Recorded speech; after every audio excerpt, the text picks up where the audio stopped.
good evening, people. Oh, my goodness. People, welcome to an evening edition of The Glarer. I'm going to give a big shout out to Brian LTL and Rita and Paul and everybody who is on Brian's panel discussing standouts. Big shout out to all of them. As far as I'm concerned, they are the real heroes. So if you were over there, I think they might still be live. But I this is the only time that I could do this tonight. So here I am. And I didn't want to make it too late. So make sure if you didn't catch that, make sure you at least catch the replay. And folks, tonight we're not really, tonight we're just gonna hang out a little bit. I think it's funny because I have not actually watched these yet, but we're gonna review some video. We're gonna review a couple of live streams, and we won't get through all of both live streams, or we just won't. Because honestly, I don't think that I could handle it. I don't think that I could handle it. But the fact of the matter is that we've had a really, really good week this week for justice. And there are people who have been saying, "Oh my God, feds, what about the feds? Oh, I thought you can't read people. I thought you can't read people were waiting for the feds. Where are the feds?" Well, the feds are here. They're here. So I thought it would be interesting to hear these people most likely backpedal. Because they're not going to get away with that shit that easy. It's just not going to happen. And who knows? I don't even know if what they're going to be saying is going to be very interesting or not. I have no idea, but we're going to try to enjoy it anyway. And mostly, I just wanted to hang out with you guys tonight. So, yes, exactly. The feds are here. So, we're gonna go over Plevin's last stream, because we haven't done that in a while. I mean, I've got to hear the Plevinisms on Josh Levy swooping in and charging and indicting Matthew Farwell for the murder of Sandra Birchmore. So we're gonna listen to some of that. I saw some people clip some stuff, and most people got mad. I don't know what it is.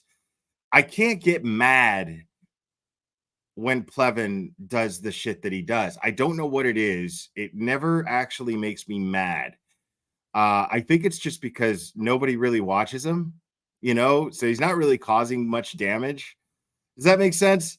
There are some people who I've reviewed before and I consider to be very dangerous. I think JLR, very dangerous. I think bullshit Betty, it can be very dangerous. Mostly she's just an idiot. So there's there's elements of some danger. I mean, the things that they're saying can be dangerous, but with this kind of stuff, it's the kind of thing that unless you've got a bunch of people convinced of your bullshit, it's really not of much consequence. And really, it's just, it serves the purpose to have people like me make fun of you. So that's really all it boils down to. Buzzing for Truth, thank you so much for the giggles. And are you going to come? Are you giggles that are going to come for you? Will I think you're saying? Okay. And Mike D, member for 2 months. You're awesome. Well, proud to be a member here. I'm proud to have you here. Thank you so much. And somebody else became a member while I was running that intro. Bev Spinning Specs is a member. Welcome. Yeah, and Jesus, some of the stuff that I play just to for the purposes of continuity, I just like to give people a chance to come into the chat um and I have to find music that's not copyrighted. And so because then you know what I mean? It just makes it easier. I'd rather not have the ding on my channel if I can help it. I try to avoid those. And so yeah, I just kind of like I have this thing that I found, and it's full of uncopyrighted music, and I'll just play that. And um, that turned out to be a cover of "Smells Like Teen Spirit" by Nirvana, and that was the worst fucking cover I've ever heard in my life. I had to like stop it. I had to like think fast and put something else on because that was driving me crazy. I was like, Jesus Christ. Because it kind of also serves the purpose of getting me kind of excited and hyped to like hang out with you guys. And Jesus Christ, that was the worst. Um I was like, it made me mad. Uh, and yeah, Mazza was in that chat. Mazza's always welcome here. If he wants to come up, he can come up. I'll send him a link if he's here and he wants to come up. Um, I don't know if there's going to be space up here for him and the Bommy Knocker, but I'll make room. I'll make space on the screen for Mazza. always have plenty of room for Mazza. Because Mazza's fucking awesome. So now Plevin wasn't the only one to chime in on this. Twattendoffer chimed in on this, which I find really funny. I don't know what she said, but I can pretty much count on it being stupid. So that's what we're gonna do. We're gonna go over Twattendoffer's we're gonna go over her assessment of what's going on here. For a little while anyway, before we move on to Plevin.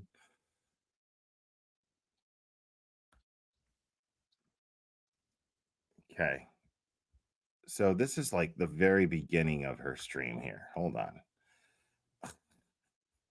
Oh my God.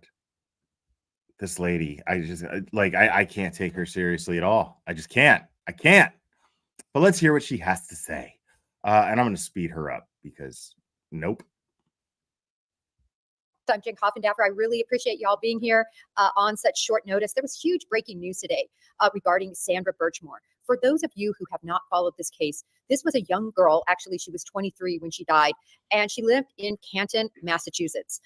She was part of an explorer group. I'm going to explain a lot about explorers because I was an explorer instructor for the FBI when I first came on board. But essentially, God, please, God, is that true? Oh my God, that is the worst thing I've ever heard in my life. That she was an explorer instructor for the FBI. Oh my God. Um, that's scary. That's just plain fucking scary. Um,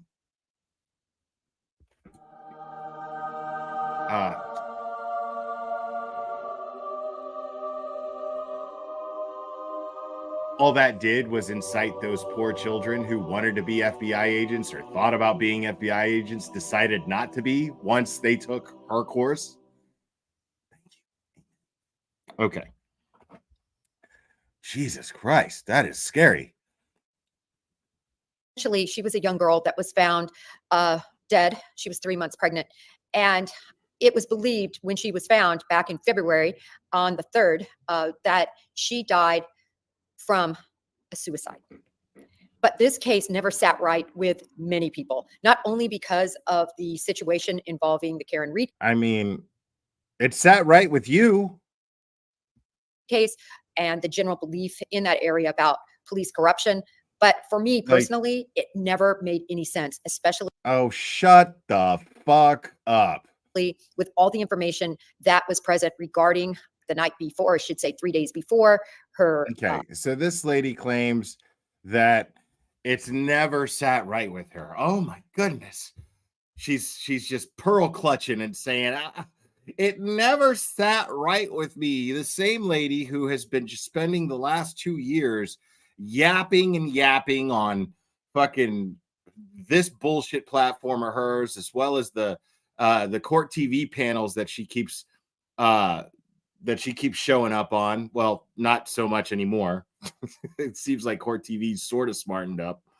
I mean, if Plevin is an upgrade, you know, if Plevin is an upgrade for panelists on court TV, that tells you everything you need to know about.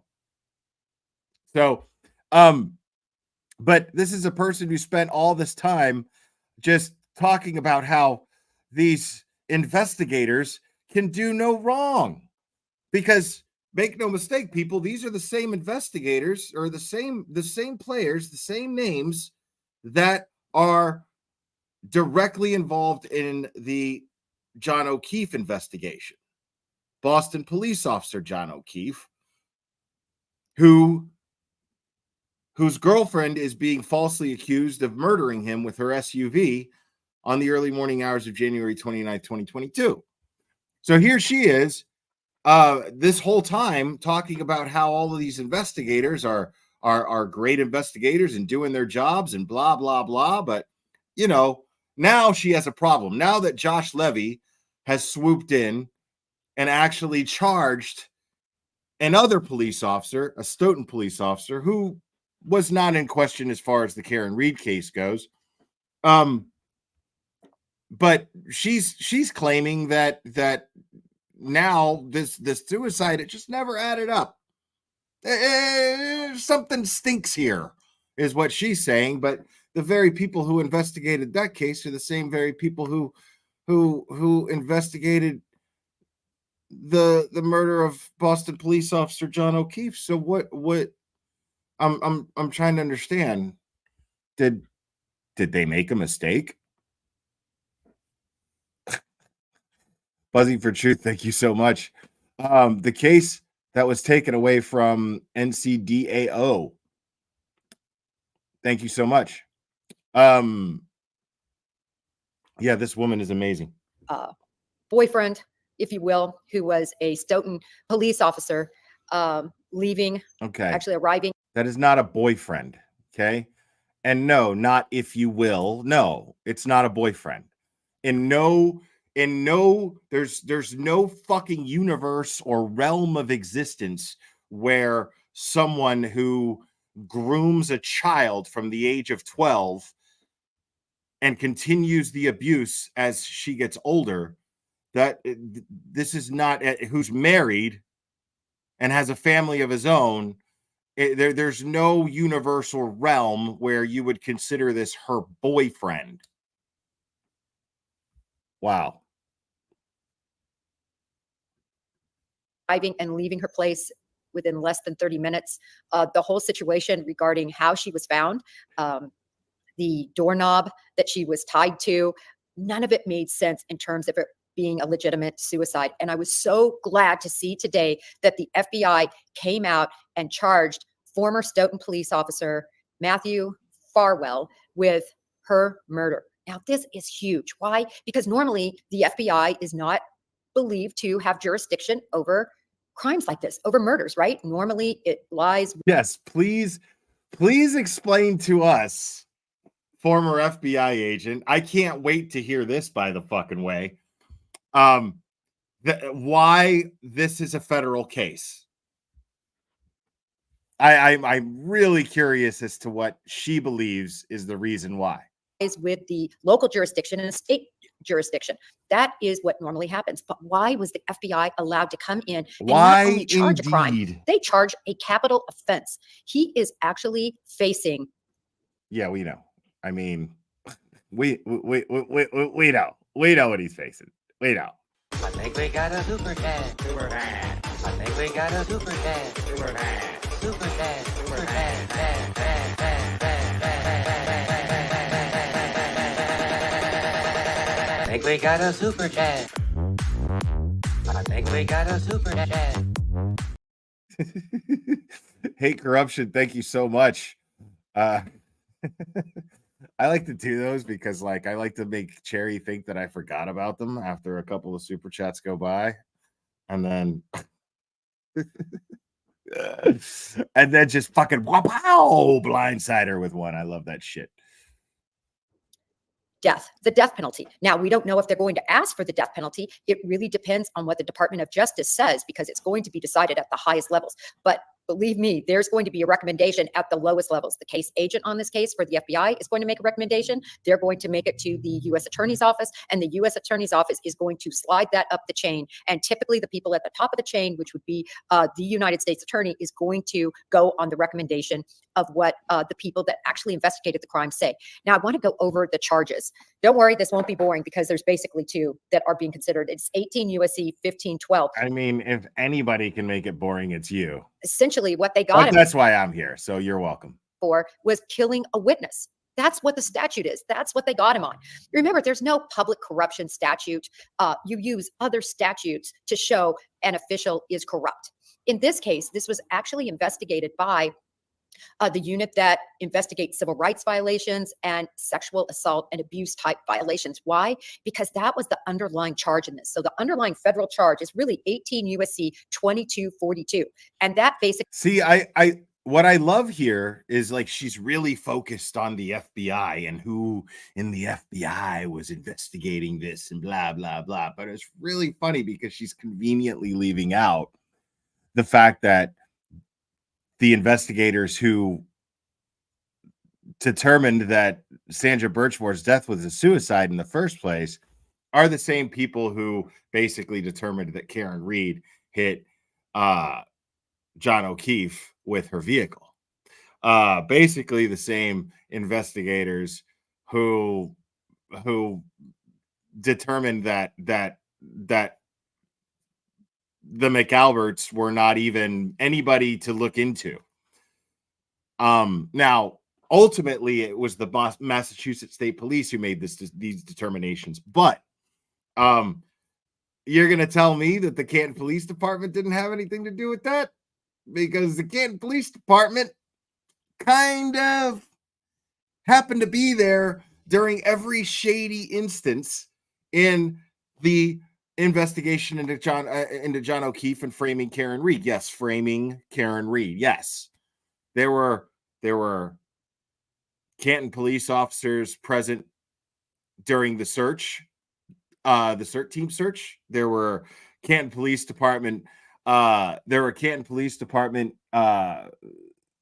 Employees, agents during the initial call. Of course, they had to respond.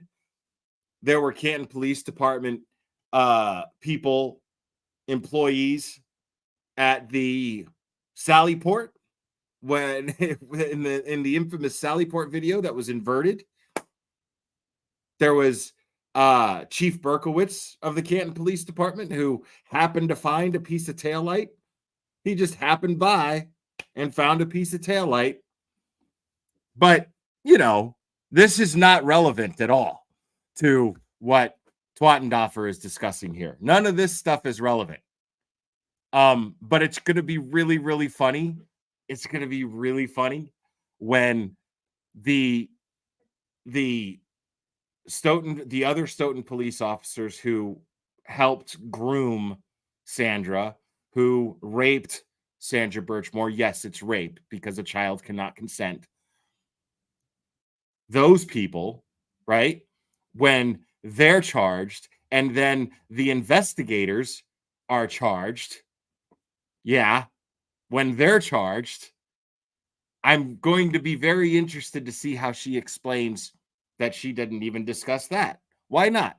Why is she not discussing this? Because she knows that it's going to be very contradictory to everything that she's been saying in regards to the Karen Reed, Boston police officer John O'Keefe case.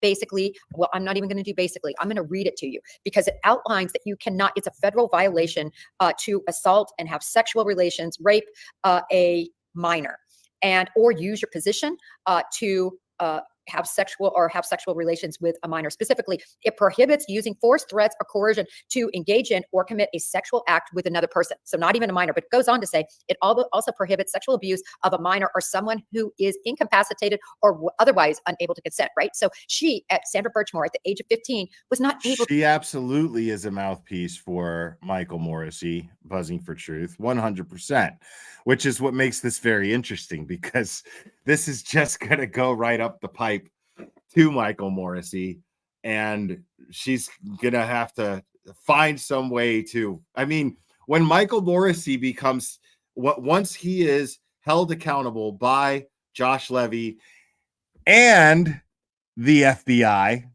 make no mistake about that, once that happens, how is she going to explain all of this? How is she going to explain the last 2 years of her ramblings? I can't wait for that. I mean, it's. I think we got a super dad. Super dad. I think we got a super dad. Super dad. Super dad. Super dad. Dad, dad, dad, dad, dad. I think we got a super dad. I think we got a super dad. Bev spinning specs. RD is next. Who's RD? I'm really bad at putting together initials for names that I'm very familiar with already. I'm really bad at that. I don't know why. I don't know who RD is, but okay. I'm of the opinion that Trooper Guarino is next, and that's going to be my next review of testimony. The next testimony that I review will be Trooper Guarino's, because I believe Trooper Guarino is going to be the next one charged. Yeah. Able to give consent. She was only 15 years old. That is statutory rape. Every Oh, state Robert has Devine. a different Thank you, age at guys. which you can consent. Massachusetts says, listen, if you're younger than 16, you aren't of an age to consent. So that was Yeah. As far as the Sandra Birchmore case goes, absolutely. As far as the Sandra Birchmore case goes, I believe that the offenders are definitely going to be next. I think Robert Devine is absolutely going to be charged, and I absolutely think that William Farwell will be charged as well. I don't see why they wouldn't be. So I look forward to that. was the underlying charge that they then said, listen, he killed the witness that would have been able to help prove the underlying charge, 18 USC 2242. So that's how they got him. So if he wasn't charged with murder, he wasn't charged with kidnapping, he wasn't charged with rape, he was charged with killing a witness. So I guess you would say murder, but very specifically, it had to relate to a witness to a federal offense. So I just wanted everybody to kind of understand, first of all, why wasn't this done by the public? Right. So that's what I was talking about. This is the one time, I mean, this is fucking amazing. How I can't believe that I'm agreeing with Coffinduffus here, with Twattendoffer. I can't believe I'm agreeing with her here, because I do believe if she's a witness to a federal crime, right? I don't think that it was just. Now, she might be thinking that it's just, and a lot of other people feel this way too. And of course, that's a more sound way of looking at things, because so far, Matthew Farwell is the only arrest made federally. So this is what we're looking at. But the fact that she was that she was considered a witness and he was charged with killing a witness, to me means that if the rape is the crime, then there are other people to be charged too, which means that there will be other charges. There will be, I believe absolutely that Robert Devine will be charged. I believe absolutely that William Farwell will also be charged, and anyone else who had anything to do with the grooming and assault of Sandra Birchmore, 100%. public corruption squad of the FBI. So the FBI in a field office, so the main field offices throughout the major cities, they have agents that are on squads that very specifically investigate crimes that your squad handles. So in other words, you could be assigned to a civil rights squad, you could be assigned to a public corruption squad, you could be assigned to a drug squad, a violent crime squad, a gang squad. There's all these different squads that the FBI has. When you are in a major field office like Boston, you are sort of pigeonholed, if you will, and you handle those types of crimes. Now, if you're in a resident agency outside of Boston or a big city, let me give you an example. Memphis in Tennessee is the field office for the FBI. Knoxville and Nashville are resident agencies. So those agents handle a plethora of federal. Bro, nobody gives a fuck about this. Like, that shit is completely and totally fucking irrelevant as to, like, all you're doing right now is showing how insecure you are about how seriously people take you as far as your insight from as a former FBI agent. That's what you're showing everyone right now. You're showing everyone that you're fucking insecure about it because everyone has been calling you completely full of shit for the past 2 years. So, I mean, the fact that you're going over this bullshit and trying to give us some lessons on the fact you don't think the rest of us fucking know that there are different divisions of the FBI. There are different divisions in every single agency of law enforcement. Of course there are. You have robbery, you have homicide, you have civil rights, you have all kinds of different departments. You have kidnapping, you have all these different missing persons things, everything. You have all these different departments in law enforcement agencies that specialize in particular crimes. Everyone here knows this. People who don't even follow true crime know this. I mean, anybody who has a television knows this. That's why somebody will say, you know, on TV, wearing a fucking trench coat or something, knock, knock, knock. Hey, how you doing? Flashes a badge. Agent Hanrahan with narcotics. Yeah, I mean, right. We all know this. We don't need you to tell us. You telling us this does not make me go, oh my God, she must be an FBI agent. Holy shit, she knows a lot about the FBI. No. We all have TVs too. Federal crimes. My experience with the FBI was in the Houston division. I was assigned to the main field office of Houston, and I was assigned to an organized crime squad. So that was my area that I worked for about 9 years. She's got that same air of utter fucking stupidity. Like falling short, like there to be a pretty face, but still falling short on that too. You know? Like, I don't understand, like, what, because I'm trying to understand, like, why she has gotten all of this airtime on on like court TV or anything else as a former FBI agent so many times. And the only logical reason, because it can't be for her insight, because she sounds like a fucking idiot every time. So I would assume that it's because she's pretty, but there's one problem with that. Can you guess what it is? But the rest of my career was assigned to a resident agency. And what that means is you are responsible for all federal crimes that occur within your jurisdiction. There was some question as to why this case, the Sandra Birchmore case, wasn't assigned to a public corruption squad. And this was why, because the underlying crime that the FBI was investigating was the sexual assault via coercion or against a minor. Sandra Birchmore was the perfect example of both, right? She hit both prongs of that statute. First of all, she wasn't of the age to consent. So that's statutory rape. Then secondarily, she also was coerced. And how do they know she was coerced? They know this because of all these text messages. The text messages were unbelievable. I was able, before I came on, to read the dozens of pages involved in the motion that the FBI, or the U.S. Attorney's Office, I should say, filed asking for Farwell to be detained. And they showed two reasons. They showed, number one, he's a danger to the community.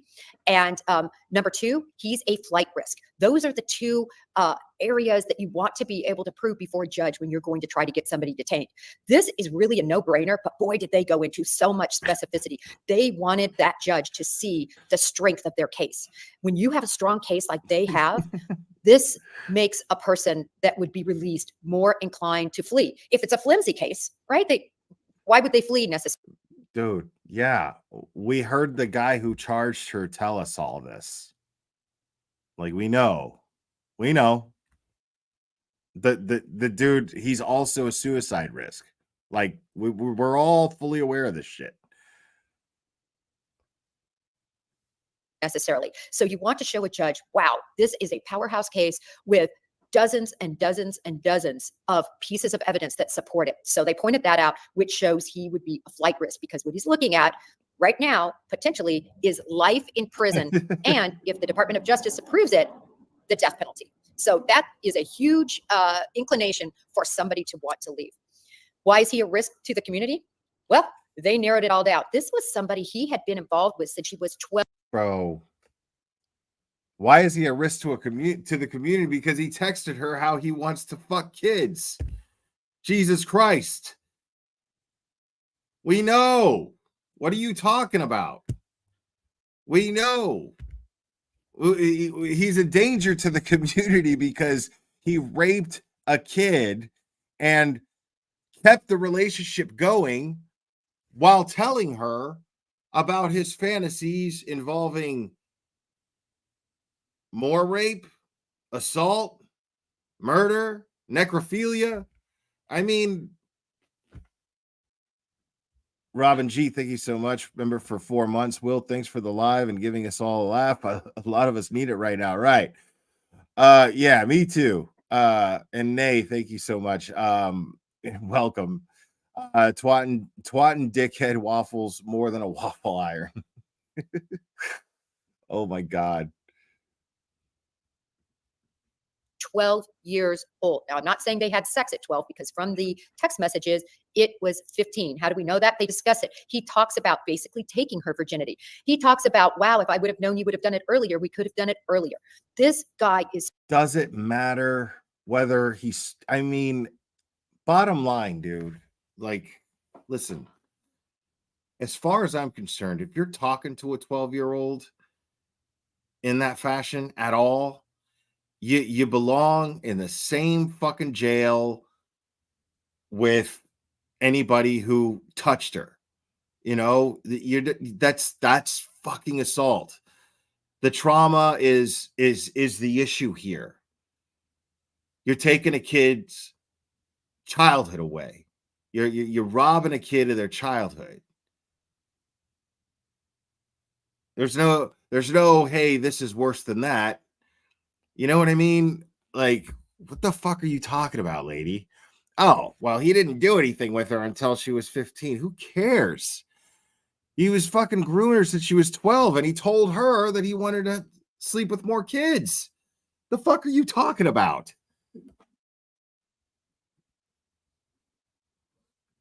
Is so perverse. I actually pulled out a few of his Google searches that were really unbelievable. And again, this is all part now of public documentation. And they want to document it because they want to show the egregiousness of this crime. I wouldn't doubt that they might actually go for the death penalty here. You have a murder alleged. What do you mean might? Of course they're going to go for the death penalty, stupid. Like, lady, they're going to go for the death penalty for a number of reasons, but the most obvious reason to anybody who hasn't followed this case or any other case that it connects to, I mean, you're going to assume that they're going to go for the death penalty because the public would demand that. He murdered a pregnant woman who was only 23 years old, who had been assaulted by the same man, the very man who murdered her, since she was 12. Of course they're going to go for the death penalty. What do you mean they might? Of course they're going to go for the. Why would they not go for the what prosecutor never goes for the fucking maximum, dude? In a situation like that where they hold a fucking press conference to tell you about it. Oh, can we get some slow down coffin? Yeah, we can do that. I thought about it as soon as she put on the glasses. I actually thought about that. Thank you so much. Yeah, let's see how this plays out. Of a 23-year-old pregnant woman who was sexually groomed and assaulted since she was 12. I should say groomed since she was 12, physically oh my God, lady. sexually assaulted at the age of 15. These are some of the Google searches that they listed in the document, which I thought were quite interesting. First of all, I grabbed the wrong instance. Sorry, I pulled these up. Okay. He had a meme containing a photo of a woman with tape over her mouth, and that states duct tape turning, no, since 1942. An image where when she says, choke me, daddy, choke me, and you get carried away, and now she's dead. These are all things he searched and that were on his phone and able to be extracted. A screenshot of an image of a woman that she could not sleep, followed by a man choking her, saying, good night, BITCH. Somebody glorifying another person who killed and sexually abused someone. I that hate quote, no one will listening to miss. this woman, So bro. these are very, and this is just 4. These are very important, I think, clues as to the insight of what kind of a deviant Farwell was. Obviously willing to. You know what I feel like? I feel like she's always been old. I feel like for some reason something tells me that she's always fucking looked like that. You know? Just old with no wisdom. Completely like just defeating its own purpose. Just old. Always old, but you know, no wisdom.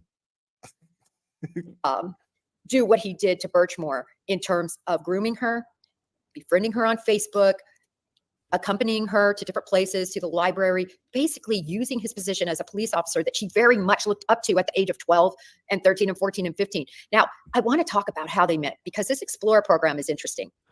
When I was first an FBI agent, the FBI. Yeah, let's see if you bring up Robert Devine. Had an Explorer program. Because it's not like there's a secret. You know what I mean? It's not like it's a secret.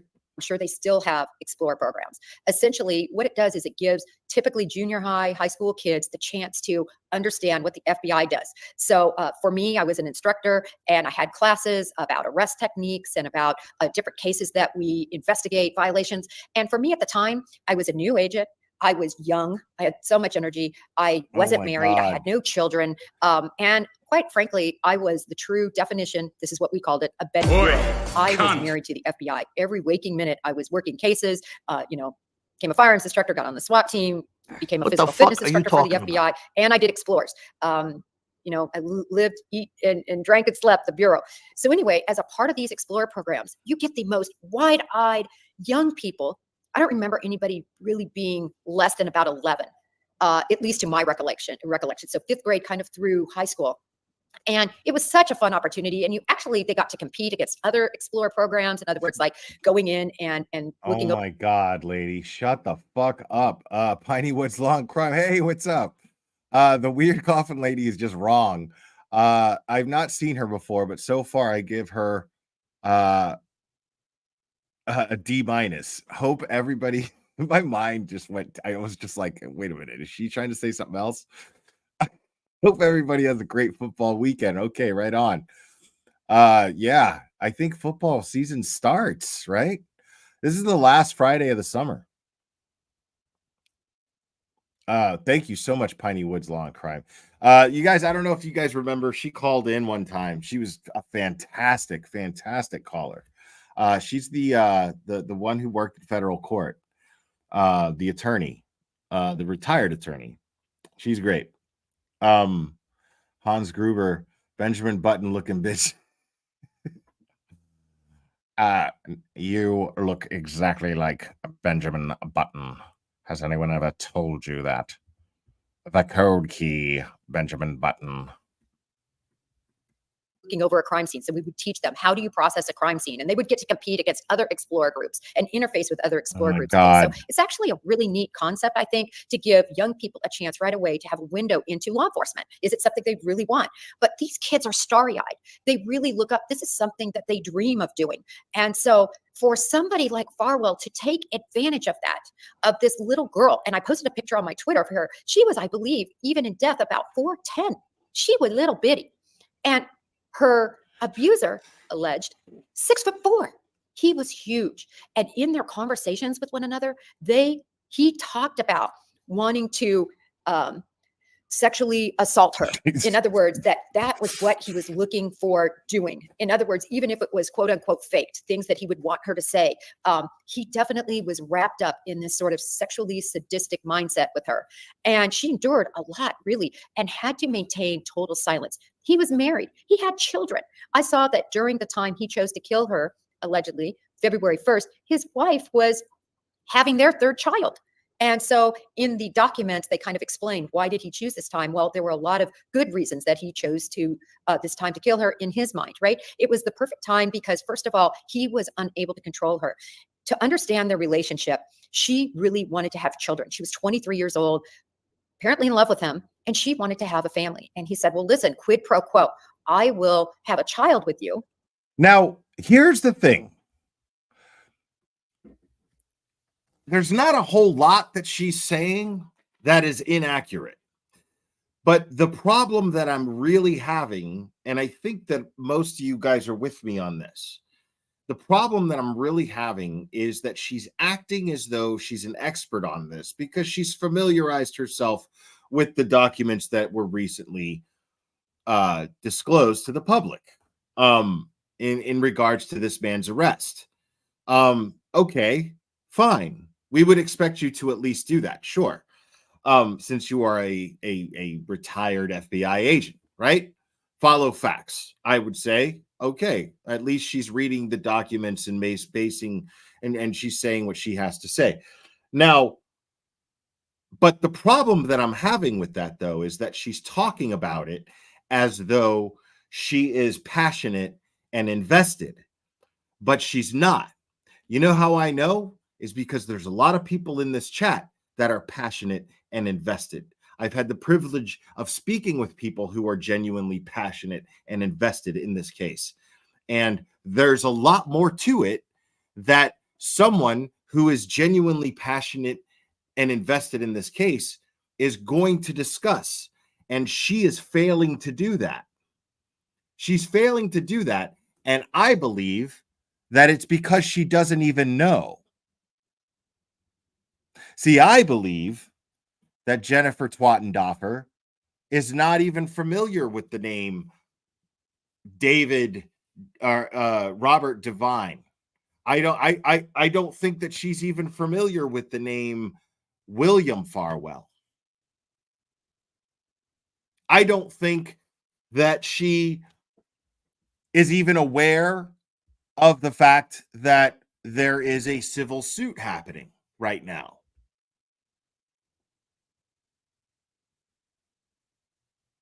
See, she read the documents, but what she failed to do was read the history. So, and I think it's interesting because I think it seems like she's conveniently leaving stuff out. And I think to some degree she is. I think she's aware to some degree of the involvement with the Canton PD. And the similarities between that investigation and the Karen Reed investigation, but I think that she's just not somebody who gives a shit about the Sandra Birchmore case enough to know anything that isn't completely and totally just right there out on the surface. Now, maybe I'm wrong. Maybe she'll get into it, but so far she hasn't mentioned a word.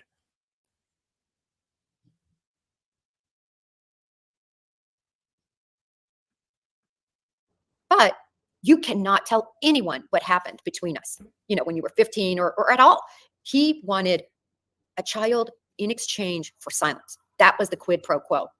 But what happened was when she told him she was indeed pregnant, he lost it. He lost control. He became violent with her. He shoved her, and she told friends about it.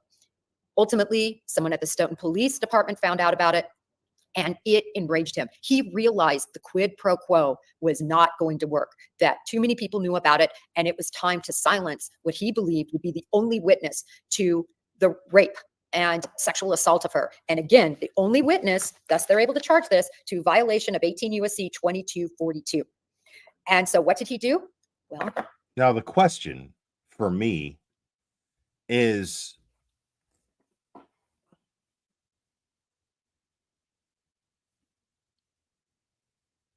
was Matthew Farwell the only person that can be implicated in this crime?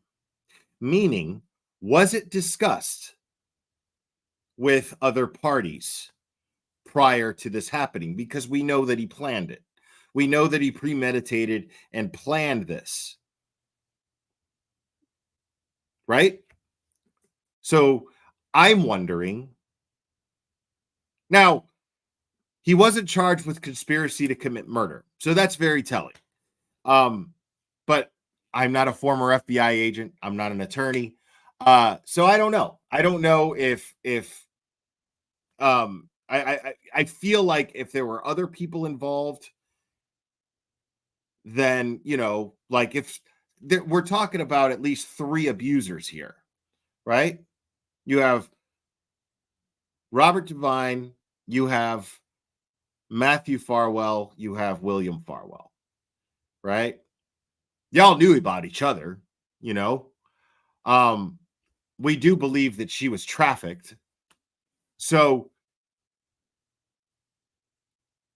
I'm wondering if there was a verbal or some sort of text where they were like, okay, well, I'm going to go ahead and take care of this. Well, you probably should take care of it.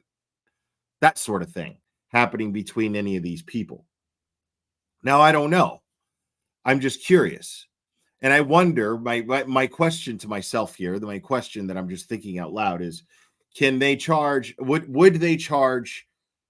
they have to charge Matthew Farwell with conspiracy to commit murder if there are other people, if they're going to charge other people with conspiracy to commit murder? Does he have to be charged with the same thing for that to work?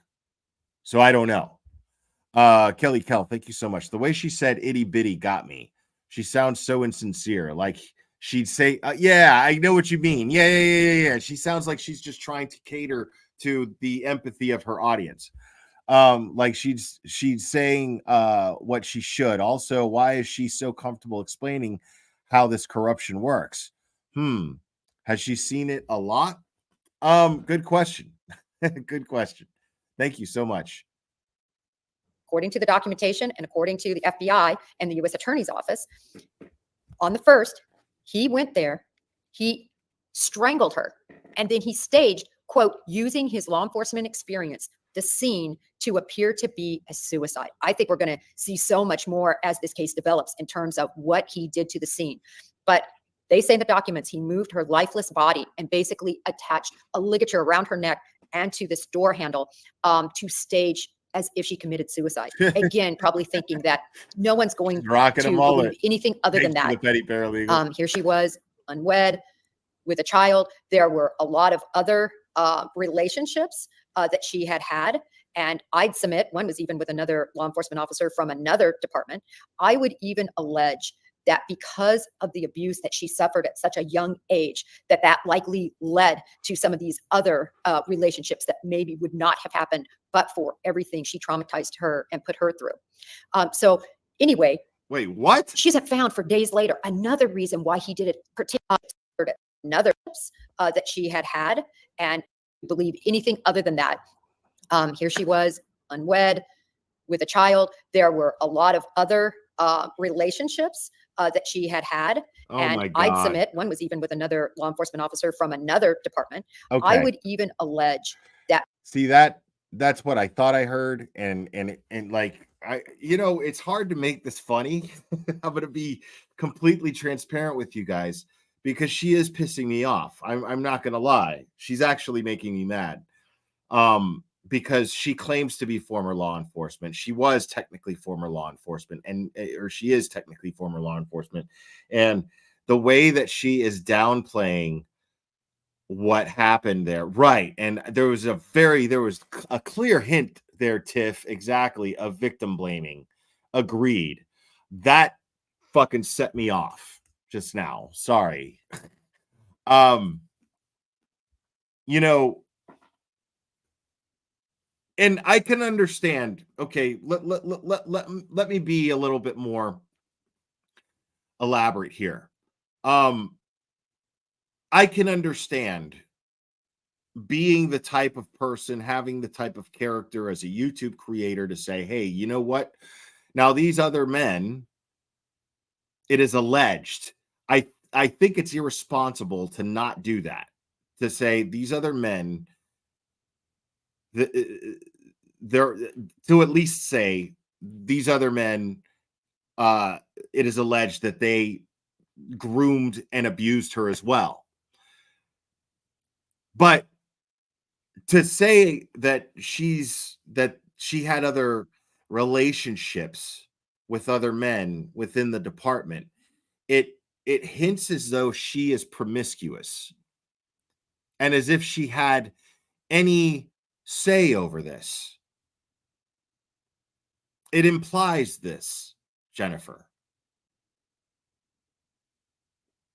And it's very infuriating to hear you, a former law enforcement agent, not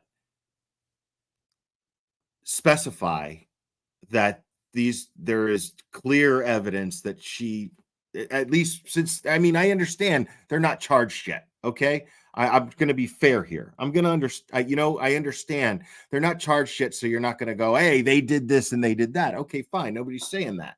But I'm saying it's irresponsible to not disclose the fact that it's alleged that these other men were her abusers as well. It's irresponsible to not do that. And what you just did was implied that she was somehow promiscuous, which makes it somehow more difficult to prove that she was murdered versus a suicide. That's what you implied right there. And it was really fucked up. It's really fucked up.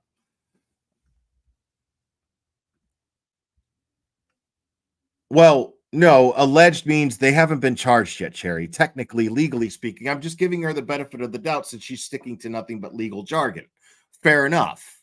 But what I'm saying, though, is to at least not state the fact that they're at least alleged, that there's at least allegations here. That because of the abuse that she suffered at such a young age, that likely led to some of these other relationships that maybe would not have happened, but for everything she traumatized her and put her through. So anyway, yeah, this isn't what that she is. isn't found for days later. Stop it. This isn't what that is. This isn't, hey, the girl was broken, so when she grew up, she engaged in unhealthy relationships because she's a fucking broken girl with daddy issues. No, stop it. That is a besmirchment of Sandra Birchmore's name. That's not okay. Nobody here is going to stand for that. It's really ugly that you're doing that right now. Because that's not what this is. We're talking about people who also groomed her from a very early age, who abused her this very same way that Matthew Farwell did. This is not this is a very, very gross misrepresentation of the truth. And I'm not going to even joke about it. I'm just going to call you out on it. It's really fucked up. Another reason why he did it, particularly on this date, is a blizzard was ensuing. And so he believed nobody's going to miss her for a pretty good amount of time because this huge blizzard was coming in. So it's very well thought out. This was true premeditation of this plan. But he did not pay close attention to some details of that scene. Let me give you an example. She was in the middle of doing laundry. That's not a usual time for somebody to decide to commit to take their life. You're going to start a load of laundry, have another load in the dryer, be folding clothes, and then all of a sudden decide to take your life. So it did not add up. That was just one of the things. Now, why, and correct me if I'm wrong, maybe I'm wrong, but why do I get the feeling that she has never covered this case before? Because this is all common knowledge. I've been listening to people talk about these details for like a year. So, I mean, if she's so passionate about this and she's claiming, okay, I've never,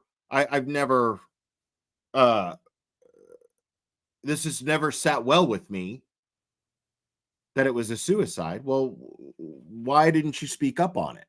Why didn't you use your influence as a former FBI agent? Because you sure use it to benefit yourself, don't you? Because so far, I haven't seen you use this influence that you have as a former FBI agent to do anything productive, to do anything helpful, to do anything proactive, other than benefit yourself and feed your own ego.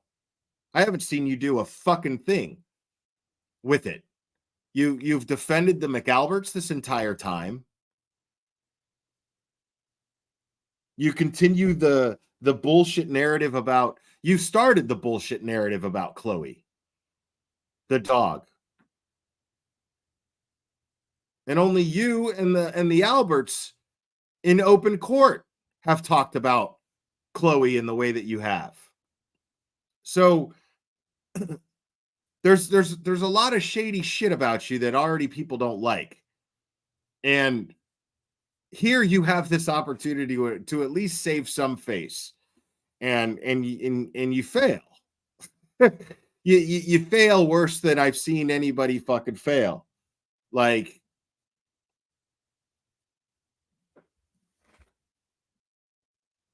I mean, now maybe she has covered this before. I don't know. Maybe I just missed it. But for some reason, I get the feeling that she's never publicly spoken of this case or dedicated a live stream to it, at least. The things, again, they saw a lot of staged things apparently at the crime scene. Now, this is the big question. Why was her death ever ruled a suicide? That's the big question. And that's what everyone is. That's a fantastic question. That is an amazing question, because I can't wait to hear what you think is the reason why that is, because the rest of us already know. The rest of us already know why it was ruled a suicide.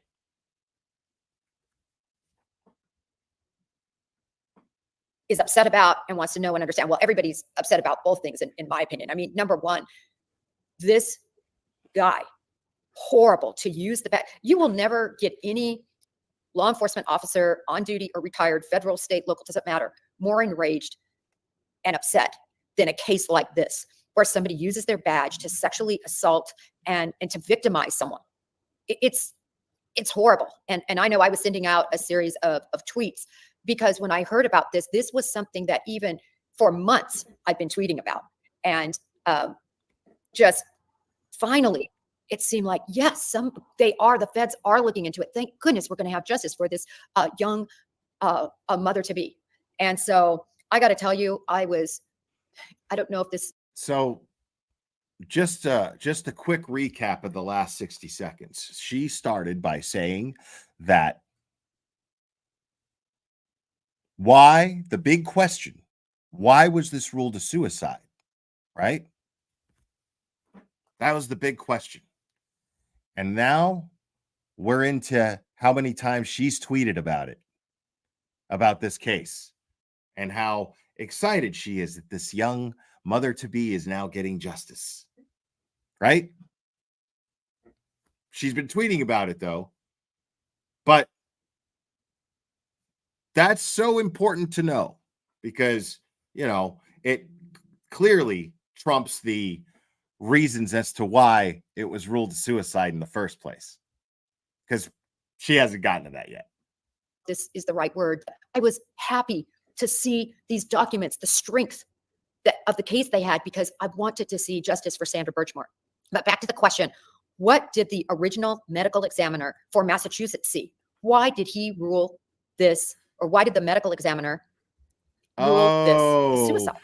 Well, in my experience, a good manic. She's trying to put this on the ME. She's playing, oh man, is she playing deflect right now? Is she playing defense for the framers? Is that what she's doing?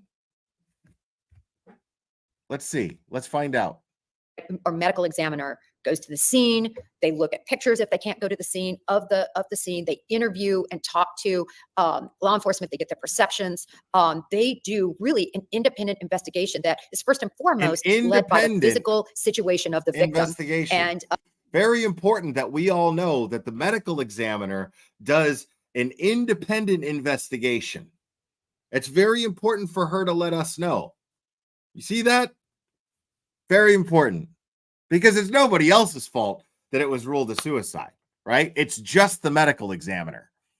Clearly, so far, according to her, it's the medical examiner. Nobody else. Okay. Yeah.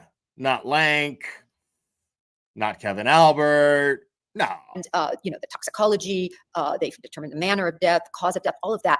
That's number one. But they also, a good medical examiner will take into account the totality of the situation, the totality of the facts and circumstances. And of course, nobody in Norfolk County, not Tully. Come on. So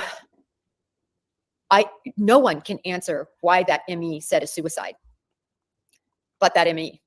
And that ME has some questions that he's going to have to answer. He or she is going to have to answer. And also, I'm wondering why she's conveniently leaving out the fact that there were over 32,000 text messages recovered after Trooper Guarino said that there were no text messages to recover, that they couldn't be recovered. I'd love to know what her explanation is for that.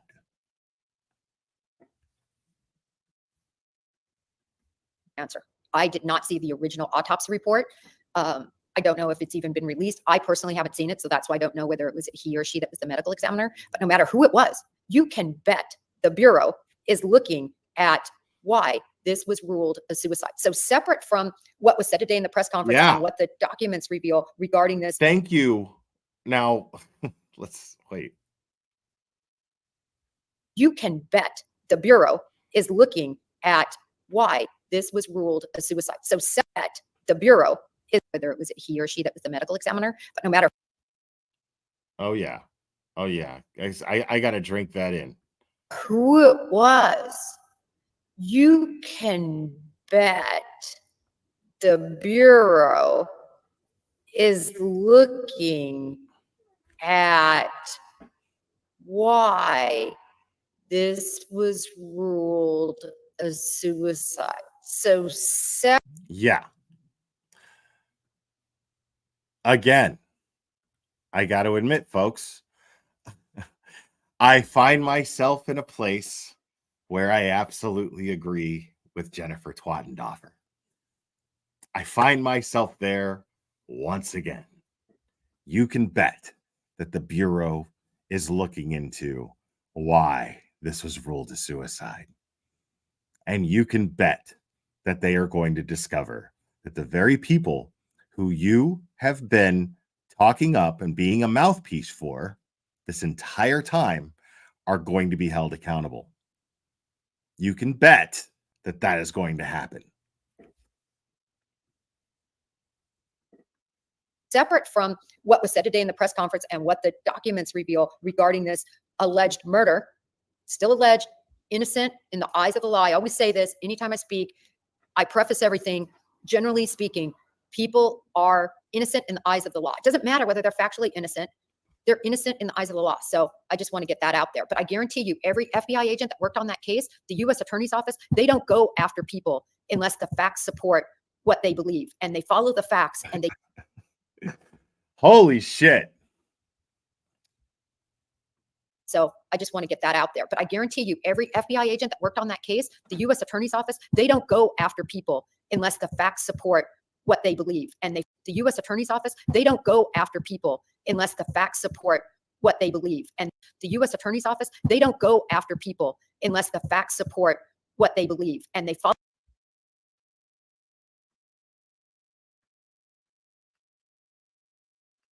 Support what they believe.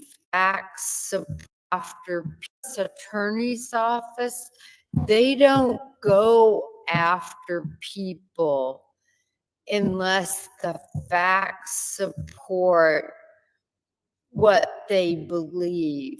Facts support what they believe. Facts. Oh, the U.S. Attorney's Office, they don't go after people unless the facts support what they believe. Go after people unless the facts support what they believe. And sorry, I just had to do that. I had to beat that into your brains. Her saying those words. The U.S. Attorney's Office, they don't go after people unless the facts support what they believe. Have you seen Karen Reed's profile pic lately? Jennifer? Have you seen Karen Reed's profile pic lately?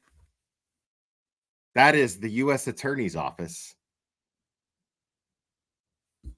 Them believing that the facts support why they're investigating Michael Morrissey. That is a letter to Michael Morrissey's office stating, okay, you with me? You following? Okay. They believe, they put it in writing, sent it to Michael Morrissey's office saying, we believe there's reason to investigate you. Yeah. and they follow the facts and they come to believe a situation. One of my favorite questions to ever get asked when I was on the stand testifying, which most good defense attorneys would never ask it, but some would. And they'd say, well, Jennifer, what do you think? Do you think he did the crime? Yes, I think he did the crime. I wouldn't be here. I would not bring a case to the U.S. Attorney's Office. I would not be on the stand testifying as to the totality of facts in this case if I thought the person didn't commit the crime. So agents start out with a clean slate. They go down different roads and they follow and track those facts. And the number one thing an agent has to understand is the law. I had such a great supervisor, a guy named Dick Ledwig. And before I ever was able to touch a case, he made me for 2 weeks review all the statutes. This was when I was on an organized crime squad, that squad investigated, and understand how informants, our rules regarding informants. And then after 2 weeks, I had to go into his office and he gave me these scenarios. Well, what do you think of this? What about the evidence here? And how does she always make it about her? Like every point that she starts to make, she just fucking makes a hard left turn onto fucking Coffinduffus fantasy land about me. Nobody gives a shit, lady. Stop it. Nobody gives a fuck. And when I would come in and say, listen, we got to open this case, he'd say, you show me the statute, show me the prongs of the statute and the facts that are going to prove that statute. He was amazing. And so FBI agents well understand federal law. If they don't, they shouldn't be an FBI agent because they're the ones that are making the decisions at that moment about those cases. They then bring the facts to the U.S. attorney, and the U.S. attorney or the assistant United States attorneys, they look over the facts and integrate the law and put forth motions, and you work hand in hand. You're absolutely intertwined with your U.S. attorneys. I loved my U.S. attorneys. They're amazing. So on a case like this, oh my God, this is something that the U.S. attorney would have been privy to. The details about this early on, we heard at the press conference. It was very clear. The Massachusetts State Police was involved in this investigation. The district attorney's office. Shut up! Oh my God, I don't care! Morrissey was involved in this investigation. This was not some top secret investigation that the FBI was conducting from the standpoint of their law enforcement officers. They also named the Stoughton Police Department. Everyone cooperated. Why? The FBI needed all of that. The FBI needed the documents from the Here state we police. go. What did they say initially? All right, come here. Let's about those cases. Let's do this again real quick, because I I got to admit, I got so annoyed that I just fucking went off into space, bro. Like, straight up, that totally happened. Like a mixture of just my ADHD and loathing for her at the same time, just fucking totally mixed, and it happened. Like, I was just like,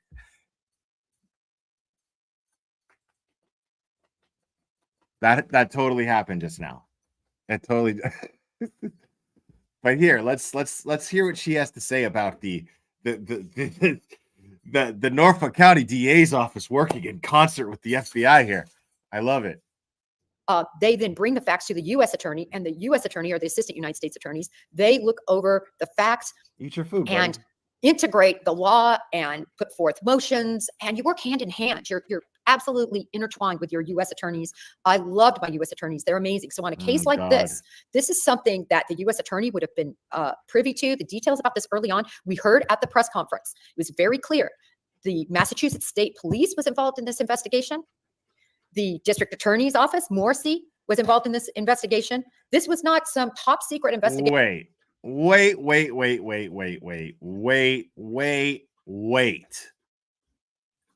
on.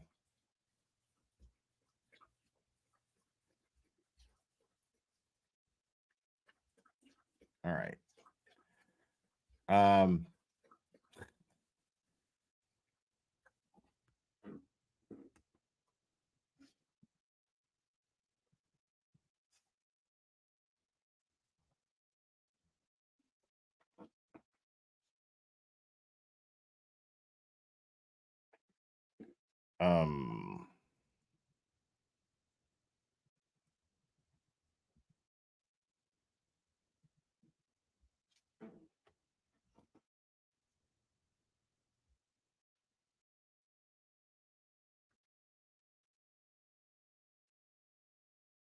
No, not this one. Sorry, guys. Hold on. I'm just trying to find something real quick.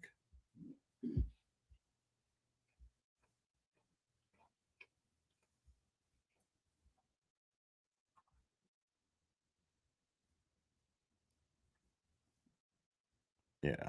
Hold on. Here we go.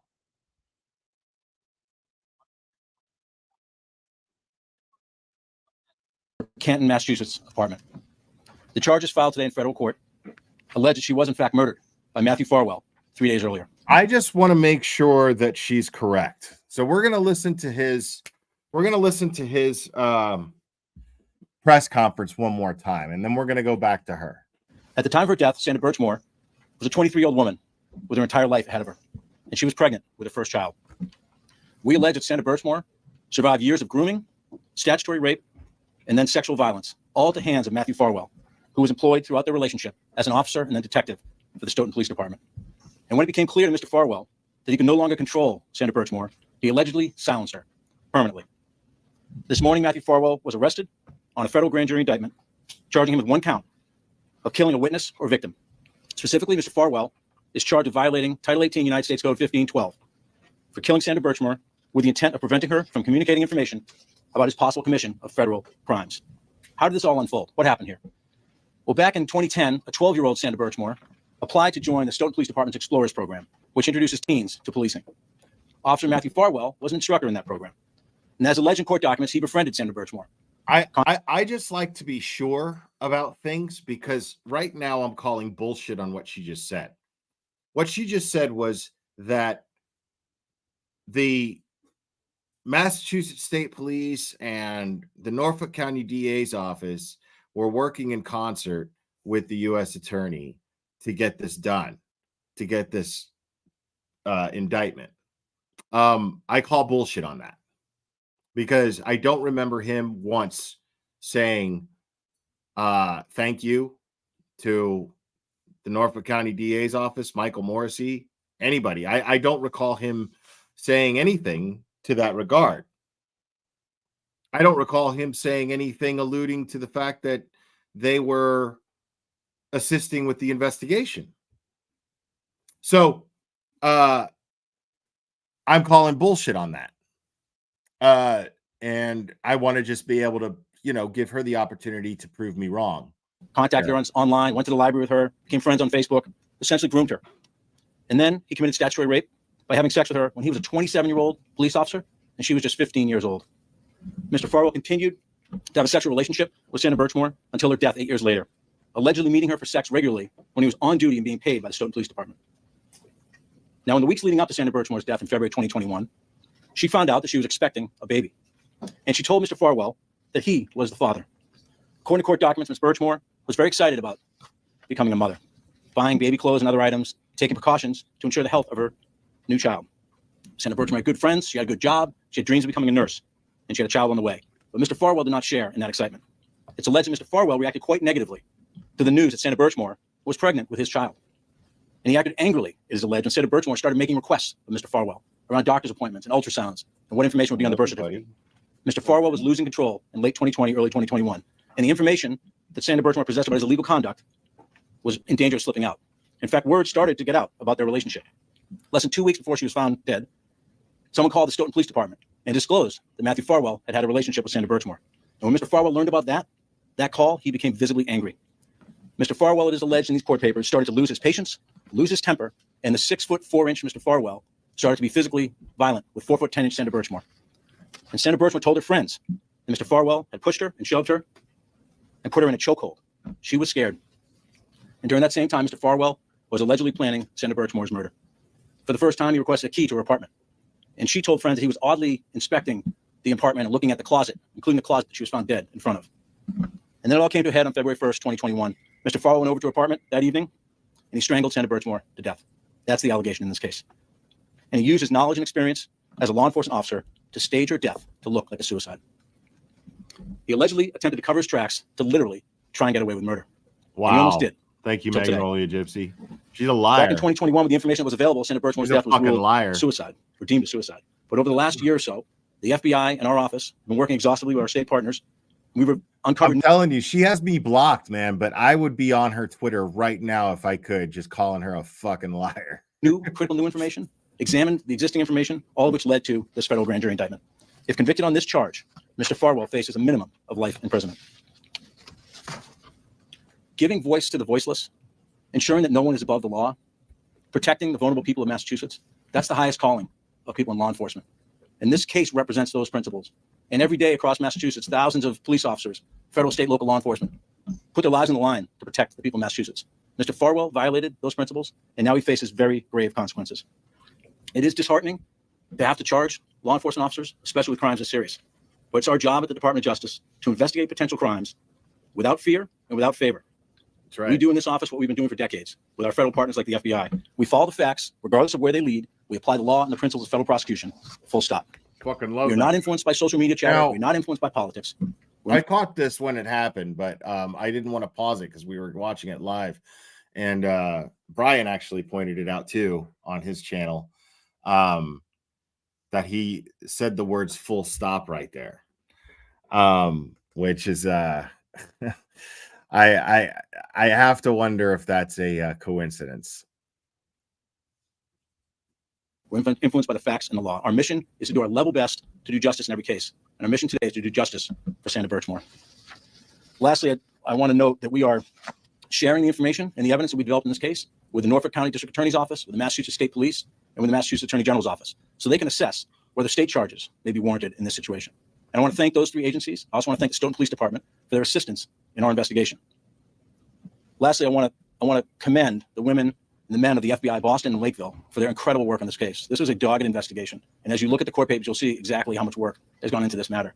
A huge credit to them, and I particularly want to thank the members of my office, the office I'm proud to lead, the victim witness advocates, paralegals, the chief of our human trafficking and civil rights unit, Liz Riley, assistant United States attorneys, Tori Cummings and Brian Fogarty. This case doesn't happen without their passion for justice. They deserve the credit, not me. All right, now I want to turn it over to Steve Kelleher, the assistant special agent in charge. Doesn't so they can assess with the Norfolk County. Lastly, I want to note that we are sharing the information and the evidence that we developed in this case with the Norfolk County District Attorney's Office, with the Massachusetts State Police, and with the Massachusetts Attorney General's Office, so they can assess whether state charges may be warranted in this situation. And I want to thank those three agencies. I also want to thank the Stoughton Police Department for their assistance in our investigation. Okay, so they did assist. All right, so I'm a big enough man where I can admit where I'm wrong. It was very subtle and it was very quick. So, but he did say, I want to thank those three agencies: the Stoughton Police Department, the Massachusetts State Police, and the Norfolk County DA's office. He said so. He did. So, I stand corrected. Lastly, I want to commend the women and the men of the FBI Boston and Lakeville for their incredible work on this case. This was a dogged investigation, and as you look at the court papers, you'll see exactly how much work has gone into this matter. Incredible work on this case. I want to commend the women and the men of the FBI Boston and Lakeville for their incredible work on this case. This was a dogged investigation, and as you look at the court papers, you'll see exactly how much work has gone into this matter. A huge credit to them, and I particularly want to thank the members of my office, the office I'm proud to lead, the victim witness advocates, paralegals, the chief of our human trafficking and civil rights unit, Liz Riley, assistant United States attorneys Tory Cummings and Brian Fogarty. This case doesn't happen without their passion for justice. They deserve the credit, not me. Now, I mean, here's the thing, like when these press conferences happen, all right, now this might seem petty, but it's no secret that I'm a petty bastard. Okay. Yes, I stand corrected. Technically, he did thank those agencies for their assistance. But to what degree was this assistance? Right? To what degree was this assistance? And I also find it very telling that you don't see Michael Morrissey standing up there, do you? You don't see Brian Tully up there standing there, do you?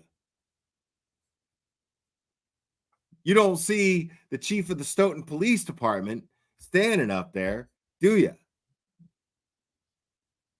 So that's all I'm saying. You know what I mean? Like, and the rest of the press conference is very telling. And he predicated that statement when he said, I want to thank those three agencies for their assistance. What he says prior to that is, I hope that they will bring local charges as well. They'll bring charges to him on a local level with the information that we shared with them. We hope that they'll bring charges as well. Now, I called this out when we watched this live. He challenged them. And I still stand by that. I stand by the fact that he probably just said that they assisted in the sense that they cooperated.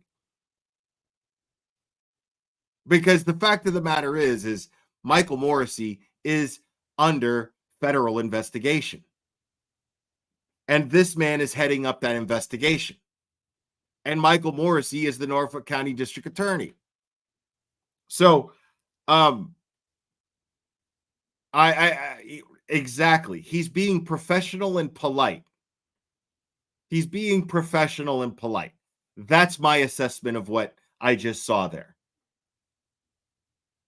He doesn't want to get more talk stirring that could impede on their investigation, that could affect their investigation. There's enough public attention on the fact that Michael Morrissey is under investigation.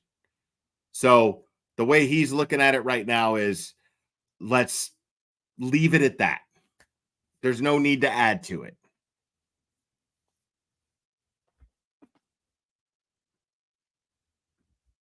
Now I want to turn it over to Steve Kelleher, the Assistant Special Agent in charge of FBI Boston. Now I'd like to hear what Steve Kelleher, I'd like to hear what he says as well, because I want to know if he names the Massachusetts State Police and the assistance of executing this warrant. Special Agent in charge of FBI Boston. At approximately 10:45 a.m. this morning, the FBI arrested former Stoughton police officer Matthew Farwell for allegedly taking the life of Sandra Birchmore in order to ensure her silence. The FBI SWAT team took him into custody at a shopping plaza in Revere without incident. Immediately following his arrest, we shared this significant development with Sandra's family. We know it does not ease their pain, but hopefully it answers some of their questions. Simply put, this case is about seeking justice for Sandra, who we believe was killed by Matthew Farwell after he allegedly groomed and sexually abused her when she was just 15 years old, violating her body and her civil rights. It's also about keeping Mr. Farwell from getting away with murder and from harming anyone else. We in law enforcement are entrusted with immense authority because our decisions can have life-changing consequences, both good and bad. To temper that power, we must adhere to the highest of ethical standards. What we believe Officer Matthew Farwell did, as outlined in today's indictment, is depraved and a gross betrayal of his sworn oath and the public's trust. Let me be clear. Matthew Farwell's gun and badge did not grant him authority to violate the Constitution.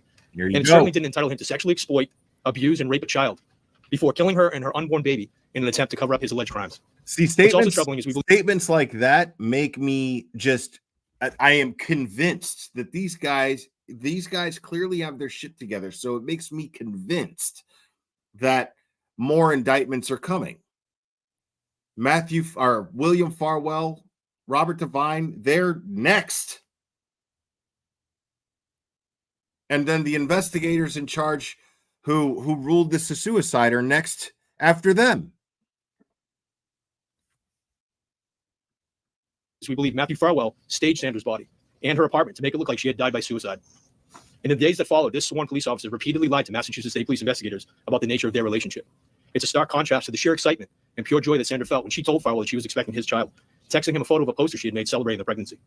Our investigation also uncovered additional evidence that is inconsistent with someone choosing to die by suicide. In the hours leading up to Sandra's death, she reached out to a photographer to inquire about booking a newborn photo shoot. She also reached out to a friend about obtaining baby clothes. And at the time that she was in the middle of doing laundry when she died, with a load in the washing machine and another one in the dryer.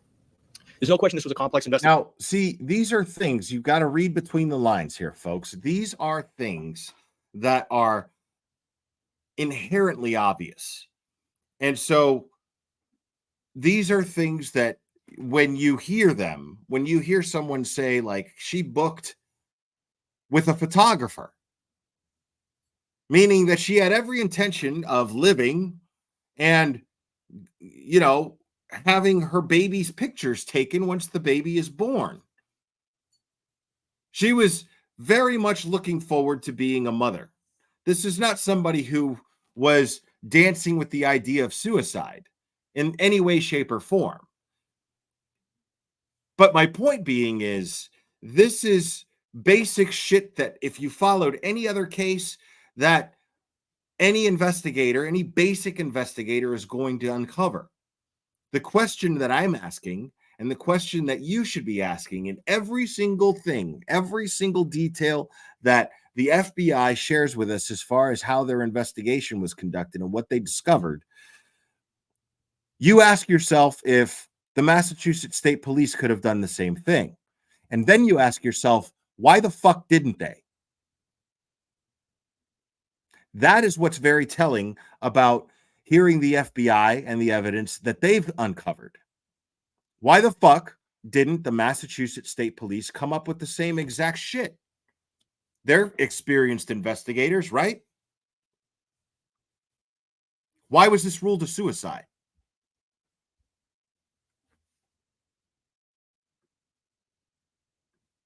Investigation, and our work is not done. Our agents, analysts, and financial investigators reviewed tens of thousands of text messages, emails, and financial records, conducted dozens of interviews with family, friends, and experts, and analyzed the crime scene. We urge anyone with information about the circumstances surrounding Sandra's death to contact the FBI. Committing murder to eliminate victims and witnesses is heinous, and it shakes the very core of our justice system, which depends on people truthfully testifying to what they know. Today's arrest shows that anyone who tries to interfere and retaliate against victims and witnesses in an attempt to subvert the rule of law will have to answer for it. After all, the public's trust is critical for our justice system to function properly. That's why. Very telling that he makes this point right here. Let's hear that one more time, because I got thoughts on this. What they know. Today's arrest shows that anyone who tries to interfere and retaliate against victims and witnesses in an attempt to subvert the rule of law will have to answer for it. Today's arrest, he's straight up telling you that today's arrest was to set an example, to show you, to show somebody, because there's a lot. But if we're doing the math and we're adding everything that we know in the connections between the Boston police officer John O'Keefe case, the Sandra Birchmore case, Turtle Boy case, if we're looking at all of these things that connect the three of them, and then you hear him say today's arrest was basically to send a message that you're not going to get rid of witnesses. Like that, is very, very telling, because it makes me wonder. It makes me wonder if there are threats happening that we're not aware of, that the public has not been made aware of, that they've uncovered within their investigation, that there are threats being made, and they decided, we're going to fucking show everybody we're not going to tolerate that shit. We're going to conduct our investigation, and we're going to get our witnesses, and you're not going to fucking intimidate these witnesses. Period. We're getting justice done. They have a plan to get justice, and they are showing that they are not going to tolerate any disruption of their investigation. No tolerance for intimidation or elimination of witnesses. They are going to get their convictions. That's the message that I'm hearing. That is a direct message, in my opinion, to the McAlberts and many others. Guaranteed. That's how I'm taking that.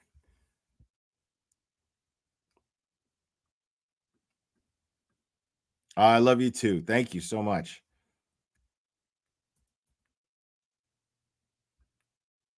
Tries to interfere and retaliate by justice system, which depends on people truthfully testifying to what they know. Today's arrest shows that anyone who tries to interfere and retaliate against victims and witnesses in an attempt to subvert the rule of law will have to answer for it. After all, the public's trust is critical for our justice system to function properly. That's why the FBI will do everything in its power to bring justice to anyone who tries to undermine that trust. Our hearts go out to Sandra, to the Birchmore family, and all who knew and loved Sandra.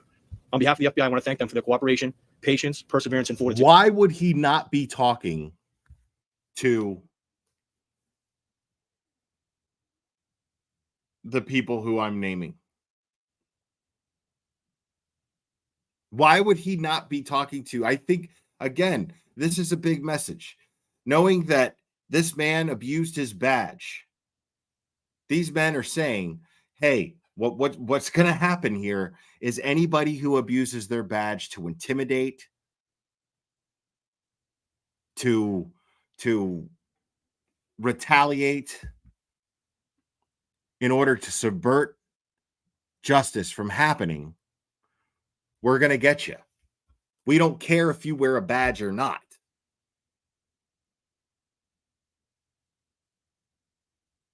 There is a method to this. I have to believe that. Knowing the ongoing investigations that are taking place right now, there is a message here. And they're saying, hey, we're coming.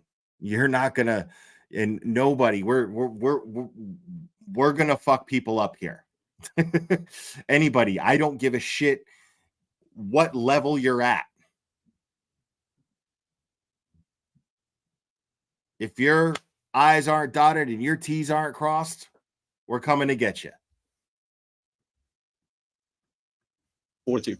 I also want to thank our agents and analysts for their hard work and dedication, Acting U.S. Attorney Josh Levy and his team for their partnership, and Oh, both Chief wow. McNamara of the Stoughton Police Department and Colonel Mon with the Massachusetts State Police for their assistance and help. Is this a cupcake invasion? Is this a Melanie Little invasion? Right on.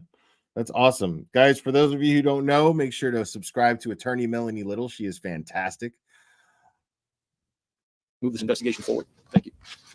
Thanks, Dave. Take some questions. Josh, why did it take so long to go from suicide, finding suicide, to now?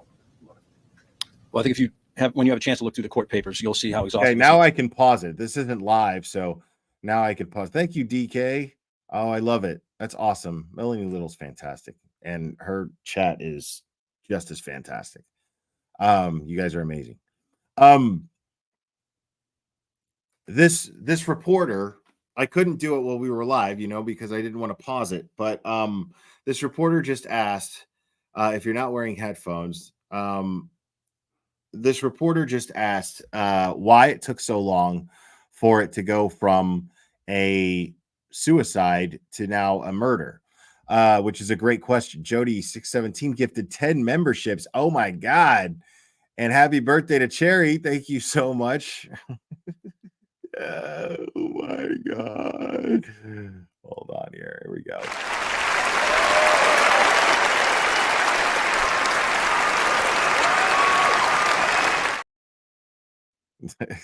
Jody 617. Yes, thank you so much. And Miss Mandy reacts. Thank you. Happy birthday to Cherry. I love it. And Cherry, she has to get, I mean, it's not a complete Cherry happy birthday super chat without. I think we got a super chat. Super chat. I think we got a super chat. Super chat. Super chat. Super chat.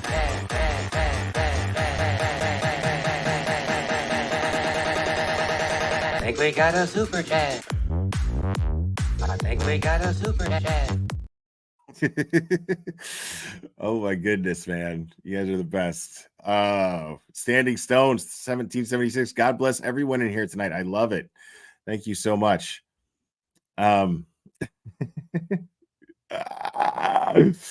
Okay. This investigation is. Obviously, this is an incredibly serious charge. There was a lot of forensics and other evidence that had to be marshaled. He's doing everything he can to avoid being, I mean, because the press is slick. They know he's going to avoid talking about it, but he's doing everything he can to do it, right? And what I'm talking about is that he's avoiding the fact, he's trying to avoid the fact that they have been investigating Michael Morrissey in the Norfolk County DA's office. They've been investigating them, and that led them to the investigation into Sandra Birchmore's murder. That's why it took so long from it being ruled a suicide to now being ruled a murder and someone being held accountable for it and charged with it. This is what he's trying to avoid saying. But we all know this to be a fact, people. We know this to be a fact. I'll tell you exactly why. Because the crash daddies, as you guys like to call them, the ARCA experts, were independently hired by the FBI. Why were they independently hired by the FBI? Because they were investigating Michael Morrissey's office. And in order to properly investigate Michael Morrissey's office, and if they're investigating corruption and they're investigating whether or not these men are actually doing their jobs, well, then they have to investigate their investigations, right? They have to investigate the very things that they investigated. They have to conduct their own investigation. Well, did they do this? Did they do this? Did they do that? Right? That's exactly what they had to do. The same thing happened with Sandra Birchmore. This is just a situation to where they felt we have to do something here. And this is what we're going to do. We're going to send a message. We're going to show that we're going to charge him with murder of a witness. This way, it sends the message to anybody who tries to interfere with our ongoing investigation and tries to intimidate anybody within our ongoing investigation, that this is what we will do. We will go this far. We will reopen an old investigation and we will find a way to fucking charge you. And we just did. And conveniently, it is the murder of a witness to send a message. That absolutely happened here. We know for a fact. The press was just trying to get them to say it and tried to do it as slick as they could. But we all know for a fact that the only reason that they investigated the Sandra Birchmore investigation was because they were investigating Michael Morrissey's office and the investigations that his office is involved with and spearheaded. That's it. It's not even complicated. So we know this. And the press is just trying to get him to say it. But he's doing everything he can to avoid it. It's really funny because he's not lying, but he's not telling the truth. Because he's sitting here going, well, you know, there's a lot that goes into it. There's forensics and blah, blah, blah, blah, blah. Okay, yeah, man. We've all seen CSI. We know that.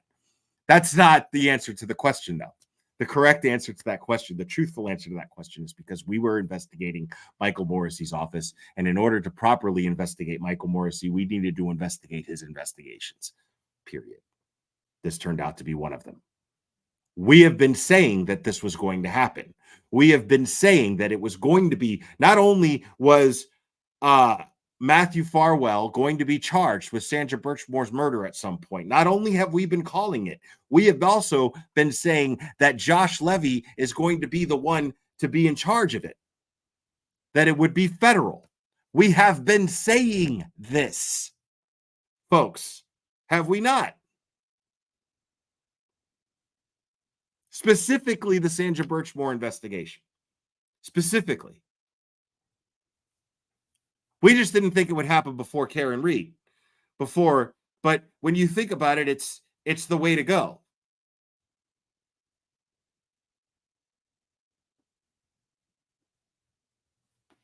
Because right now, as I stated before, last live stream, Michael Morrissey, Tully, Bukaki, Fanning, the Alberts, the McCabe's, Guarino, all shitting themselves right now. Every single one of them are scared out of their fucking minds. That is a fact. That's not even a speculation. Every single one of those people are scared out of their fucking minds right now. Oh, yeah. Proctor as well. I mean, Proctor just kind of goes without saying, though, you know?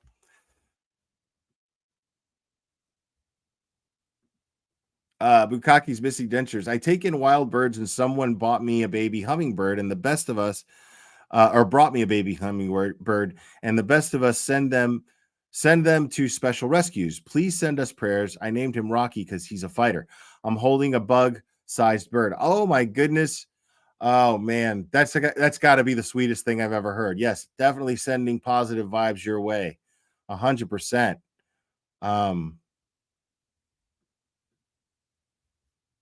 Yeah, Higgins, totally taking a shit. I mean, the list goes on and on, dude. This is a fucking career. This is a career investigation for Josh Levy. This is a career fucking situation. This dude is going to be able to retire and write a book that's going to sell for fucking millions. Once this is over. Because this shit is unreal. If this man manages to make a case against all of the people that I just named, this man is going to be able to write his own fucking ticket for the rest of his life. That's a fact. This dude is going to be a national hero.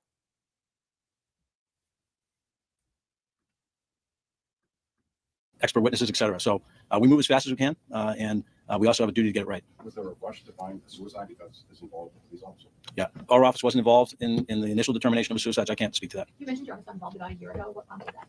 Yeah, we get leads on cases all the time from all different sources. I'm not going to comment on how we get information on how we got into this one. As you said initially, this was considered a suicide, but it seems like there's a plethora of evidence to suggest otherwise. Surveillance, text messages. How is that all missed for the first? And that's the funny Yeah, thing. I'm only in a position to comment on what we've done on this.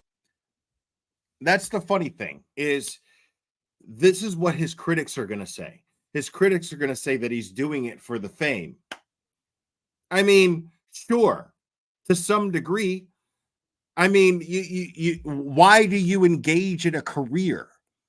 It's so that you can advance in your career, that you can flourish, right? That's the whole idea. That's the whole American dream, is that you don't just get a job, you go to college and you establish a career that you can grow in, right? This shit has got a fucking bow on it. This dude gets to fucking write his own ticket if he makes a bust like this, because it's the right thing. This guy gets to be recognized for doing a great thing, taking down corruption. He will change things forever in the state of Massachusetts. if this manages to go through the way that we all know it should, this man will have been responsible for changing Massachusetts for the better. That is the political move of political moves. And I wish him the best. This is what we want from a politician, is it not?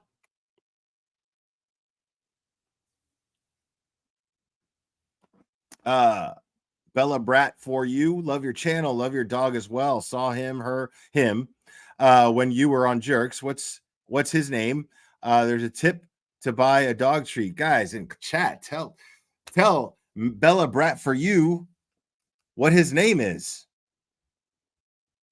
Thank you so much. Thank you. I really, really appreciate that. Yeah, and he really appreciates it too. Yeah, there you go. Look at that. There you go. Just look at the chat. That's his name. Everyone knows Clubber here. Everyone loves Clubber. Involved about a year ago. What prompted that? Our office wasn't involved in the initial determination of a suicide, so I can't speak to that. You mentioned your office got involved about a year ago. As fast as we can, and we also have a duty to get it right. Was there a rush to find a suicide because it's involved with a police officer? Yeah, our office wasn't involved in the initial determination of a suicide, so I can't speak to that. You mentioned your office got involved. See, they're trying to be slick. Was there a rush involved? Was there a rush involved? They don't want to go, well, did they just determine it was a suicide because they're corrupt as fuck? They can't do that. So they have to like be slick, and they have to go, was there a rush involved in determining that it was a suicide? And he's like, well, I wasn't there and I didn't investigate it at the time, so I can't tell you. Got involved about a year ago. What prompted that?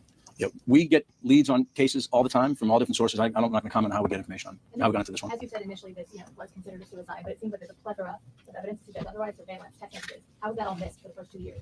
Yeah, I'm only in a position to comment on what we've done on this investigation. Right there. So it seems like there's a plethora of evidence.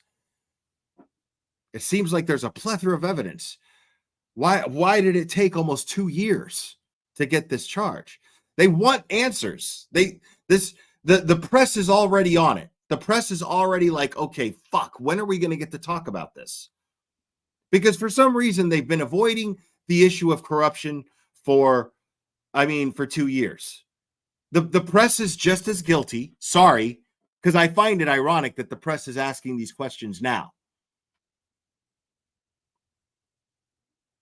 The only reporters that I can think of that have been asking these questions would be Turtle Boy, of course, and maybe Fall River reporter, Jess. That I can think of as far as journalists go. SJ Howard, thank you so much. I love following you because you are the street smart person that covers these cases in a unique and an easy way to follow. Right on. Thank you. Appreciate that. Arlene Wiley, he stated suicides could be investigating John O'Keefe's partner's death. Oh, that's interesting. I'd have to read. I'd have to reassess that. I have to take that in again and see what context that was used to explore that. So Those thank you. questions are not something I'm able to answer to. We like I said in my comments, we see they're started pulling asking why did it take 2 years? They want to hear that shit. That's what the press wants. The press wants to go. The press is going, we want to hear you say that this shit was determined to suicide because there's fucking corruption in Norfolk County. Everyone in that fucking room, if they do their jobs, they know that this man is currently investigating Michael Morrissey and the Norfolk County DA's office. And everyone in there has enough common sense, if they know this, has enough common sense to know that in order to properly investigate him, they have to investigate his investigations. Period. That's it. So they want to get him to say it. But he won't. And I kind of love that. I like that about him. I feel like this dude has got some serious integrity, man. And I love that. And I love that he sees it. And he's not even acting like, hey, he's not even doing this fucking, I see what you're doing. No, I'm not doing that. pulling the string and follow the evidence and got new evidence to put together the case we put together today. What evidence tipped you off? I'm sorry, sir? What evidence led you to be? You know, it's you're never able to pick one piece of evidence that is the straw that breaks the camel's back. It's really an accumulation. We have to go in front of a jury, 12 citizens, and convince them beyond a reasonable doubt that Mr. Farwell is guilty. That's on us. He's presumed innocent today, and he will remain innocent until we meet that burden. But it's all the evidence in combination makes that case. Did the state medical examiner's office plan to change the cause of death on her death certificate, and did you determine who the father of her unborn baby was? Well, I'll take those in reverse order. I'm not going to comment on the second piece. What we have alleged in the court papers is that Okay. Because a lot of people want to know that, and I'm really glad that reporter asked that question. Are we going to find out who the father was? Are they going to change the cause of death on her death certificate, and are they going to find out definitively who the father was? People have been asking this. So, but he said, I'm not going to answer the second part of that question. The second part of that question being who the father was. So we're not going to get an answer from Josh Levy on that today, but we'll see. Hopefully we'll get something later on. Ms. Birchmore told Mr. Farwell several times that he was the father. And your question about the state medical examiner, obviously they don't report to me, and that's a question better directed to the state medical Matthew examiner. was mentioned here, but we've heard reports over the years of several other officers. Have you guys conducted any other ongoing investigations related to Tucson? So I think Assistant Special Agent Charge Keller alluded to the fact this is an ongoing investigation. I'm not going to comment on what the other pieces are that we're looking into, but it's an active investigation. Shelley. This is a death penalty eligible case. Okay. It's an active investigation. That's it. Now, a lot of times they're going to say, we investigated Matthew Farwell. He was the focus of our investigation. And once we convict him in a court of law, then that case is closed. He didn't do that. He said there are other pieces of that investigation, and I'm not going to get into them. That is, again, very telling. You have to listen to the language here. Because if you've ever listened to a press conference before, you get a whole lot of nothing most of the time. You know what I mean? But when there is that, there's one crime, they investigated that one crime, case is closed. That's it. This is an ongoing investigation. And there are other pieces to that investigation. Because you got to listen to what the reporter's question was too. Directed to the state medical Matthew examiner. was mentioned here, but we've heard reports over the years of several other officers. Have you guys conducted any other ongoing investigations related to Tucson? Okay. We've heard reports over the years of several other officers. He was mentioned here, but we've heard reports over the years of several other officers. Have you guys conducted any other ongoing investigations related to Tucson? So I think especially Have you connected any other ongoing investigations into this one? What's up, Mizzy? It's good to see you. I'm just going to say one big hi to everyone. Thanks for the kind greeting. Yeah. Right. I have to do the same thing when I go into chats, and I'm really grateful because it's really nice to get everybody, but I feel bad because I want to like type everyone's name and I can't. So I just say hi to everybody. It's really, really sweet. So don't get mad at Mizzy if she doesn't say her name. Assistant Special Agent Charge Keller alluded to the fact this is an ongoing investigation. I'm not going to comment on what the other pieces are that we're looking into, but it's an active investigation. Shelley. This is a death penalty eligible case. Is that on the table, or is that already off the table? So Shelley, you're absolutely correct. The maximum penalty under this statute as charged is a sentence of death. And whether to seek the death penalty in a federal case is decided at the highest levels of the Department of Justice. That decision has not been made on whether the death penalty sought in this case, and that process will continue, but I can't comment on it beyond that. Would you favor that? I'm not going to comment on it. It's a process that involves a lot of people at the Department of Justice, and I'm not going to share my view on this. Did all other offers? The sought in this case is decided under this statute as charged as a sentence of death. And whether to seek the death penalty in a federal case is decided at the highest levels of the Department of Justice. That decision has not been made on whether the death penalty sought in this case, and that process will continue, but I can't comment on it beyond that. Yeah, they will. I'm not going to comment on it. It's a process that involves a lot of people at the Department of Justice, and I'm not going to share my view on this. Did all other officers in Stoughton or Stoughton government know about the grooming, the underage sexual contact? Did other officers in Stoughton know about the grooming? She's being real careful. She knows that there was other grooming. There was more grooming going on. She knows this, but she's trying to be very subtle and get him to say something. What was happening with Sandra, what was going on in those early 2010, 11, 12, 15? You know, I'm not going to comment on information that's not in the public record. As you heard, this is I'm not going to comment on information that's not in the public record. an ongoing matter, so we're going to continue to look at this matter. And if there's other individuals that we develop evidence they violated the federal law, we'll proceed. Yeah, if there's other cops and there's evidence that they violated the federal law, then we will proceed. And what's funny about that is that's not what she asked. She asked if there were other officers who knew about it. She asked if there were other officers who knew about the grooming. So he's basically like, he knows that they're talking about other cops who groomed her as well. Everyone knows about this. Everyone knows about Divine. Everyone knows about William Farwell. Can you touch on, I mean, murder, state usually is the one that handles murder charges. Obviously, you guys have jurisdiction on many cases, but what made this one get to federal authorities? And do you think that the state officials watched this investigation? You know, there's a lot of. What made the Fed step in on this, right? And do you think that the state officials botched this investigation? Let's hear what he has to say about that. Overlap in the law between the federal government has jurisdiction over and what the state government has jurisdiction over. When someone comes to our office with credible information that a police officer may have been involved in a murder and underlying legal violations as set forth in the indictment, we're going to investigate that case every time. They come in different shapes and sizes, but that is our duty to the public, is to pursue credible leads like that and investigate them fully. To follow up on her question, we saw Lieutenant Toliota earlier. This is Rocket case first. You mentioned that they've been state partners throughout this. Does your office look into what may have went wrong in their investigation? This case about what went wrong for Sandra Birchmore and how she was treated by Matthew Farwell and how he violated her rights and ultimately killed her. That's what this case is about. It's not about what happens at other state agencies. This is about justice for Sandra Birchmore. This is the second major death investigation. You notice every reporter, every question was about, are there going to, basically, I mean, they had to be very careful, but they're basically asking, the crux of what they're asking is, are there going to be more arrests, and why in the fuck was this ruled a suicide in the first place?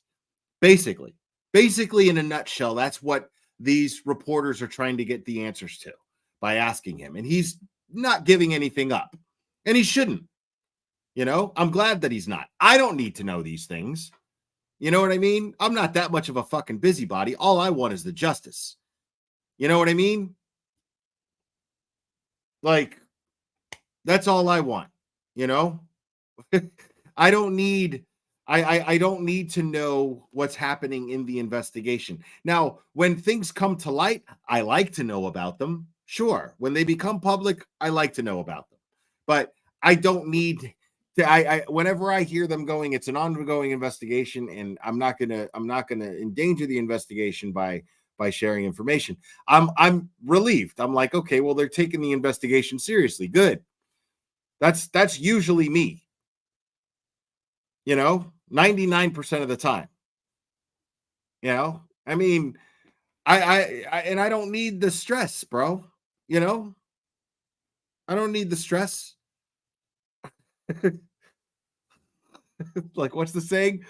I don't want the labor pains. I just want to have the baby. You know what I mean? Just, that's it. Thank you. I like to know that the professionals are doing their jobs. Cool.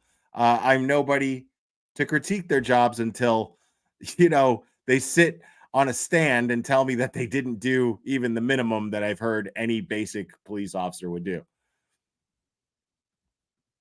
I'm sure you can't comment on that. Is that normal for federal prosecutors and state prosecutors to reach different conclusions on investigations? So I'm here to talk about one case. We got about 1,000 cases in the office. I'm not going to comment on any other case in the office. I would just caution you to not extrapolate too much from one case out of all the things that are happening in our office. This district has brought the charge of killing of a witness. I can't think of any others. I'm wondering if there are others. Yeah. I don't know the answer. That's a question. That's an answer we could get for you, but I don't know the answer to it. We bring charges of obstruction of justice frequently, as you know, but I'm not pulling one off the top of my head that matches this. So that's okay.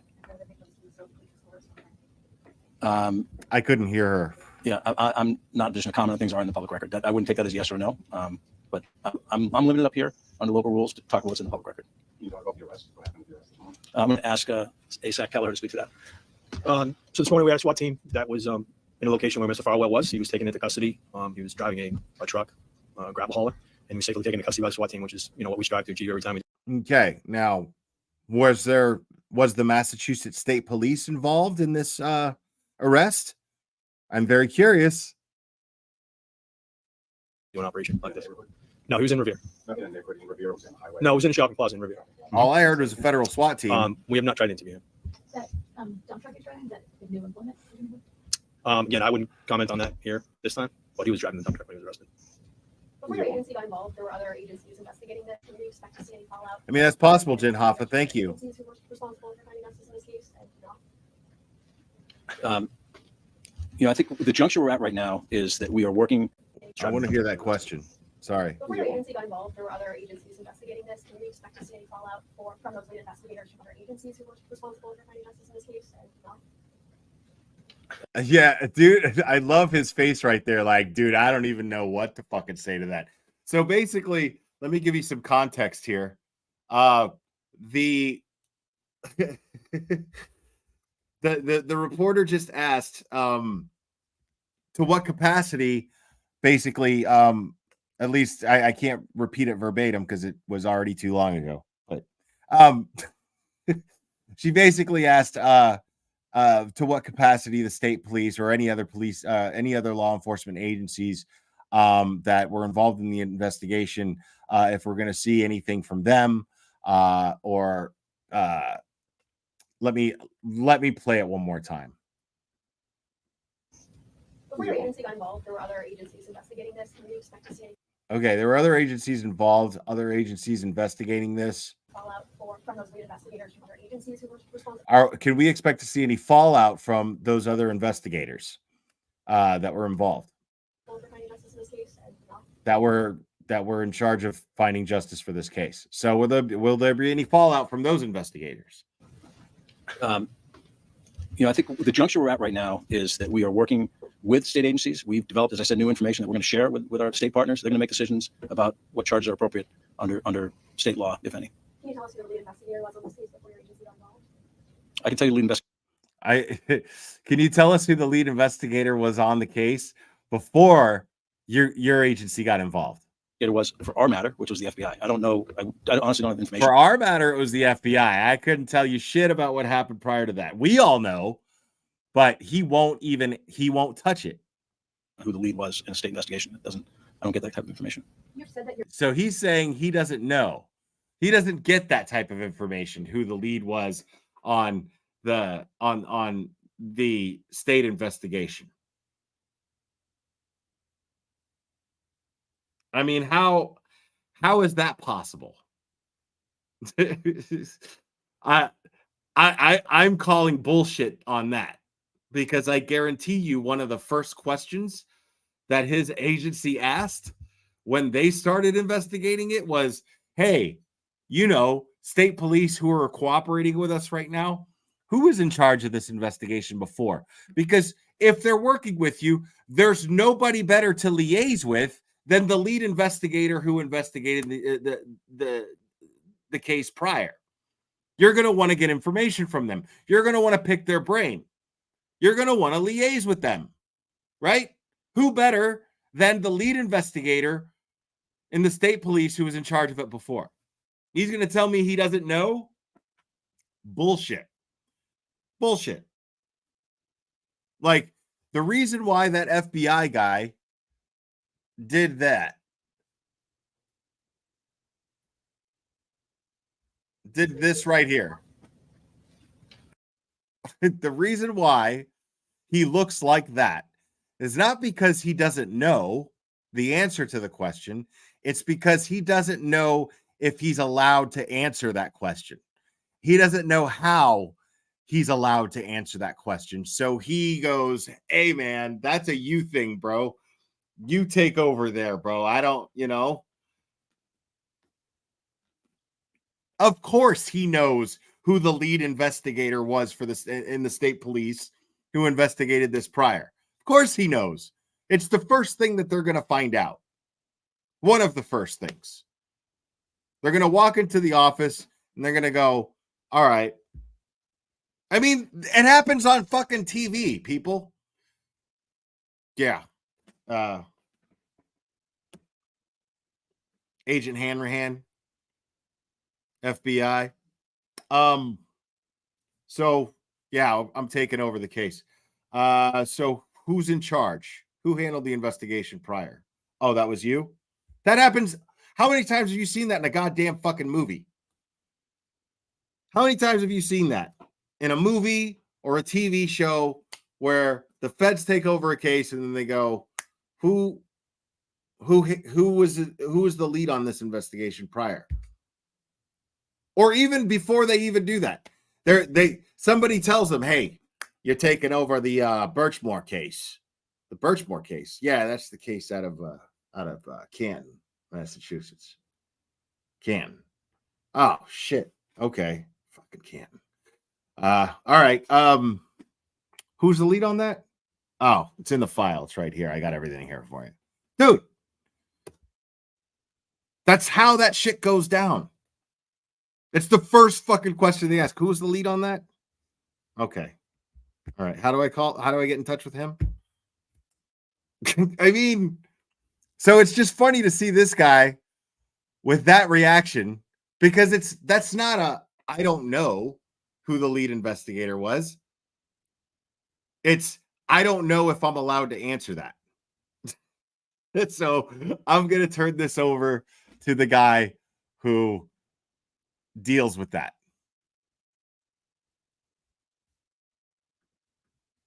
I think the juncture we're at right now is that we are working with state agencies. We've developed, as I said, new information that we're going to share with our state partners. They're going to make decisions about what charges are appropriate under state law, if any. Can you tell us who the lead investigator was on this case before your agency got involved? I can tell you the lead investigator was for our matter, which was the FBI. I don't know. I honestly don't have information on who the lead was in a state investigation. I don't get that type of information. You've said that you're not, you're looking just at the back of the You're lying. In this case, not what law enforcement agencies prior to did. Is that within your jurisdiction to investigate what those state agencies did? I think what I said was I'm here to talk about Sandra Birchmore, and I'm not here to talk about other things that are happening in the United States Attorney's Office. It's 125 federal prosecutors doing. Yeah, see, he's getting fed up.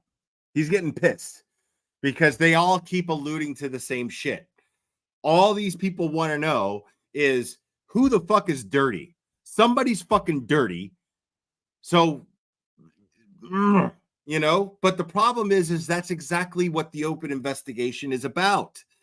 He can't tell you who's dirty. He can't even allude to who's dirty because it could fuck up their investigation.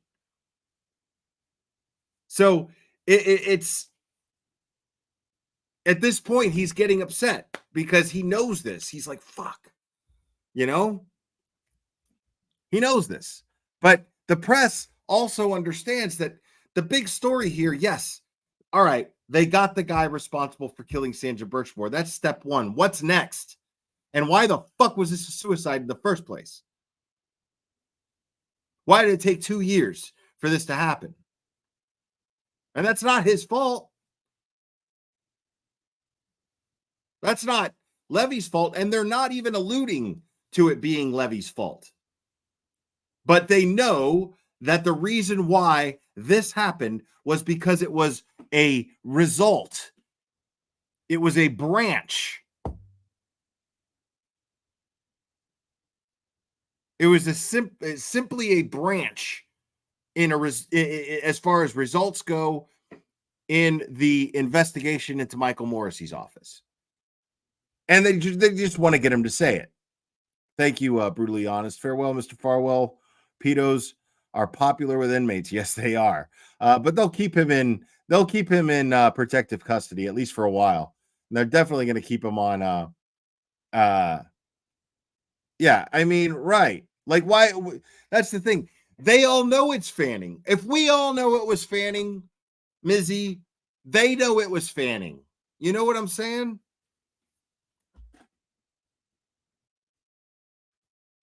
A lot of different things. In this case, this press conference was about one young woman who we allege was killed by a Stoughton police officer, Matthew Farwell. How your investigation might be complicated by the fact that you're going now into federal court where there is this, and you found that it was suicide. The Norfolk County DA's office opted not to pursue it. I can't believe Twatendorf are calling her boyfriend. We're still going to talk about that. Good question. Look. We're going to hang out a while, whether the charges because we still got to go over some Plevinisms. Both incriminating and exculpatory. All that gets turned over to defense lawyers. Mr. Farwell will be well represented in this case, and those facts will be put out in front of a jury. We are confident that when all the evidence is presented to a jury, if it gets that far, that those issues will not prevent us from securing conviction. Have you done your own? Have your own person do an autopsy? We come to a different conclusion. I know there's another one out there that's already been reported. All right.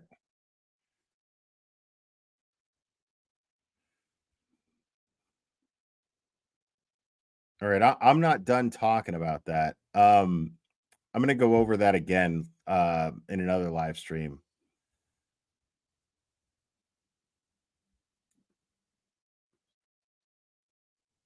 Let's continue with this idiot. That the FBI was conducting from the standpoint of their law enforcement officers. They also named the Stoughton Police Department. Everyone cooperated. Why? The FBI needed all of that. The FBI needed the documents from the state police. What did they say initially when they were interviewed? Meaning, what did the defendant initially say in his interviews? He lied. And in the court documents, they spell out each of those lies, all of those many lies that he told. And that was important for the federal case. It was now. Important. I have yet to go over the FBI affidavit. I have yet to go over his arrest affidavit, but and I've been debating on whether or not I'm going to do so. Because I need to read it.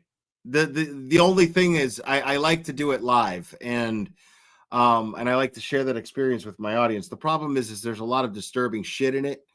And due to the fact that it's so disturbing, I don't know if I want to do it live.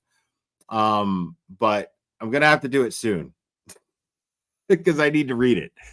But I'm really curious to find out.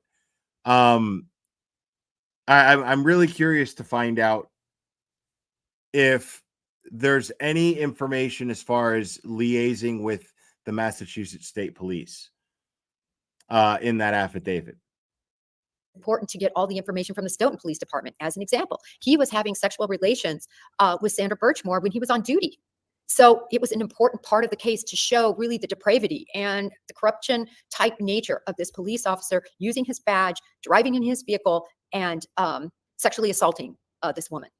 So I just wanted to get on and really hammer home why the FBI got involved in a murder investigation, how they could get involved, how the statutes align with the facts, and then also talk about really quick. I'll segue quickly into Karen Reed. Of course, everybody's saying, well, these are the same people in charge of the Karen Reed investigation. Well, here we go. Overarching. Certainly wasn't Proctor. That was the person that led this. That's your excuse? That it wasn't Proctor? Wait, okay. Why the FBI got involved in a murder investigation, how they could get involved, how the statutes align with the facts, and then also talk about really quick. I'll segue quickly into Karen Reed. Okay, see what you're doing right now is you're minimizing, you're downplaying something that can't be downplayed. The fact of the matter is that you're stating that. Here, let me play that one more time. Using his badge, driving in his vehicle, and sexually assaulting this woman. So I just wanted to get on and really hammer home why the FBI got involved in a murder investigation, how they could get involved, how the statutes align. Okay. She says how the FBI could get involved in a murder investigation. Again, you're downplaying something here. It's really important. They didn't get involved in a murder investigation. What they did was they determined that it was a murder investigation. They investigated what was already ruled a suicide. So what they did was they investigated a suicide, and then they uncovered the fact that it was a murder. That's what happened. So your language here is kind of slick, but it's not slick enough, Twat Doffer. It's not slick enough. They didn't involve themselves in a murder investigation. They involved themselves in a suicide investigation that in their investigation, they determined it was not a suicide. It was actually a murder. That's what happened. They independently investigated the death of Sandra Birchmore and determined that it was a murder. So when you say they involved themselves in a murder investigation, you're giving credit to the Massachusetts State Police and the Canton Police Department, and that credit is not deserving. That credit does not go to them. They botched this. Okay? Aligned with the facts, and then also talk about really quick. I'll segue quickly into Karen Reed. Of course, everybody's saying, well, these are the same people in charge of the Karen Reed investigation. Well, yeah, overarching. Certainly wasn't Proctor. That was the person that led this investigation. No, it wasn't Proctor. It doesn't matter that it wasn't Proctor. In terms of the chain of command, there's some chain of command where the state police were involved, but the facts are completely different. And for anybody to make a sweep, the facts are completely different. Agreed. Because the facts dictate that Matthew Farwell was responsible for the death of Sandra Birchmore. And the facts dictate that Karen Reed was not responsible for the death of Boston police officer John O'Keefe. That's the big difference here. That's the difference.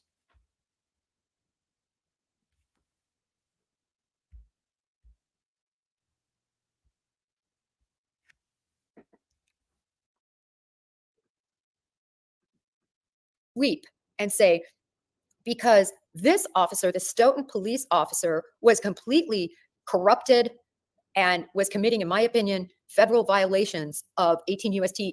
2242 and ultimately. Oh, shut up. Not in your opinion. In the fact that he was arrested by feds and charged with federal crimes. It's not your opinion. 1512, which is murder of a witness.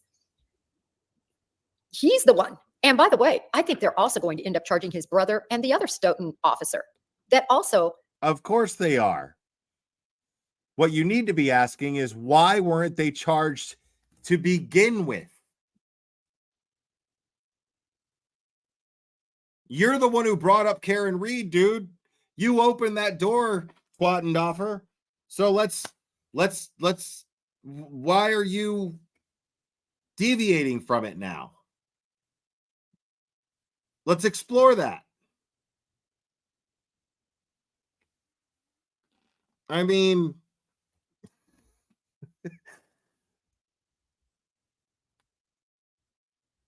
violations of 18 U.S.C. 2242 and ultimately 1512, which is murder of a witness.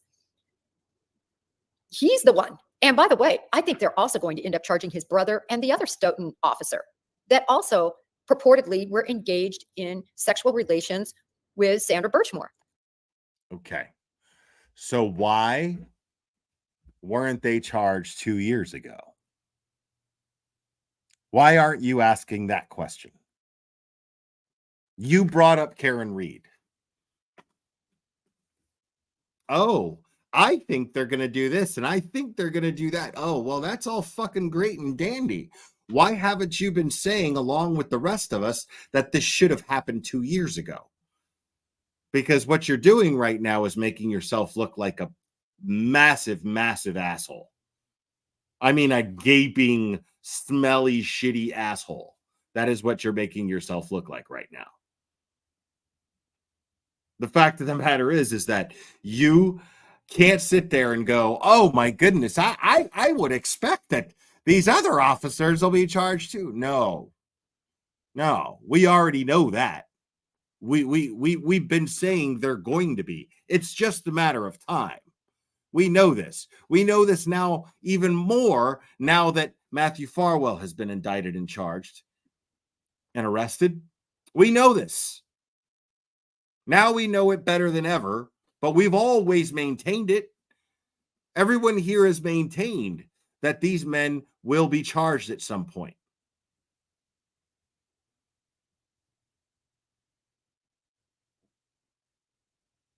So don't think that we don't see through your bullshit, because if you now know and acknowledge that these men should be charged, then you have to acknowledge, Jennifer Coffinduffus, you have to acknowledge now that they should have been charged in the first place. That means that you have to hold the Massachusetts State Police accountable.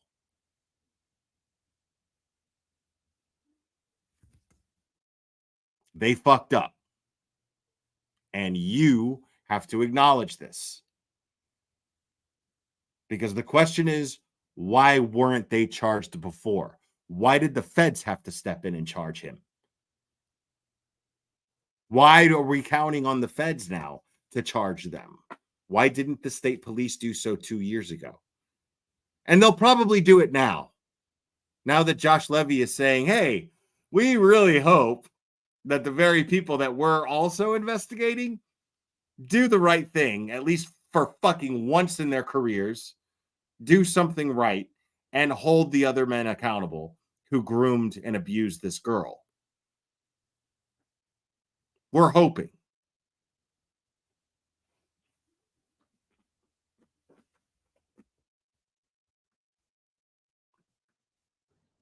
I'm sure they are working hard to determine any and all officers that used their badge to coerce this young girl to be involved with them sexually.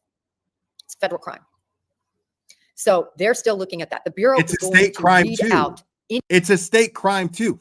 I don't know, man. Last I heard, rape wasn't just a federal crime, was it? Last I heard.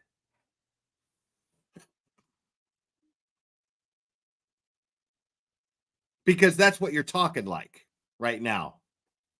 That you basically just said that it's a federal crime. And by not acknowledging that that these men should have been arrested 2 years ago, you're implying that it's not a state crime, it's just a federal crime. That's basically what you're implying. You don't realize that's what you're doing because you're fucking retarded. But that's what you're doing right now. You don't even realize that that's what you're doing because you're too fucking stupid and your head's too far up your own ass that you don't even realize what you sound like right now.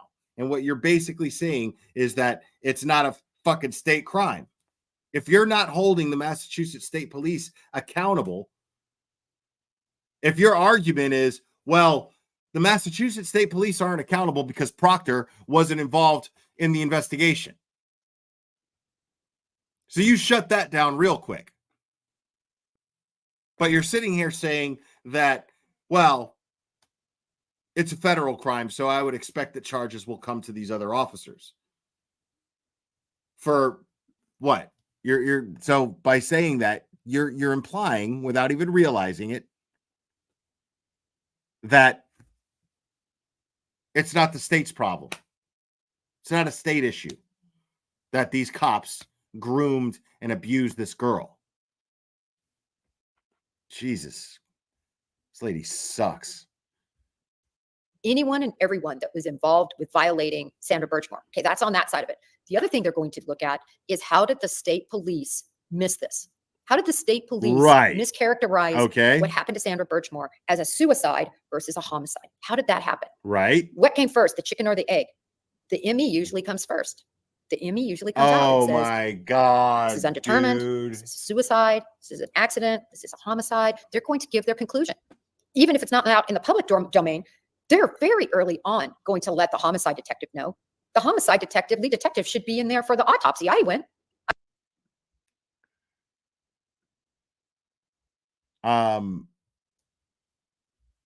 Coffinduffus, why are you like this? Why are you the way that you are? I'm retarded?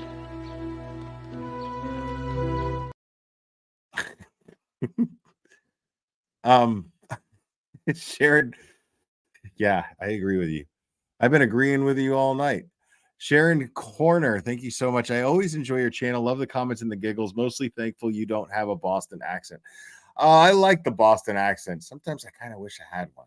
Sometimes I feel so connected to those people that I kind of wish I had one. You know what I mean? Not even trying to lie. Oh, there he is. There he is. Yes, she is the biggest jackass. I absolutely agree.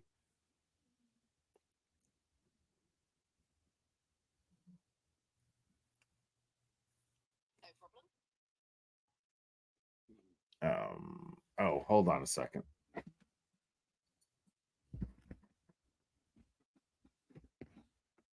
Oh, I gotta plug my computer in. I totally forgot about that.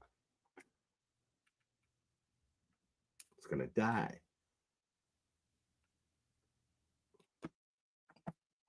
Okay.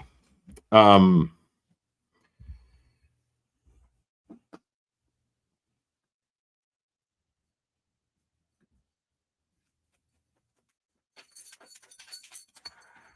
yeah. Thank you, Cherry. Cherry managed to pull this up from her Twitter. I should see this shit. So she tweeted, for your reading pleasure, below is the extensive motion to detain former Stoughton, Massachusetts police officer Matthew Farwell. Now, I haven't read it in its entirety. I've only read well, no, that's actually the thing that I read. That's not even the affidavit. What she's talking about is the extensive motion to detain, which I read. I did read that yesterday. And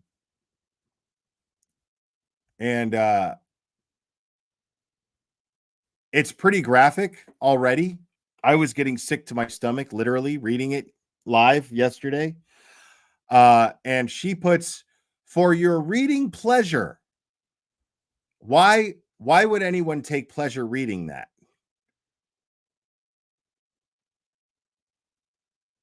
I mean, I don't understand. What is wrong with you? You're a little cunt. I mean, yes, you are. You're terrible. Jesus Christ. I went to my cases when there was an autopsy. I went to the autopsy. I want to know right away, what are we looking at? So it doesn't make any sense to me that the state police made a determination prior Be spicy, to Mizzy. the medical examiner. So the medical examiner makes that determination. The FBI is going to be looking at why. Is this a situation of incompetence? Is this a situation, where the ME just went in there and just jumped to that? I mean, you see what she's doing here. She thinks that she's smart. She thinks that she's smarter than all of you. Because what she's doing here is saying that it's all the ME. She's putting all the blame on the ME. That's it. In order to that the ME is the first person that no other investigation takes place. Right?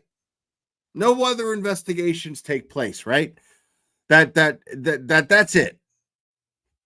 The ME, the first thing that happens, the ME says what they say, and then the rest of the cops go up. Well, that's it. They don't ask around. Nothing. That no other investigation takes place by the Massachusetts State Police. That they just depend solely on what the medical examiner states. Right? Now, if that were the case, explain to me, Jennifer Twattendoffer, explain to me that if the medical examiner could not determine a cause of death for Boston police officer John O'Keefe, why did an investigation take place? I mean, why? Why bother?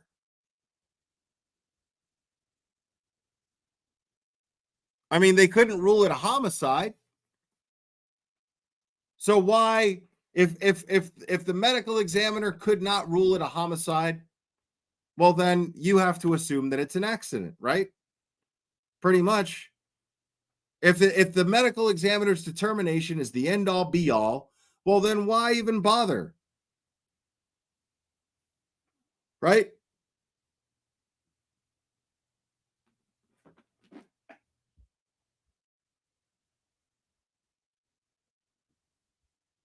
I mean, they went out of their way to prove that he was hit with a vehicle, and nothing indicates that he was hit with a vehicle. Fucking nothing, other than a broken taillight, and everything about that broken taillight is shady as fuck. And so, but the medical examiner is the end all be all of the investigation, right? Give me a fucking break, lady. that conclusion, saw the, the ligature that was put around the neck and kind of ignored all the other physical issues. As an example, her necklace was on and broken. How many people would go to hang themselves and have their necklace on and have their necklace break? No, that's from the interaction of another. It was bruising Wow. on her. Jesus, Bruising lady. that would not be there except for that would have been done by another. So we're going to have to find out what the ME, how they reached that conclusion, and whether it was any part of corruption. Yeah, because it's not like Proctor tried to influence the medical examiner to rule it a homicide in the John O'Keefe case, did they? No, Proctor didn't do that, right? Because we know that he did. I'm being totally facetious here because we know that he fucking did. We also know that this is what they aim for, isn't it? Because in Proctor's text messages, there was another police officer who said, I would have gotten that shit a homicide, ruled a homicide. You're a pussy, or something to that effect. You're a pussy. I would have gotten that shit ruled a homicide. And then he called the medical examiner a whack job. Right?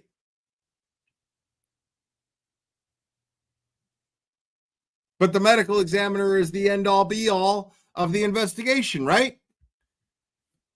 Get the fuck out of my face, lady. Nay, thank you. I'd love to see Auntie Bev pop a manky squirrel on his noggin and do a roughing ya twat skit. I have no idea what that means, but it sounds great. It was definitely fun to say. In fact, I'm going to read it again. I'd love to see Auntie Bev pop a manky squirrel on his noggin and do a coffin ya twat skit. No idea what that means, but man, that was fun to say. Thank you for that. Appreciate it.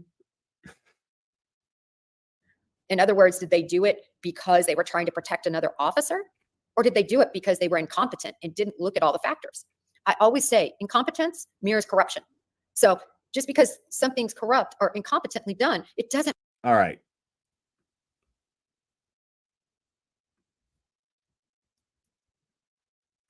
Part of corruption. In other words, did they do it because they were trying to protect another officer? Okay. Let me get this straight. So the medical examiner who works for the Massachusetts State Police, right, was trying to cover for the Stoughton police officer who killed her, right? But nobody else in the Massachusetts State Police would have had any part of that. None of the other people who have been in the shadiest of dealings that we've all been pointing out, who you have been who've been acting as a mouthpiece for all over Twitter and your stupid YouTube channel, none of them would have been trying to protect this Stoughton police officer. Just the medical examiner is what you're saying, right? Come on, dude. Lady, are you fucking kidding me right now? You're saying this shit out loud on the internet. You are mind-blowing. Like, I just, dude, I listen to this lady and every fucking sentence that comes out of her mouth, I'm just like, every fucking time, dude. Or did they do it because they were incompetent and didn't look at all the factors? I always say incompetence mirrors corruption. So just because something's corrupt or incompetently done, it doesn't mean that officer was corrupt. It might just mean they didn't do it right. They messed the whole thing up. But they didn't do it for the reason of they were getting bribed or they were being coerced or they were trying to do, trying to cover something up. Secondarily, they're going to have to look at the state police. Wow. Did the state police even notice that there was laundry? Did the state police, what did they make out of the fact that he came in, he was the last to see her, came into the apartment where she was and left within 30 minutes? Last one. She wants to burp like real bad. Look. But they didn't do it for the reason of they were getting bribed or they were being coerced or they were trying to do, trying to cover something up. Secondarily, they're going to have to look at the state police. Did the state police even notice that there was laundry? Did the state police, what did they make out of the fact that he came in, he was the last to see her? He's getting gas. Did the state police, what did they make out of the fact that he came in? He was the last laundry? Did the state police, what did they make out of the fact that he came in? He was the last to see her, came into the apartment where she was and left within 30 minutes. Last one to see her before she was found dead. What about the fact, what about all these text messages? Was that ever digitally analyzed by the state police? Or did they just leap to the conclusion without doing a full-on investigation that Sandra Birchmore was a troubled 23-year-old and decided to take her life? That's what they're going to have to determine. What steps did the state police take? Asshole. That's what they were determining first. How do you think they determined that she was murdered? How do you think they did that? They went and found out what steps the Massachusetts State Police took and didn't take, and then determined, wait a second, this girl was murdered. That's what happened. What are you talking about? They've already determined this shit. I promise you that. They've already determined this. Guaranteed. Just a matter of time. Just wait. And if they didn't fully investigate this, which doesn't seem like they did, right? Did they not fully investigate it because they're incompetent and they didn't even wait. So, okay. Now you're making the excuse that they didn't investigate it, right? And they didn't investigate it because you already gave the disclaimer. Well, incompetence mirrors it mirrors corruption, right? Incompetence mirrors corruption. Okay. And just because somebody, just because something didn't happen, it doesn't mean that they were corrupt. Could just mean that they were incompetent. Right? Okay. So you're going to say that they didn't investigate this because they were incompetent. So you're now making the excuse that the Massachusetts State Police are stupid, that they're incompetent. Please. You're going to tell me that the very same people, the very same investigators who investigated the John O'Keefe murder, were they incompetent, Jennifer? Because I thought that they were really good investigators, and I thought that they did this crack shot investigation and had all this proof beyond a reasonable doubt, with the taillight and everything. Jennifer, I thought that they were, great investigators. That's what I thought. I don't know. I'm confused as to where your opinions are here. I don't know. Maybe. No. No. Didn't even, follow the handbook? Or were they purposefully, was this some sort of conspiracy to cover up the fact that another law enforcement officer murdered Sandra Birchmore? One could say, or was this a conspiracy, in a separate case to cover up the fact that a cop murdered Boston police officer John O'Keefe? Gee. This lady's killing me right now, bro. Like, killing me right now. These are all questions the FBI is diving into. They made it very clear today in the press conference. Listen, I was listening, thinking of Karen Carpenter. I'm old. We've only just begun. We've only just begun because there is so much more going on. But for people to think that this has some sort of direct inner connection with the Karen Reed facts and circumstances, the Karen Reed conclusions, no, it's terrible because. Why do I feel like this is where my mind goes, guys? This is where my fucking mind goes. Immediately when she's sitting there listening to, she's talking about fucking Karen fucking Carpenter, dude. Who the fuck listens to fucking Karen Carpenter? We've only just begun. She makes it a point to listen to this shit. And all of a sudden I got a fucking visual of her wine drunk to hell with the fucking, the air conditioning repair guy in her house. And then she just puts that shit on, sits on the couch, some fucking robe and some Crocs, wine drunk and shit, looking at the AC guy while he works. We've only just begun. So how long have you been doing this? You find air conditioning fascinating? I find it so fascinating. I just think it's crazy how it's just like it just blows cool air. How do you get it to do that? It's like a fan just blows air around, but this thing, it blows cool air. How do you get it to do that? Like I picture her and then the dude just being all like, so like, where do I send this invoice to? Like, do I just, can I just leave you a bill and leave? Can I do that? Oh, okay.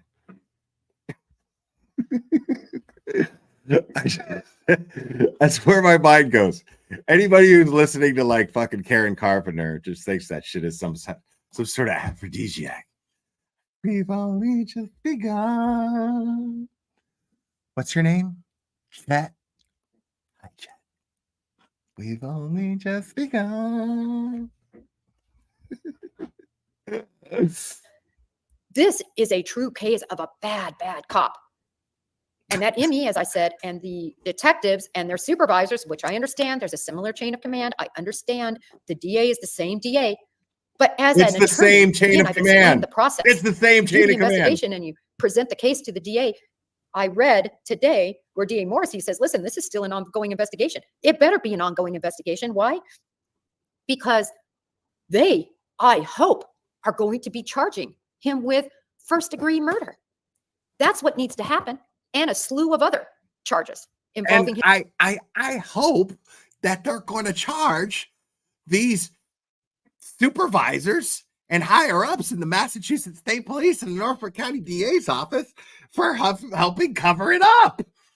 I hope, but she won't say that shit. Even though she's like painting the picture as to like, yeah, they should be, right? Yet she's like, yeah, I know. And then never gives like a valid like reason why they shouldn't be fucking charged with covering this shit up. This is fucking great. Oh, bro, my pause game, y'all. Look at that shit, dude. Fuck yeah.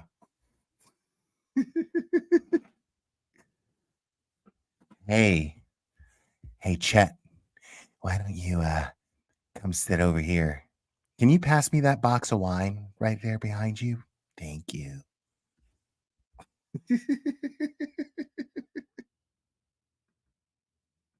involving his relationships with her when she was 15. They need to be Morrissey better be throwing the book at Farwell. That's what needs to happen. The Bureau, this is a death penalty case potentially. So they don't need this done to heighten, the punishment, because it's the worst punishment you can receive. But you better believe they need to charge. And I think they will, because if they don't, oh my gosh. I mean, the evidence is handed to them on a platter from the FBI and the U.S. Attorney's Office. So you better believe they better charge. I want to open it up for questions. I know I went through a lot. I know I went through it pretty quickly, but I would love to entertain questions. This was such fast-breaking news, and I had to change around a lot to be able to do this tonight. I appreciate all of you who came in. I know there's not that many in chat, but I just want to say I really do appreciate each and every one of you for coming in. I think this is just such an important case. Let me take a look, get on my cheaters here. So important. Yes, Robert, it was important to clarify that. So important that you never fucking talked about it. I can't believe on social media that people are trying to make this nexus. Again, the FBI also thoroughly investigated the Karen Reed case, and we've got almost 4,000 pages of their investigative findings. And the worst that we saw, and this was bad, certainly not murder, certainly not sexual assault or anything else, were Proctor's horrible, unprofessional, bad messages he made to high school buddies and his sister. I love that she just left out. It's like, that was pretty bad. And yes, we did see this, but you're kind of leaving out something pretty important. You're also leaving out the fact that the FBI hired independently 2 crash experts to determine the fact that Karen Reed did not strike Boston police officer John O'Keefe with her SUV. Yeah. That is what they determined. Karen Reed did not kill John O'Keefe. That is what the FBI determined. Your FBI determined this, but you're conveniently leaving that out here. And there was one to his boss that said, no nudes yet. I take that as more just joking around. Yes, it's completely unprofessional, but to keep it in proportion with what we're looking at with Sandra Birchmore. Wow. Really? You just said that shit on the internet out loud. Oh, he was just joking around. It's inappropriate, but he was just joking around. That's how I took it. Oh, it's so funny, right? It's so funny that a lead investigator would say that along with all of the other things that he said about her, right? Just joking around because that's cool. Dreamer Thinker, thank you so much. This is the person you ignore in the hallway of your apartment building every single time. Totally right. You can smell the wine when she opens her fucking door. Like you can smell it. You're just like, oh shit, Jesus Christ. This is corrupt. This is murder. This is rape. All right, let's see what else. I agree, Robert. His goose is cooked.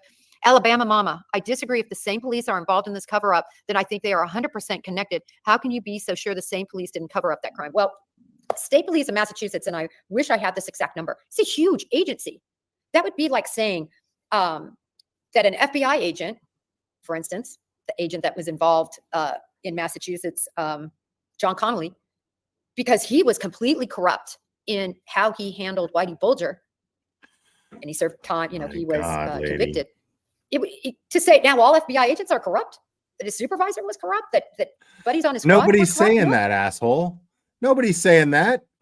No, we're saying the same fucking people who were in charge of the investigation into Sandra Birchmore's death were in charge of the investigation into Boston police officer John O'Keefe's death.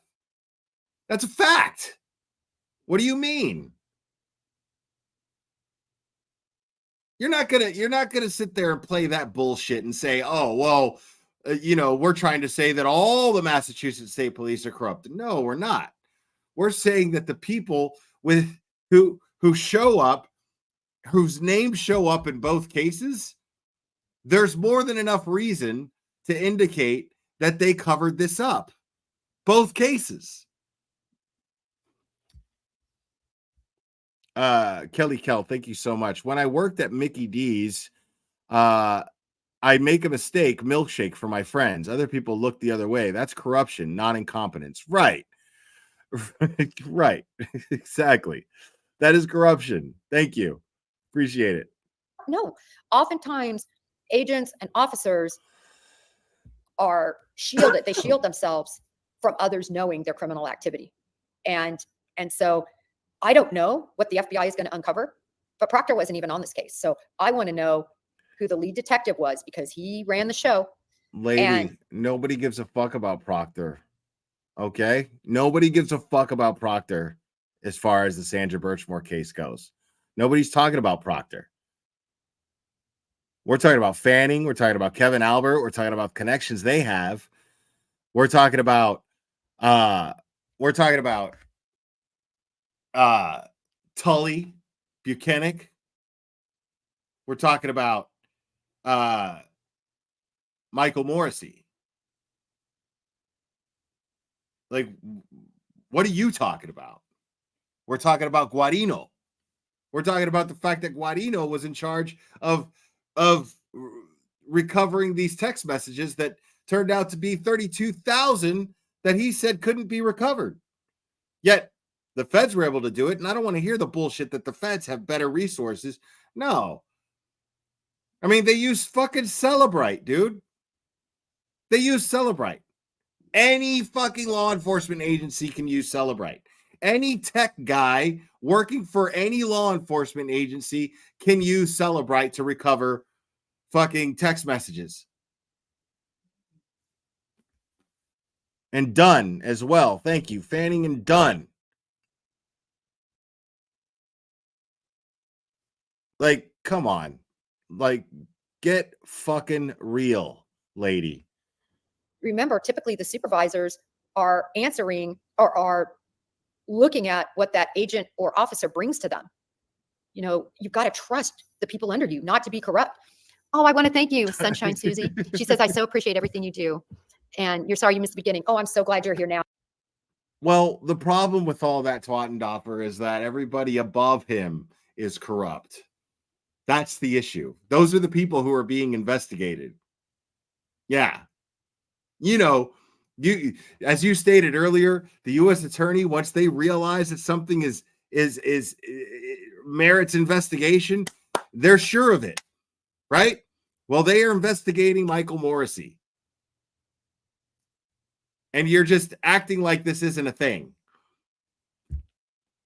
I can't, I mean, dude, this whole live stream that she did was absolutely contradictory to itself. She contradicted herself 100 times. AZ Nature Chick, new member, thank you so much. Welcome to the lady.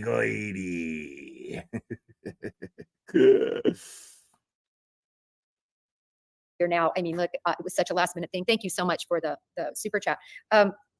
So it's not fair. You can't take a brush and say, because this guy did this, that everybody is bad. What's up, Dana?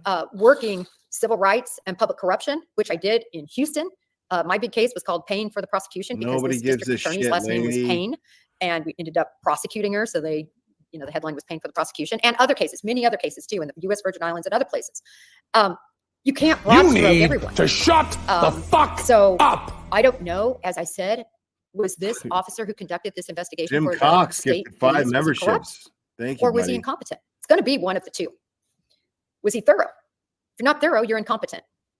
Seems like he missed a lot because the Bureau came in and Wow. found all these messages. So for people to say, well, it's the same person. Weren't you the same person that said that, you know, sometimes cops make mistakes? You made all these excuses. Like, come on, lady. that did the digital analysis on Reed's phone that did this, we don't even know what the lead detective asked for. In other words, so when I'm a case agent, when I go in on a case, you ask for assistance from other resources within your department. It's the same thing with the state police. Not every case has digital analysis done on everybody's phones. No. Can you imagine? All right. So here she just makes this real not so subtle excuse for Guarino, saying, well, the tech guy, he's only going to recover what the lead detective asks for from the phone. Okay, fair enough. Fine. So what's the excuse for not uncovering 32,000 text messages that took place between the murderer and the victim, between the groomer / rapist and the victim? Lady, what's the excuse for the 32,000 plus text messages that weren't recovered between the perpetrator and the victim? Explain that. That's so I would say that's the lead detective's fault, right? So that's not the medical examiner's fault, because it can't fucking be the medical examiner's fault, can it? Right? So whose fault is it? All right, it's the lead detective's, right? But it's not the lead detective's fault, just the medical examiner's fault that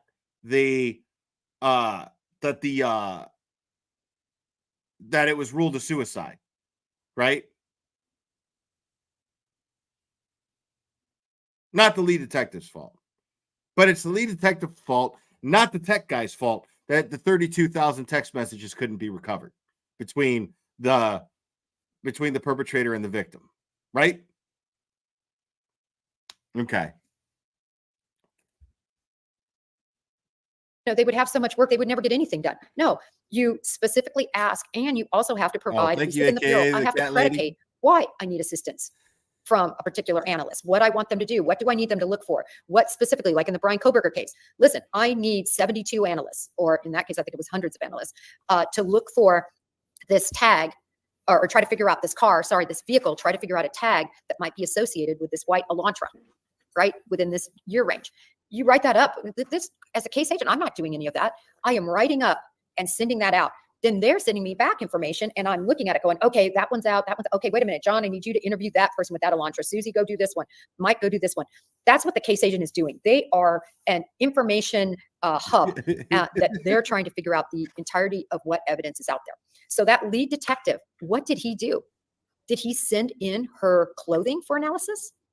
In other words, fingerprint, DNA, hair, fiber, or did he just make the decision prematurely without doing much investigation that it was a suicide because the ME? No, you know what he did?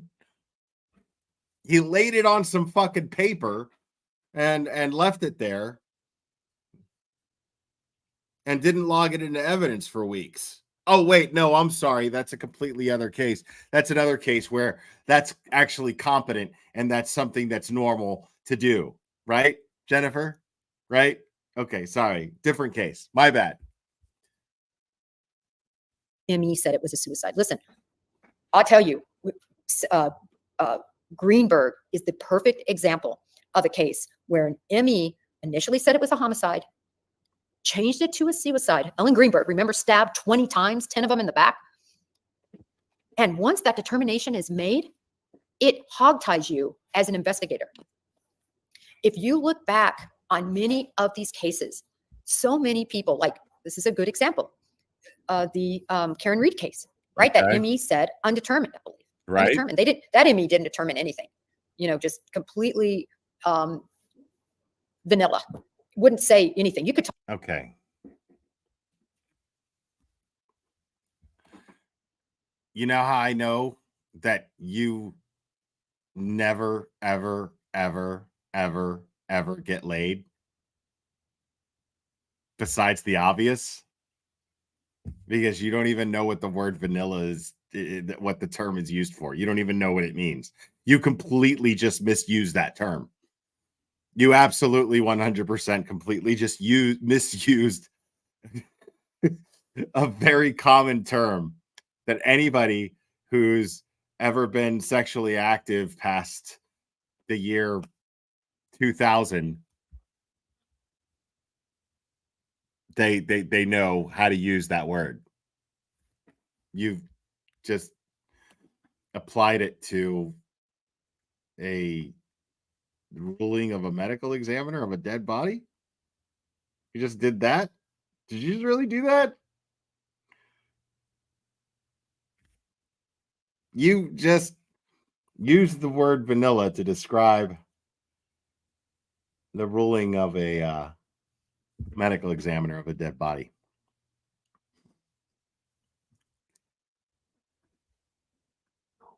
You could talk her into anything. Well, could it be this? Oh, it could be. Could it be Martians? Yeah, it could have been. She absolutely gave no opinions. Undetermined. That's actually not true at all. By the way, sorry, I got stuck on the whole vanilla thing, but that's actually not true at all. She gave a very, very insightful testimony while on the stand. She was one of the few people who took the stand who were actually honest. She was one of very few people who testified for the prosecution that was honest while they were on the stand. And she gave very, very insightful, a very, very insightful testimony. She reviewed Officer John O'Keefe's remains very thoroughly. And no, she could not determine that he was struck by a vehicle. She could not even determine that it was a homicide.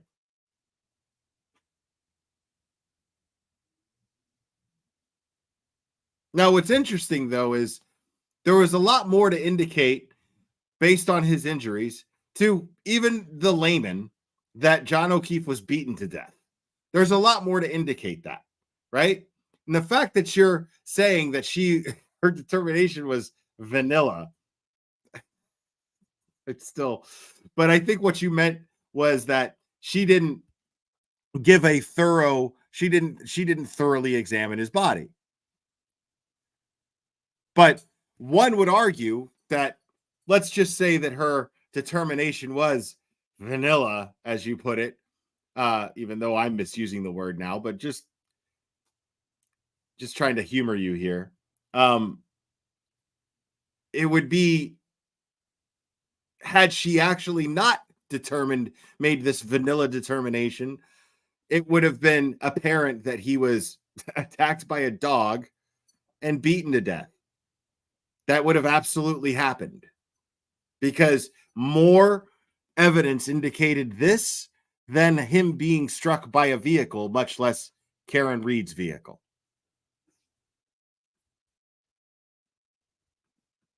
Hamstrings an investigation. And that, I'm wondering, is part of what happened here. You know, that you trust your ME to do a proper analysis of the body. I've said it before. I guarantee you that this woman has suction cup rings on her bathtub. Guaranteed. The situation. And then when you get suicide, you say, well, he says it's suicide.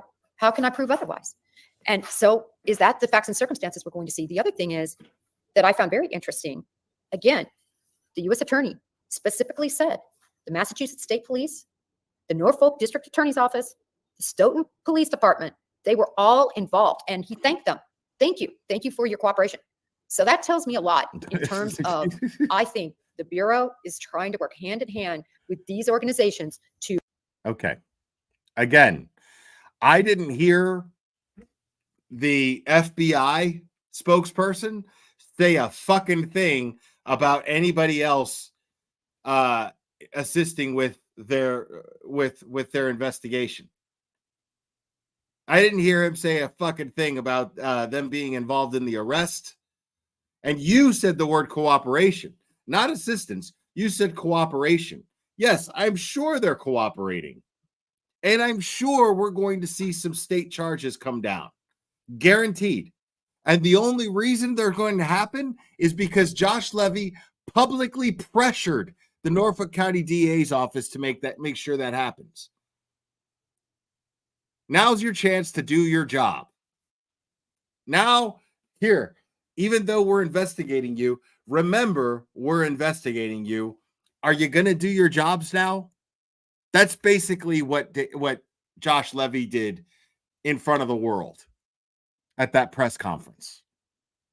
We sure hope that you'll do your jobs now. That's basically what he said.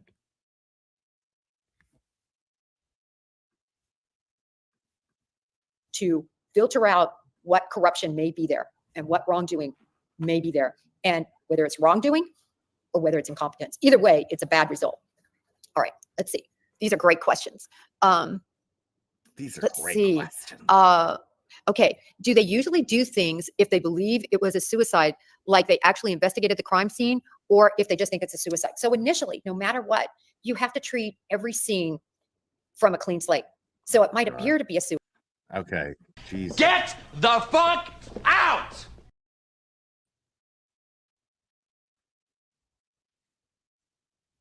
Jesus.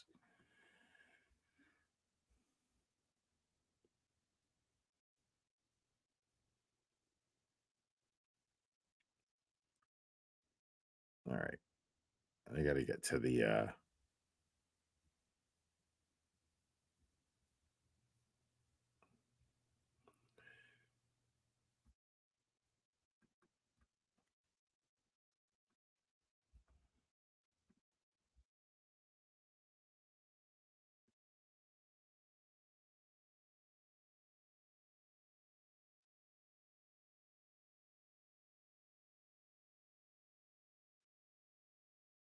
all right.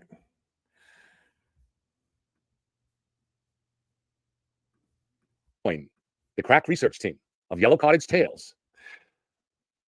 Wow. The pay starts out not very good, but it doubles every 2 weeks.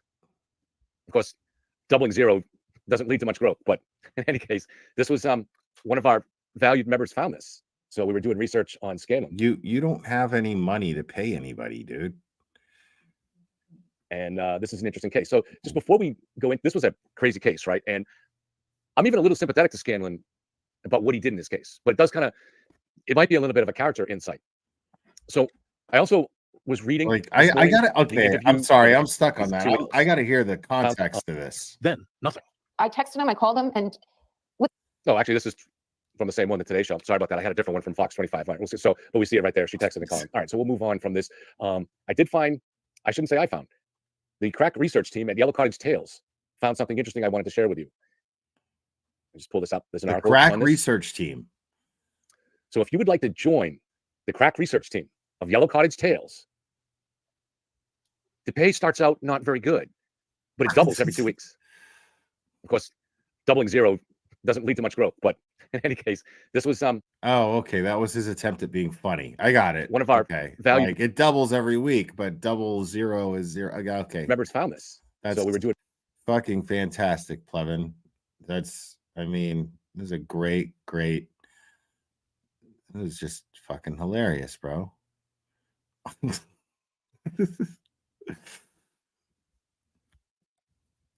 Listen to that shit.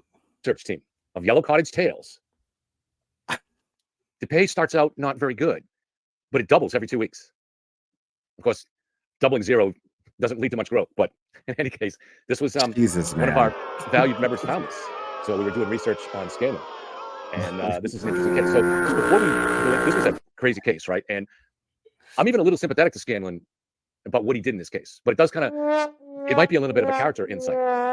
So I also was reading this morning the interview by the state police that was entered into evidence maybe this past winter, like January, February. They did an interview with Steve Scanlon. Steve is a private investigator, but he used to work for the sheriff's department.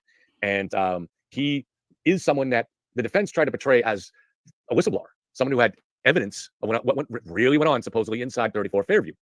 And so he suspects, and it does seem to be the case, that the defense leaked his name to Turtle Boy, but not just the Turtle Boy, because I have to say that name was out there. I was getting, I mean, who am I, right? I don't have the reach. I don't have the kind of resources that Turtle Boy had, and I had almost no resources back in the spring of 2023.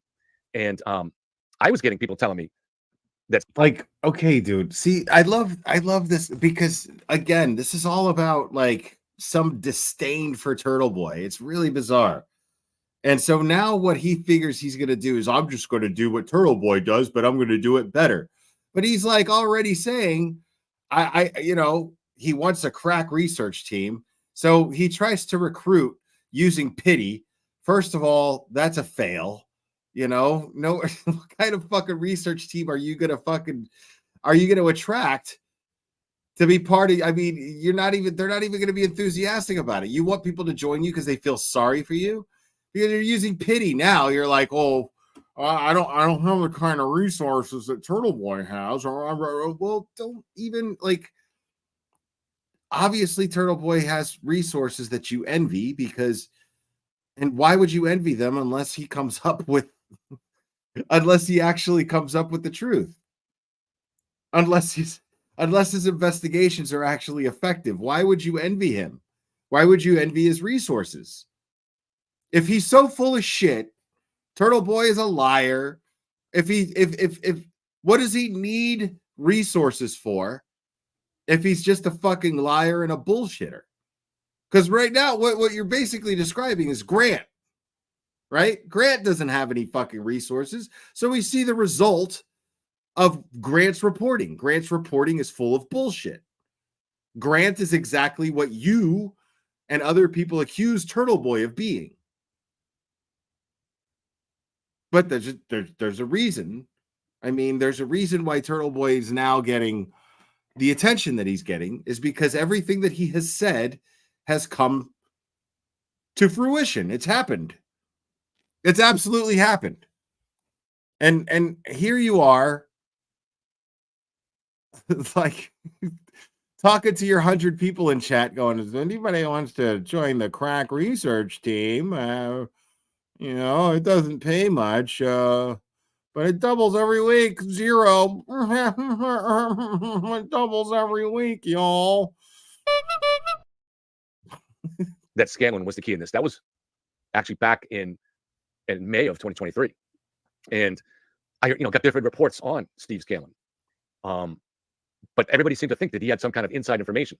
So Turtle Boy actually, there's one of the counts of wiretapping that's against him, I believe, is because he had Steve Scanlon called him, and thinking he was avoiding the wiretapping laws, he used a Rhode Island number. It's legal to record a call in Rhode Island.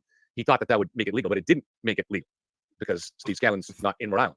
And I'm not sure if that's the reason or if it's because the call was not placed from Rhode Island, not that it was just placed with a Rhode Island phone. I really forget. I forget all the intricacies of the wiretapping laws. But in any case, it was illegal. But certainly it was scummy. You're constantly recording people without their permission and then releasing it. And there was nothing in it. I mean, you could even tell. I had corn for supper, a piece of one of those little corn things in my tooth. And I brushed my teeth too, but you know how that stuff is. So when I listened to the interview, it was clear that Scanlon didn't know anything, or at least he wasn't admitting to knowing anything. And it was clear that Turtle Boy took that too. And but yet they still kept trying to present this as though they have a leaker that knows what happened inside the house. But Scanlon told the state police. Let me get this straight. So Turtle Boy conducted an interview with a guy who didn't know he was being interviewed. Because if you're being interviewed, you have to assume it's being recorded, right? I mean, he's talking to a journalist, and it's an interview, so you have to assume it's on the record. It's. What do you mean? State police, more or less the same thing that he told Turtle Boy, which is that I don't have anything. Maybe we'll go back and if we have time later and read that interview with Scanlon, because it was kind of interesting. But in any case, so we're trying to figure out what made Scanlon come forward in the first place. So Scanlon said that he reached out to Karen on Facebook, and this is like in the early days. So within a couple of weeks, I believe, of John's death. So before there was any movement, a year before there was any movement, any Facebook groups, any pink shirts, long before that, he had some reason to reach out to Karen, who's not someone he knew. Now he says that he did not, at that time when he reached out to her, know that it involved Brian Albert, who actually is kind of a friend of his. He hadn't seen him for a few years, but he was someone that he used to work with a little bit and drink with. And even he's got fucking unsweetened tea in his fridge, and it's got a mothball aftertaste to it and shit. You ever been to people's houses like that? All I got is tea. Fuck. Got any sugar? And then like they expect you to put sugar in it, and it just sinks to the fucking bottom, because it's cold. It doesn't dissolve. Fuck. And it tastes like fucking mothballs. When like a decade before, when detergent, Brian Albert was recovering from an accident at home, Scanlon would go visit him. So he knows where the home is, knows the address, and knows the Alberts. So I don't know if I really believe that Steve Scanlon didn't know that information when he reached out to Karen or when he went to Gennedy's office. I don't know, but he says he didn't. And so it's very interesting to try to piece together the specific aspect of the origination of third-party culprit theory. There's a lot more that we know that I'm not going to go into right now. Some of it we've talked about before, but I mean, we all see our favorite TV shows or movies when the detective is slightly shady because he's trying to get to the truth. Or so I'm not justifying that. I'm just saying, back. What just happened here? Guy text 8 ended its questioning. The case will pick up again Tuesday with Sierra's defense attorney, Alan Black, cross-examining Scanlon. So this is obviously Sierra's trial. Oliver was last seen alive on September 14th, 2013. The autopsy report on Oliver listed the cause of death as, quote, homicidal violence of undetermined etiology. Elsa Oliver, Jeremiah's mother, is in custody on numerous charges, including kidnapping, assault and battery on a child, and reckless endangerment. So I'm not seeing here that anybody was charged with murder. Hopefully somebody was at some point. I don't know how that story ends. I don't know what the fuck he's talking about right now. You see a little bit. So, like a lot of people that become corrections officers, the real goal is to become is to get a job in law enforcement. Those jobs. So Jules, thank you. Jules says that her boyfriend was charged with murder. Thank you, Jules. I very much appreciate that. You're turning into a wealth of knowledge. Nobody seems to really know much about this case, but Jules knew about it. So you know that being a corrections officer, like you're in law enforcement, right? You work for the county. Usually you work for the sheriff's department. You know that, right? Like, what do you mean? They're trying to get jobs in law enforcement. They're already in law enforcement. They're cops. What are you talking about, dude? Like, those aren't cops that work for the sheriff's department, that work in the prisons and in the jails. Are you serious? I swear I'm coming up there for this trial. Right on. Thank you, Piney Woods.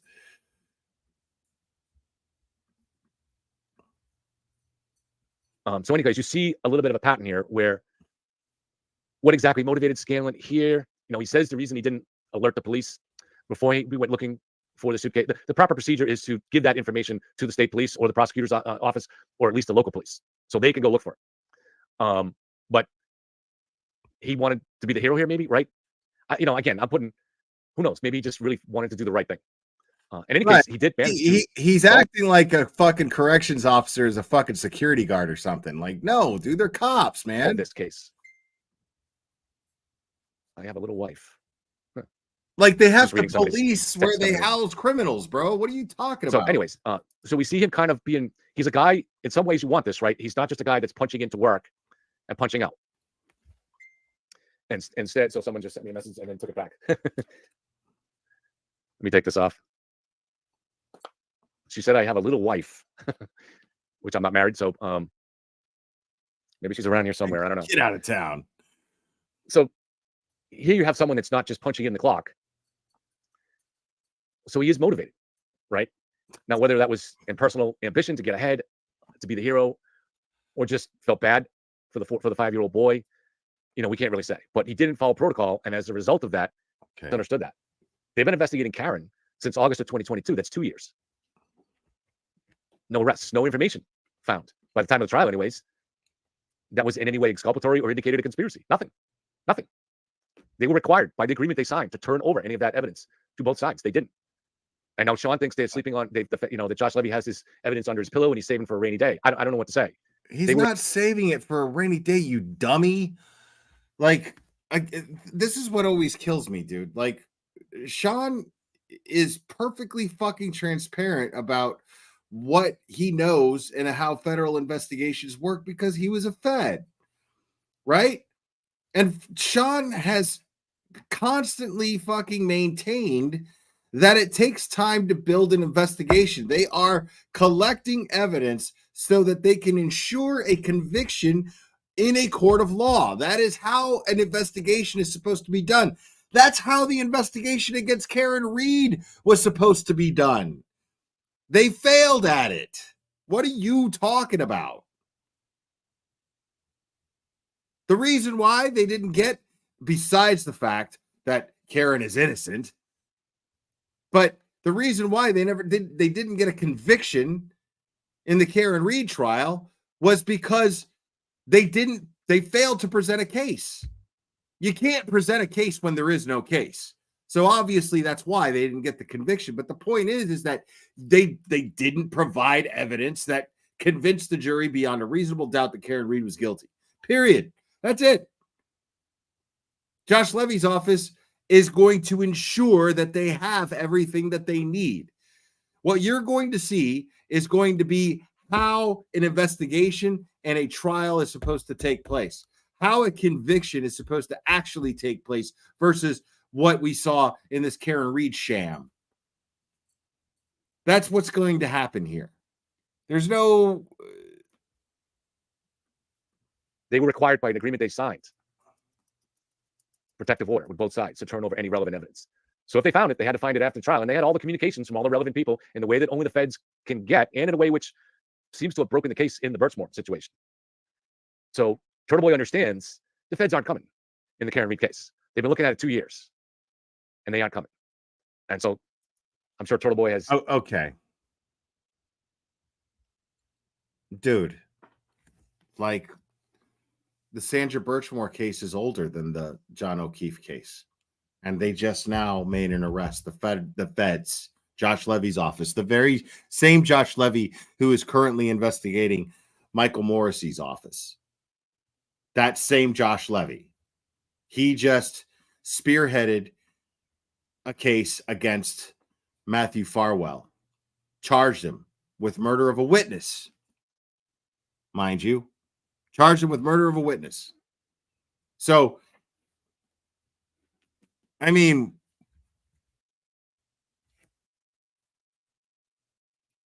Sandra Birchmore's case is older than the Karen Reed case, but it's been too long for the Karen Reed case for the feds to come.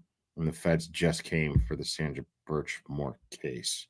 Trying to understand Plevinism. This is a Plevinism right here. This is what we're here for.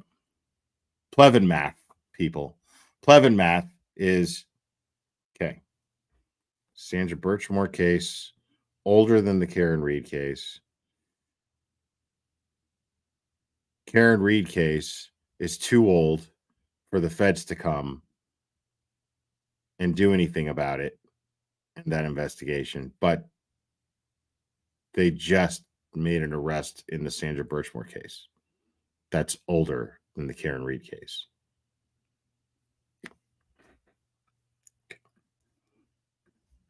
Has disappointed many free Karen Reed people by saying that.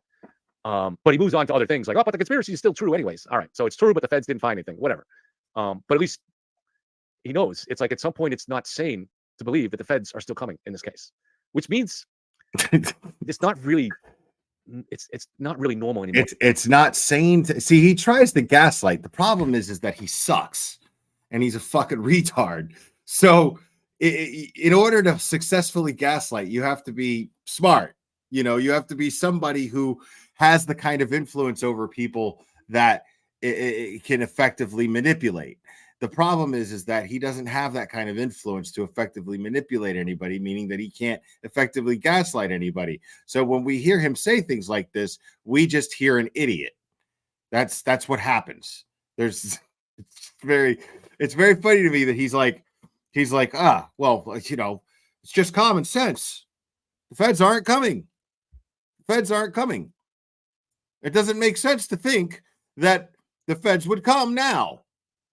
No, actually, now that Sandra Birchmore is now getting justice, there's more than ever more reason to think that the feds are coming. Now I'm reassured. Now, if I had any doubt before, like if I had any doubt day before yesterday that the feds were coming, now that doubt is gone because the feds just now took action in the Sandra Birchmore case, which is older than the Karen Reed case. Jeez. So, but you're trying to, I mean, you're trying to gaslight and say that we're crazy to think that the feds would be coming now. No, the opposite, my friend.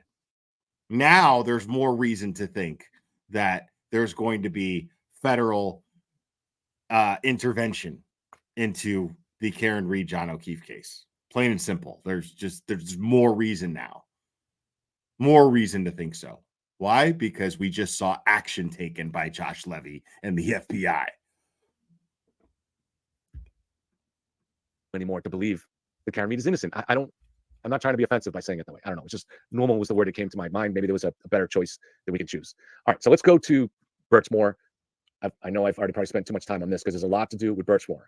And the Birchmore case, it's a while, right? I mean, so many aspects of this. Where is this document? Hold on 1 second. All right, got it. I was actually going to come on yesterday and talk about this stuff.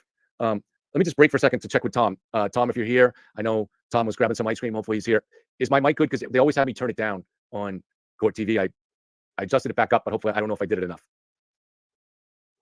Tom, how's the mic sound? Is it all right? Do I need to turn it up or down or leave it where it is? I took a stab and turned it up a little after. He's got a sound guy, so I Tom. can't tell on my end until somebody tells me if it needs to be turned up or down. He's got a sound guy named Tom. He's like, Tom. Tom's over here like, yeah, you sound good. I needed some ice cream. I needed an ice cream fix, Blevin. What do you want from me? Like, what the fuck is going on over at Yellow Cottage Tales, bro? The fuck is going on over there? Or down. And what kind of ice cream are you eating, Tom? What the Oh, you're fuck? good. All right, thank you. All right. That's our production manager, Thomas Fleming. Production manager. manager. Mike's I good love too. it. Thank you. And Jules is now known as Jules, the one and only. Jules always seems to have a different name up here. Oh, just got some thank you. So, James Clay, Justice for Sandra and John, Tom, Eagles this Prison is for Killers. big toe. I hate you. Well, I hate you. every people. case is unique. Oh my right? god. So every case is unique, and with every murder, we want justice for the real killer. And I would think that is something that maybe unites both sides, is that they want justice in the Karen Reed case. So, Production manager. Let's have that moment of unity. And Tom, get to the memberships. Thank you, Tom. These memberships come, Tom. Oh, for a that's for that a fucking idiot on for Twitter. $2.99 a month. Tom will come to your house Thomas once a year Fleming's and a pour you a beer. moron. He gets to pick the day. Thank you, Thomas. Bro, like, so the if only thing that you're, really comes like, with the membership dude. right now is, Bro, if you're Plevin's number 2, bro, like, I know everything I need to know about you. You know what I mean? Like, think about that shit. Like, if you're Plevin's number 2, like, I know everything I need to know about you. I don't even need to, like, don't even, I just don't talk. Don't talk. I'm sorry, you do what? You're Plevin's what? Production manager? Okay. Yeah. Let me go over there. All right. It's nice talking to you, Tommy. Bye. Bye-bye. you're welcome to join us on our Discord, in which case, if you have a comment or a question during the show, I will go to it automatically. That's not a big deal. I know, but I don't know what else to give you. I wish I had more. I did actually. I promise I'm going to get to the Birchmore case in 30 seconds. Dude Abides always has something interesting. That's one of my favorite movies. The right killers have been apprehended in both Senator Birchmore and John O'Keefe's murder. I agree with that. The dude abides. Absolutely. So people have been asking me to get over a year ago, trying to find ways to fund this channel, which it was no money. What's up, Broken I Baker? set up the account where I put t-shirts up there. And obviously you'd have to sell thousands of t-shirts to even just make a few bucks. It's not worth it. But I keep them up there. Some of the stuff had nothing to do with it. Not true. My initial attempts at working with AI art and stuff like that. It's not true at all. People like that poster I made back there. I like, I'm going to help you out, Plevin. I use, what is it that we use? I don't know. Cherry handles that. Cherry's my merchandise coordinator. I can't even say shit without laughing. You know what? Cherry's my merchandise coordinator. You know what Cherry did?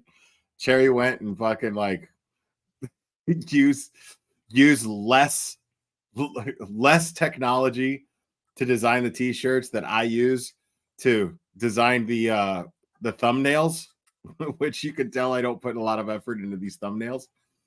And you do that through Teespring, a t-shirt company that basically is like, here's what we do.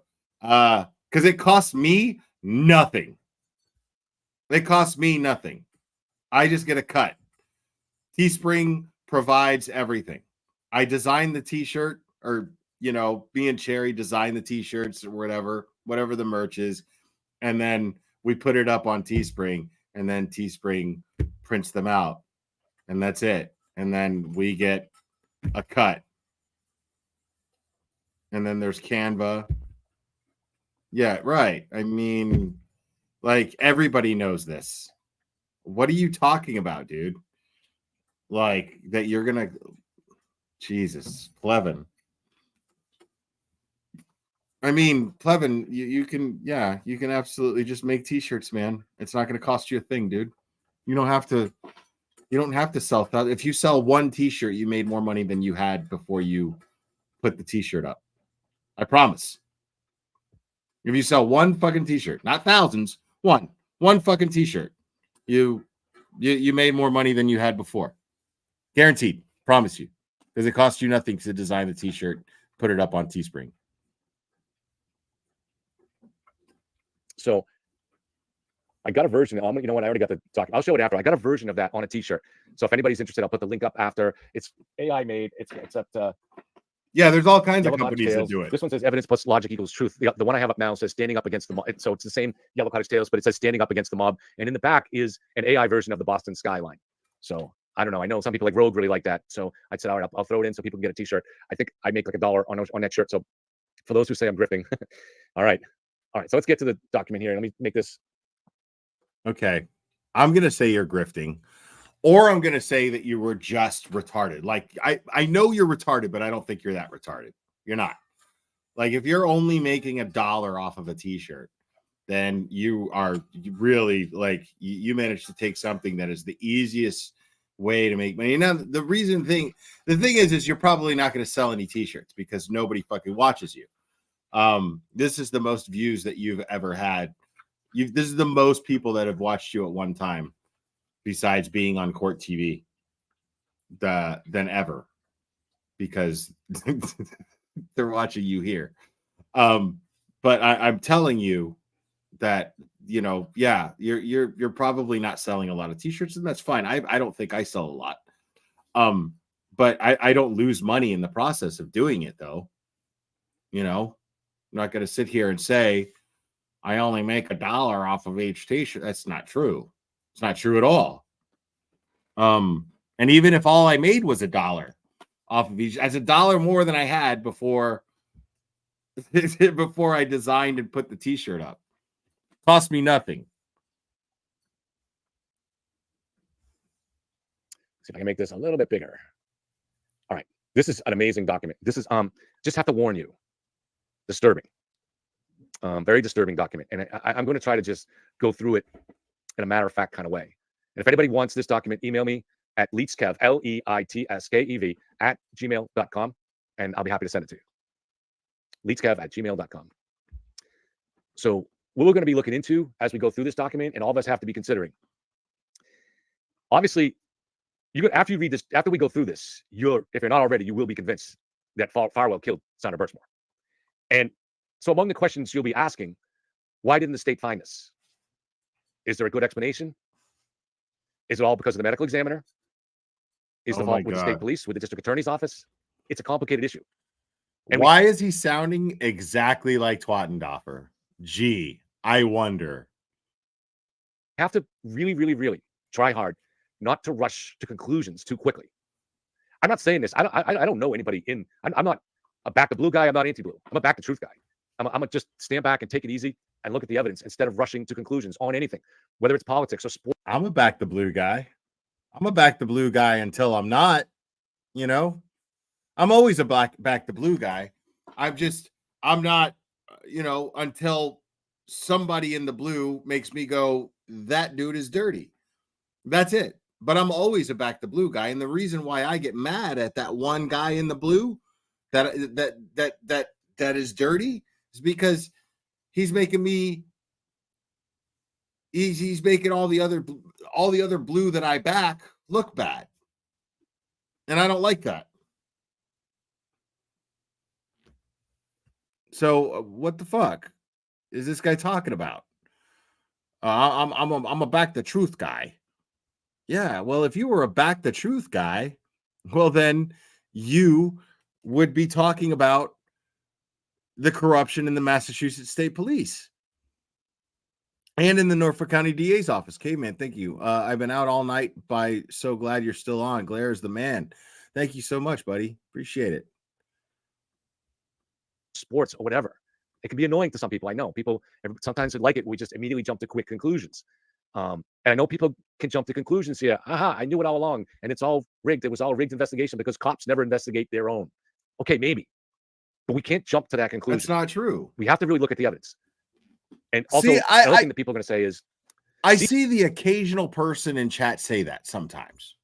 Okay. Occasionally I see someone in chat will be like, cops don't investigate each other. They'll say that very generally, but that doesn't mean that I agree with that, because I don't. You got the FBI who just arrested Matthew Farwell. So Charlie Lynn gifted 5 memberships. Thank you so much, buddy. Appreciate it. I mean, the fuck is this guy talking about? See, the feds are the good guys. Well, it's not that simple either. Yeah, it is. You have police that, in a certain situation, I'm sure even Officer Farwell here, probably at some point, I think he became a detective. So there were probably cases that and I have no idea, but there are probably cases that he did a fairly good job and it resulted in convictions. It's a separate case, you know. So it's very possible that the feds did a good job here. They seem to have. But at the same time, that something is fishy going on in the Karen Reed case. There's just too much evidence in the Karen Reed of something that really smells in the U.S. Attorney's office. I mean, really stinks hard. I mean, okay. So let me get this straight. So here, the U.S. attorney is doing their job and they're on the up and up, right? When it comes to the Sandra Birchmore, Matthew Farwell case, the feds are doing what they're supposed to do. U.S. attorney's office is doing what they're doing. But in the Karen Reed case, there's something fishy. But the same investigators are involved in both cases. Same district attorney's office is involved in both cases. Plevin. I mean, you're in a pickle right now.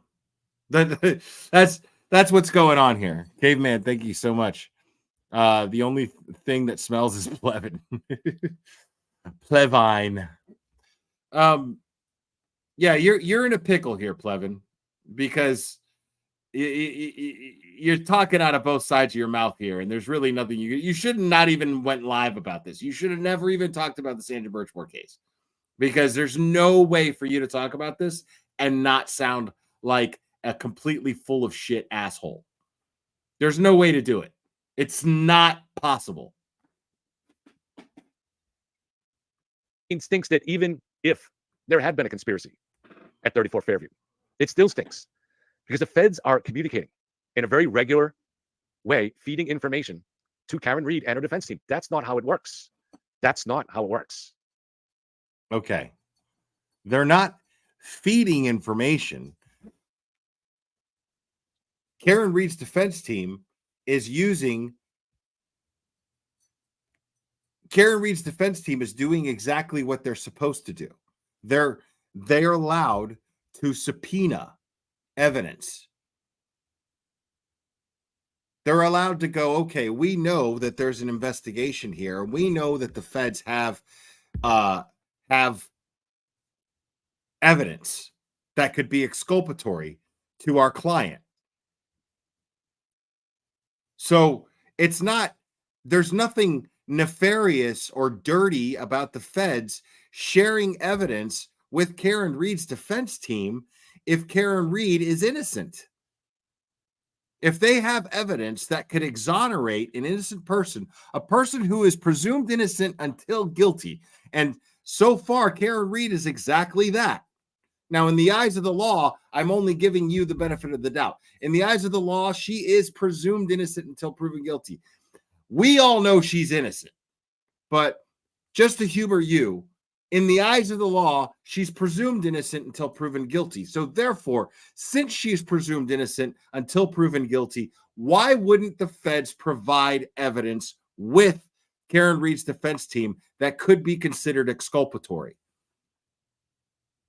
Because in the interest of justice, they are not going to comfortably allow an innocent woman to go to prison for a murder that she may or may not have committed. I'm going to say that again, may or may not have committed, because that means that there's doubt. You cannot send somebody to jail. You cannot hold evidence that could exonerate someone, because you have to act presuming that she's innocent. The idea is to get to the truth. Therefore, you eliminate suspects. If you're interested in getting to the truth, if your interest is in justice, then you have to share this evidence that could be considered exculpatory. You have to presume that this person is innocent, and you have to treat her as though she's innocent.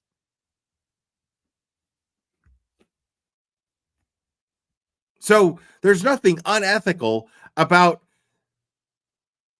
the U.S. Attorney's Office working with Karen Reed's defense team in the sense that, okay, well, you have evidence and we need it. Why wouldn't they cooperate? Short of fucking up their own investigation, which is exactly what they did. Okay, well, we'll share this 3,000-page document. We'll share this document, but it has to be sealed. Okay? Only officers of the court can review this evidence. But it has to remain sealed until the case is closed. Everyone agreed to this because it's still an open investigation, an investigation into Michael Morrissey's office. So there's nothing shady about this, unless you are trying to make excuses for Michael Morrissey, knowing that he's involved in shady dealings, and you're not interested in getting to the truth. Because if you're really interested in getting to the truth, and the truth is leading towards Michael Morrissey being dirty and Karen Reed being innocent, which is exactly what's happening here, Well, then you would be fine with that. But you're not interested in the truth. You're not interested in justice. You're simply not interested in that.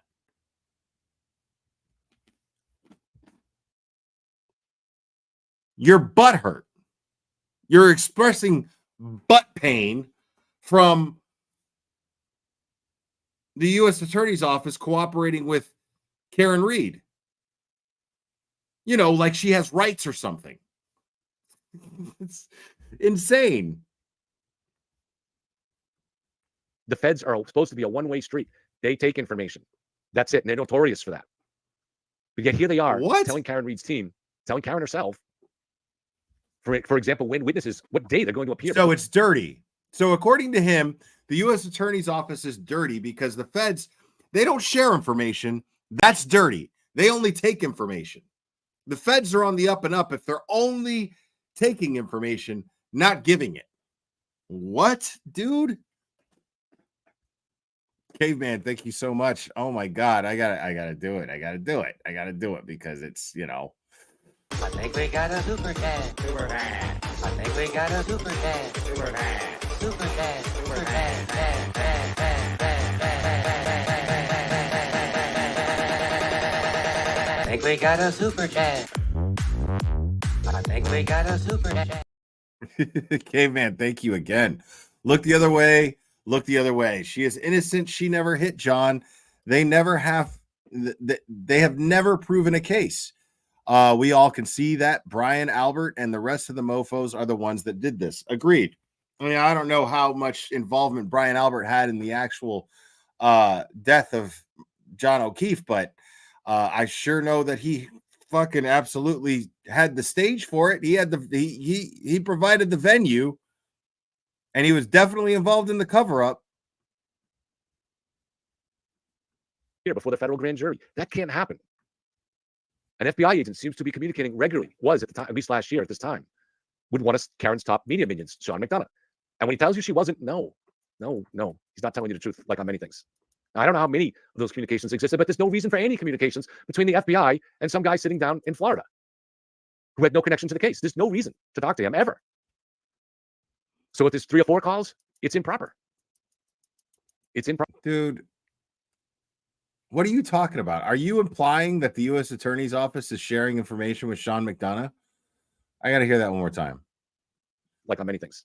Now, I don't know how many of those communications existed, but there's no reason for any communications between the FBI and some guy sitting down in Florida who had no connection to the case. There's no reason to talk to him ever. Okay. I mean, but that doesn't make the entity of the U.S. Attorney's Office dirty. It doesn't even make the FBI dirty. It just means that Sean McDonough has contacts in the FBI that provide him with certain information. He has contacts in the FBI. Why? Because he's a retired federal agent. You're gonna find me a retired federal agent who doesn't have contacts in the FBI, a credible one. Because I don't think Coffinduffus has any contacts in the FBI. I don't think Coffinduffus has any contacts at all. I don't think the FBI even wants her, you know, throwing their name around along with hers. I don't even think that's the case. I feel like the FBI, every time that Coffinduffus says something about being an FBI agent, somebody in the FBI goes, "God damn, I wish you would shut the fuck up about that." Fuck. Jesus Christ. Yo, lady, please. I feel like that actually happens. But I don't think that it's like, I mean, it's called having a source. Technically, Sean McDonough is a journalist. Technically, I'm one. Now, I don't consider myself one. Sean McDonough doesn't consider himself one. But technically, that is what we are. Not to the degree that Turtle Boy is, of course. I'm not trying to compare myself. What I'm saying is, technically, I have a platform here, and I speak and I talk about my thoughts on things. I'm a correspondent, more or less, right? So I could have someone within law enforcement leaking me information. And what I mean, is that something that should happen? Probably not. But the fact is that as somebody who respects the integrity of journalism, if I had that type of dynamic with another person, I would apply the ethics and integrity that a journalist would have, which is I would protect my source. If I have a source of information, I would protect them. But it's not uncommon to have a reliable source of information. It is not, it's not unethical for Sean McDonough to have this kind of contact with someone. Now, it's also not the FBI's fault that there is someone leaking information to Sean McDonough.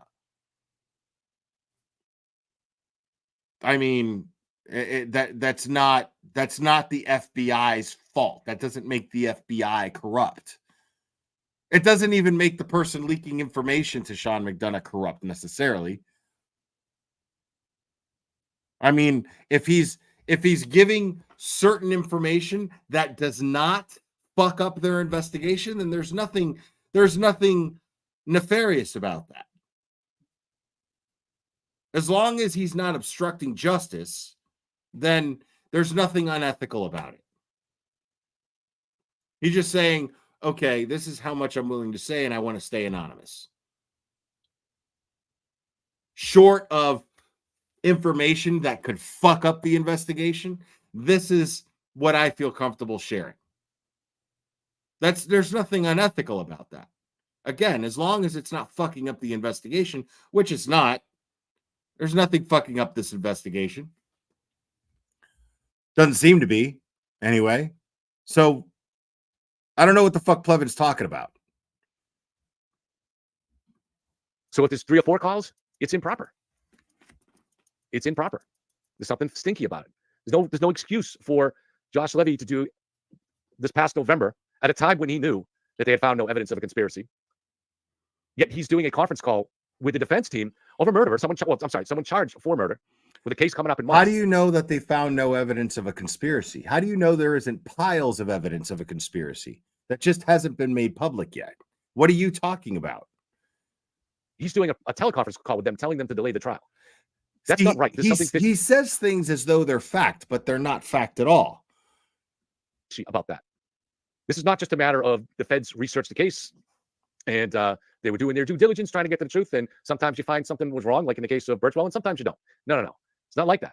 And they seem to have been getting communications very early on in this case of multiple people that were accused by the defense. They weren't suspected by any prosecutor anywhere. There's no evidence against them. They were just accused by a defense theory. And here's the feds going and getting their communications. That's disturbing. That shouldn't happen. That can't happen. That's a violation of their civil liberties. That's not what happened. To get that information, evidence was wrong, like George the case. And they were doing their due diligence trying to get to the truth. And sometimes you find something was wrong, like in the case of Birchwell, and sometimes you don't. No. It's not like that. And they seem to have been getting communications very early on in this case of multiple people that were accused by the defense. They weren't suspected by any prosecutor anywhere. There's no evidence against them. They were just accused by a defense theory. And here's the feds going and getting their communications. That's disturbing. That shouldn't happen. That can't happen. That's a violation of their civil liberties. To get that information. Okay, that's not what happened. See, he's just straight lying right now. He's saying that before the federal investigation began, that they were leaking information to. He actually made it a point to differentiate the situation. He said what actually happened didn't happen. He's like it wasn't a case of like they were investigating them and then they shared this information because it's exculpatory. That's not what happened. They're just feeding information to the defense. And then they started their investigation. No, that's not what fucking happened. They were already investigating them. And the defense found out about it. The defense found out that the U.S. Attorney's Office was investigating Michael Morrissey's office and that there was a cover-up and that they were investigating a possible cover-up. And they said, okay, well, we happen to know that you happen to know certain things and we need these certain things can exonerate our client. So we need you to share this information that could be exculpatory to our client. That's what happened. That is not That's a defense team doing their fucking job. And people who took an oath to uphold justice, practicing this act of upholding justice. If there is a possibly innocent woman on trial and there is exculpatory evidence that the feds have that could help exonerate an innocent woman, then the ethical thing for them to do would be to share that information. There's nothing shady about that. Plevin's actually trying to make it out to be like that Josh Levy's U.S. Attorney's Office is somehow orchestrating getting a guilty woman, a woman that they know to be guilty, helping her get away with the murder of a Boston police officer. That's what he's accusing Josh Levy's office of doing right now, which is so fucked up.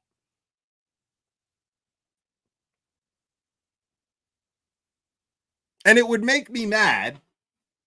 It would make me mad if anybody listened to this guy. But the fact is nobody does. Nobody does.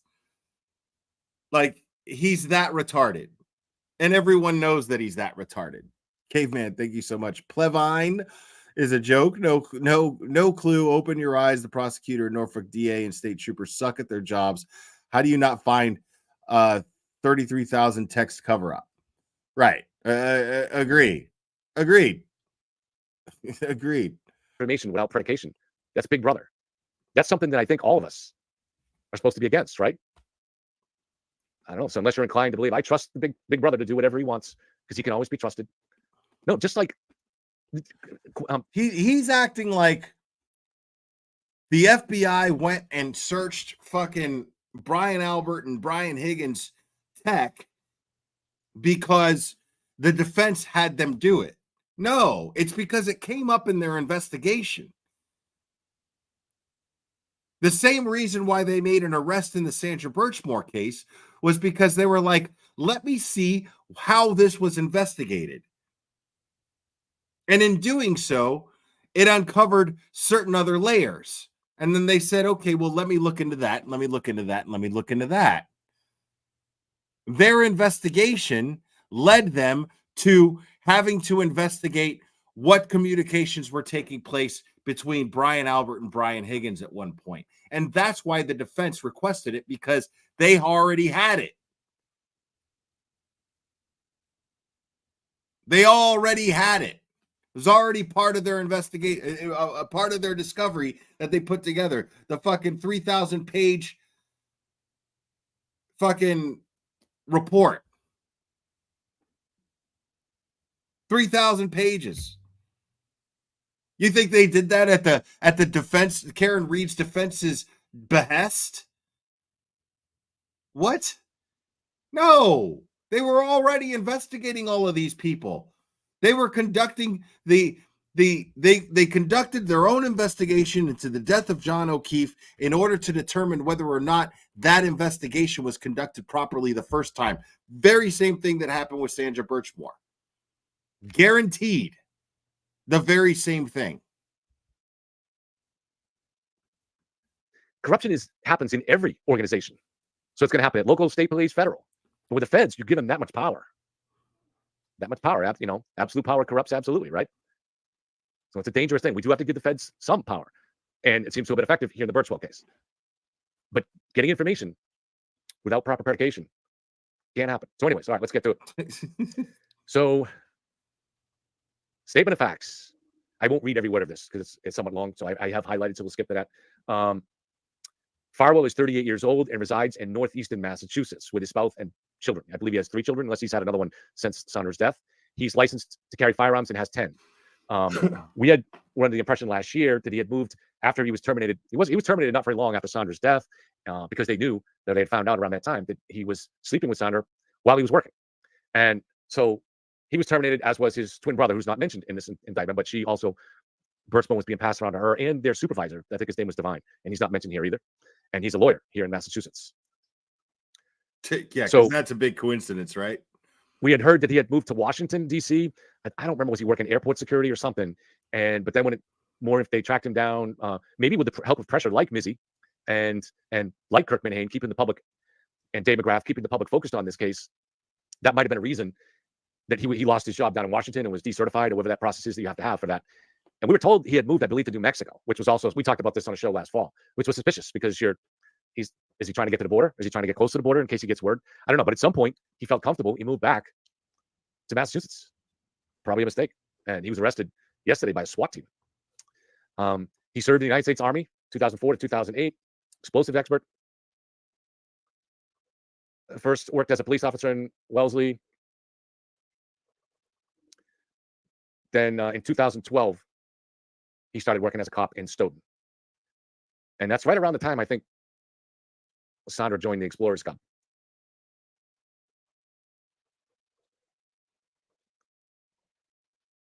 So it says prior to 2017, the Stoughton Police Department operated the Stoughton Police Officers Academy, which was known as the Explorers. And so you get these kids that are interested in law enforcement. It was mostly boys. I've seen the picture. I'm not sure if there was any other girls in it besides Sandra, but it's just a kid. It's a little kid. She's like 80 pounds, 12 years old. And Farwell was already eyeing her. And when you'll see from the documents, she was eyeing him too. But she's a kid. She's not expected to know better. He's not only not a kid, he's in a position of authority. You shouldn't even fucking say that. It's irrelevant whether or not she was eyeing him. Now I realize I give him credit to that he pointed out, okay, well, but she's a kid, so it doesn't matter that she was doing that. But because she was a kid and it doesn't matter that she was doing it, there's no reason to say, oh, well, she was eyeing him too. No, plain and simple, she was a victim in this situation. There's no fucking morality at all. There's not even a shred of morality in even bringing up that she seemed interested in him too. There's not even a shred of morality in bringing that up and saying that.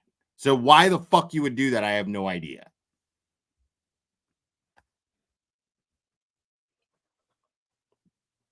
So yeah, she was 12 years old.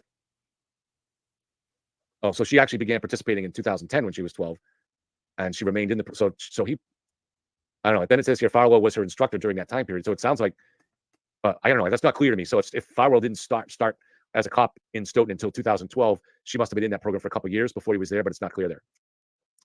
He groomed and sexually exploited Birchmore when she was a child. So we'll see from the text that he slept with her when she was 15. She later has said, well, we'll get to it. Continued to exploit her when she became an adult, had sex with her while on duty. And according to the federal government, in December 2020, Farwell learned that he impregnated Birchmore. And this is known from the text. So I'm calling them texts, but they're iMessages. And I don't believe that the state police had any of these. And so the evidence is very powerful, but it's something that seemingly only the feds could get because they were able to get a warrant for these communications from Apple. Bro, what the fuck do you think a fucking iMessage is, bro? It's two fucking iPhones. Fucking, what do you mean, dude? They're texts. Even if it comes from an iPad, it's a text. If it comes from my fucking MacBook, it's a text, dude. What do you mean? They're not actually text. They're calling them text, but they're not text. They're iMessages. iMessage is a fucking text, you dummy. It's not an email. Now, we don't know if they actually got any communications related to the Karen Reed case. We do know they got the communication. How would you call it? So you can subpoena to get the, I'm not sure how to phrase it, but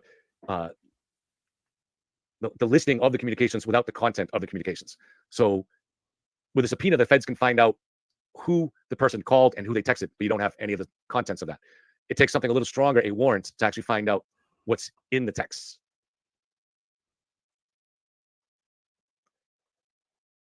No shit. So obviously Birchmore knew she was pregnant, but there's a lot more to this. You'll see that this was a planned pregnancy.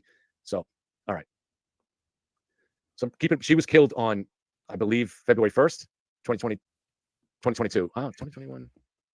I guess, no, I'm sorry, 2021, right? Yeah, it was 2021. So Sandra was killed on February 1st, 2021. On January 24th, so about a week before, Farwell started taking.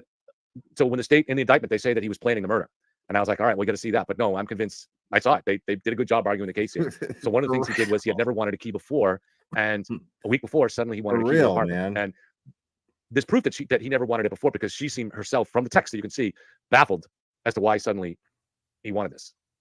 A couple days after that, he was casing her apartment, searching for places the government says to carry out the murder. He inspected her bathroom and closet, places where items could be hung. Now, she does say in her text that his behavior was strange enough that she told her friends about it. So, I should have got this video. It's on one of my old ones. I'm looking at the document now. I can't see, but if somebody wants to email me the video or the link to the video, but we played it on our channel last fall when I was with Dave and Aaron, and it shows him. He's the last person to visit her apartment, and it shows him getting on the elevator. He's got on a hat and a mask, and then when he gets off, it's when I first saw it, I was like kind of stunned. I was like, this guy was so clearly trying to avoid being identified. You can't be that fucking lazy, bro.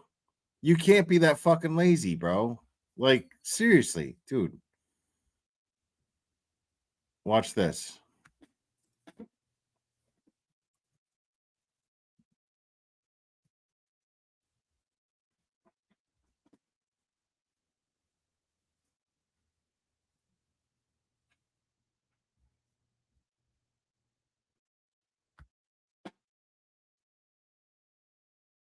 My bad, I misspelled it.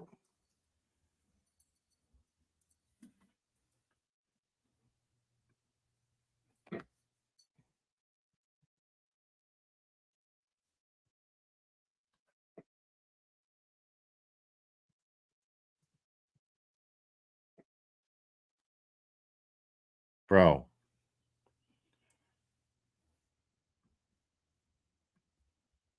This is all because like I just can't type. But look how fucking quick that was. I mean, it's right there. Like, are you that fucking lazy, Plevin? You need somebody to email you that? Like, it was that easy, dude. It's right there. It's everywhere. It's fucking everywhere.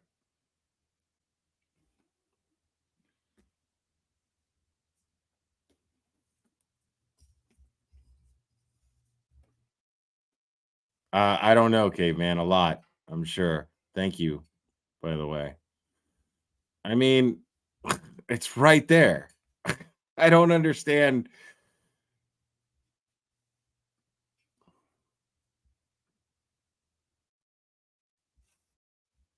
He had that justification for wearing a mask, and we were told this ourselves back then by somebody that's a Stoughton police officer. He was notorious for being resistant to any mask mandate.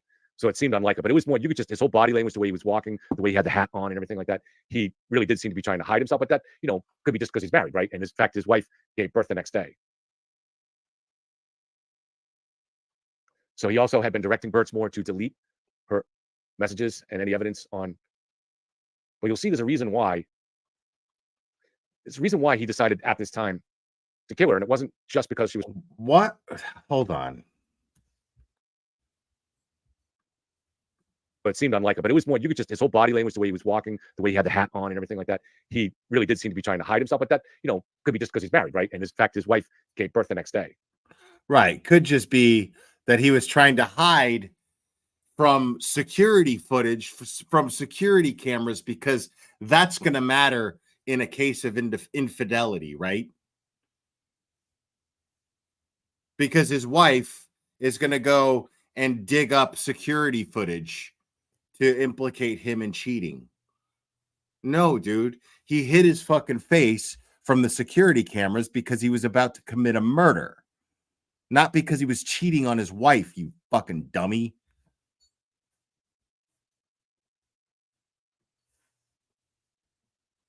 So he also had been directing Birchmore to delete her messages and any evidence on.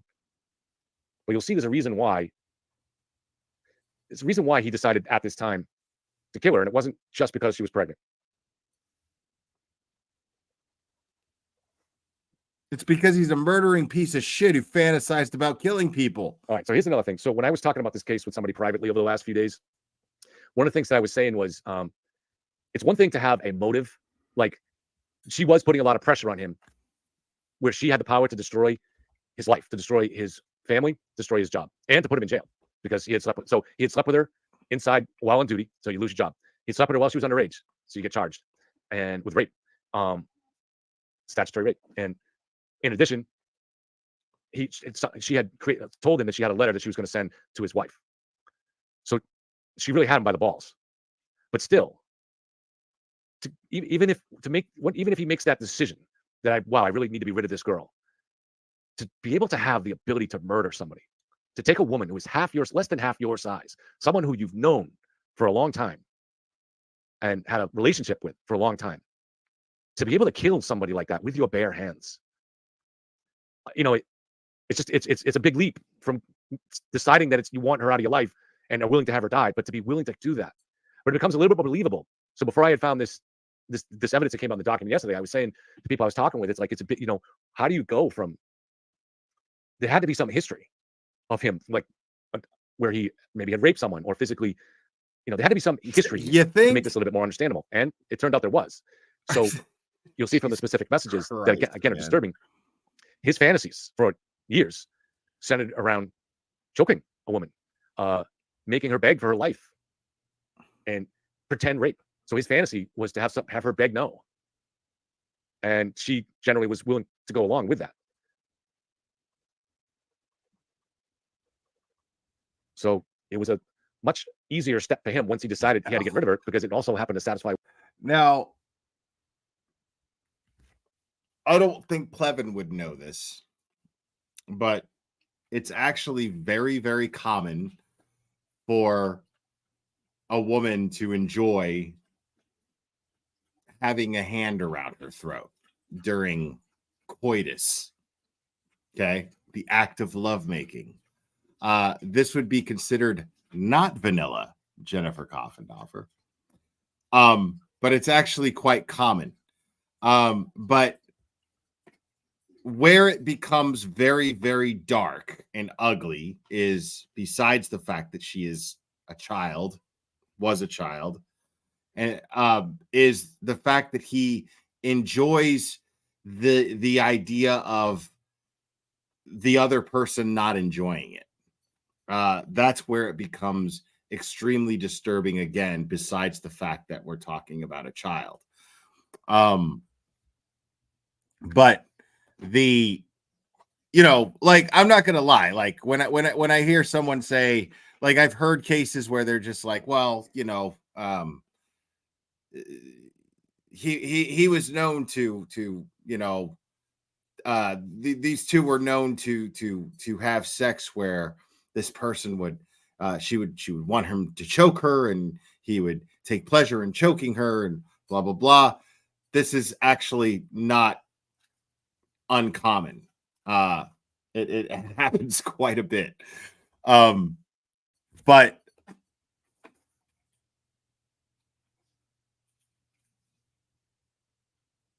when you talk about it like as if it's the most insane, horrible thing, that's it kind of shows exactly like that you really don't know what the fuck you're talking about. Because the thing is there's a very blurred line where it comes to those kind of acts and consent. A lot of these things that take place between a man and a woman, they seem violent to some degree, but the question is whether or not it's consensual. And consent dictates that A, the person has to be of age, okay? And B, that person has to ask you for these things. That person has to express these things to you before you engage in this type of dynamic with a partner. Okay. I am not one to shame anyone for their kinks. So for me, it's just like, all right, well, anything goes as long as both parties are consenting adults. Okay. Very, very important words. Consenting adults. Okay. So I don't judge people for having kinks, and I'm not going to shame people for liking certain things as long as they are of age. There is absolutely no reason why someone who knows someone since they were a child, even if they're an adult now, in my opinion, I think that that is way crossing the line. Even if that person is of age now, but you knew this person since they were a child and you're talking this kind of way with this person, it is unethical. There is something morally wrong with it. In my opinion, there's something fucking wrong with it. To me, that's just fucking gross. I can't imagine that. Caveman, thank you so much. I can't with this meatball. He only sleeps in the attic with his mom downstairs. Right. Nobody here, should feel I guess I'm getting off subject here, but I want to be very clear. And since this is a late night live, this is after hours. I don't think anyone here should feel as though, like, if you are an adult and you engage in certain things and you have curiosities about certain things, there's nothing to be ashamed of as long as you fantasize about these things with another consenting adult and act on these things with another consenting adult, and your fantasies only involve consenting adults. There's nothing to be ashamed of. And they're nobody's business either. But I don't want you to hear certain things that you hear in the true crime community and just think, because you're going to see a bunch of people in chat go, oh my God, that's disgusting, blah, blah, blah, blah, blah. The only reason that this is disgusting is because this person is a victim. And this person is a victim because she could not consent. This is a very complicated case in the sense that the problem with Sandra Birchmore is sex was the joy of sex was robbed from her. The joy and the beauty of sex, because I personally am of the belief that our ability to experience physical pleasure from sex is an absolute gift. It is a blessing, in my opinion. Sandra Birchmore was cheated out of this, because if that begins before you are developed to, before you are at an age where you can decide for yourself what you like and what you don't like, then sex is ruined for you for the rest of your life. That's it. It's cheat. She's been cheated out of this. She was absolutely ruined. But she still had the chance. And this is what makes this situation so much more sad. She still had the opportunity before her life was taken from her. She still had the opportunity to take that power back. As long as you're alive, as long as you are breathing, if you are a victim, I truly believe this. If you are a victim of assault as a minor and it has ruined sex for you, as long as you're breathing, as an adult, you can still take this back. There's still time. There's still a chance for you to take this back. So not only was the joy of sex robbed from her, the beauty of what sex can offer someone was robbed from her, but the chance to take it back was robbed from her ultimately. Not to mention, of course, the fact that the chance to raise a child with the wisdom that she obtained and take the pain that she's that she's experienced and turn it around and use it as a strength and something to teach her child with and use as a tool to raise her child to have a better life than she did. That was robbed from her. The chance to be able to flourish in life, to become a teacher like she dreamed of being, that was robbed from her. The chance to inspire other children, to inspire other people, that was robbed from her. This is not so.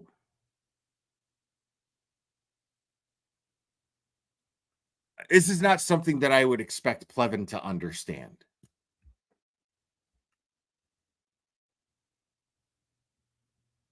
And she wanted to be a nurse, right? Thank you.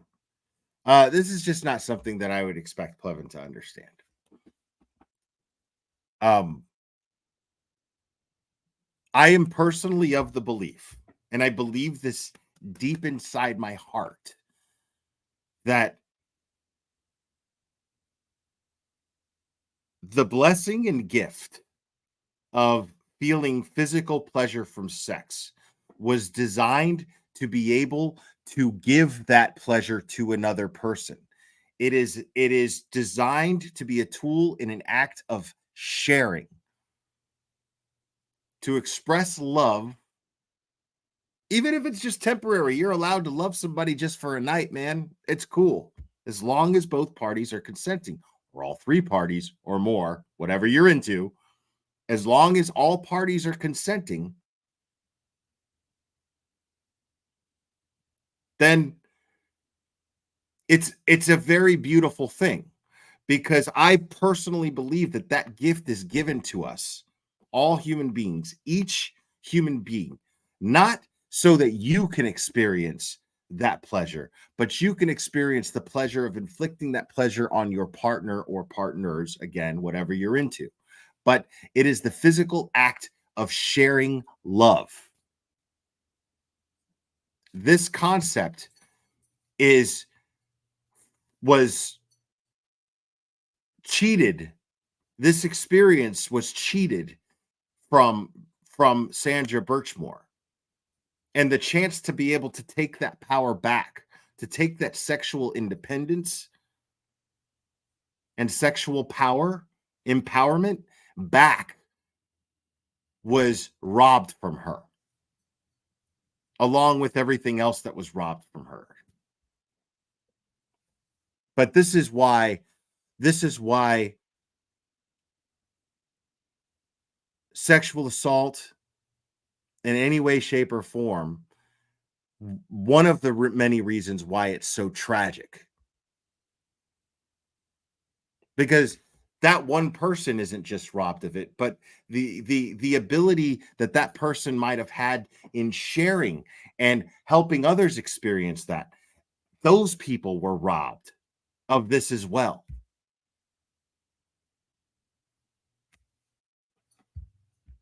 That's a sad thing. The web of love that could have been shared was denied, because Sandra Birchmore was a good person and she was excited about raising another human being under wonderful morals. She was excited about doing this.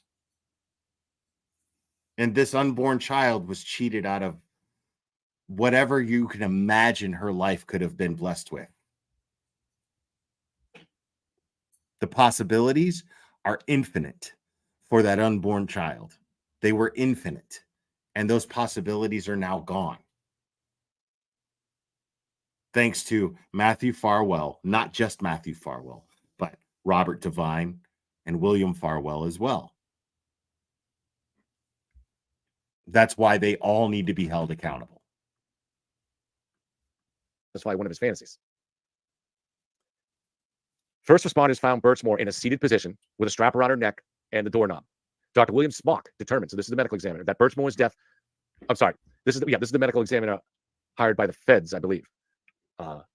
The family also hired a medical examiner. So, but I believe this is the one, I think that was Bader, but this is the one hired by the Fed. So Smock determined that Birchmore's death was a homicide. She cited Birchmore's hyoid bone fracture, the patent imprint injury on her chest, and also abrasions to her nose and the broken necklace, among other evidence. Now, it's interesting because, so you always see this, like with Epstein, they talk about the hyoid thing, but there is a little bit more of an explanation to it here. And so we'll get to it. So first, all right, so on February 9th, Farble used his work cell phone to make and delete 2 Google searches. So this is a week after. He searched for and deleted, can messages be recovered by Celebrate? It meant deleted. Can deleted messages be recovered by Celebrate? So he obviously had Yeah, of course they can. So the guy Googled, can deleted messages be recovered by Celebrate? He knows about Celebrate. Sharon Corner, thank you so much. Thank you for your sensitivity for Sandra. Thank you. Appreciate it. This guy's fucking killing me right now. This guy's going to use this bullshit to try to prove his point. He's going to dance around. He's going to use this bullshit to fucking song and dance about the Karen Reed case. Watch. He had deleted messages that were either incriminatory or, or embarrassing, inculpatory, let's call that. So they were either inculpatory or they were embarrassing. And he wanted to know if Celebrate, the extraction tool, could recover them. And he also searched, can you revoke consent in Massachusetts? Because he had granted the state police limited consent to search his phone. Yeah, I mean, listen, because I see people in chat are still kind of talking about what I was talking about before. So, I mean, listen, I'll break it down to you like this. Listen, if you're a guy who just uses women to jerk off, you're a piece of shit. Straight up. Like, it's not exactly rape, but it's shitty. It's a shitty thing to do if you use women to gratify yourself. Like, women are not plastic fuck dolls. You have an opportunity to actually give pleasure to someone else. And women do this to men too. This is a fucking fact. Women do this to men as well. And it's shitty. I've been used for sex before, and I'm just like, man, I expected to feel a lot different after that.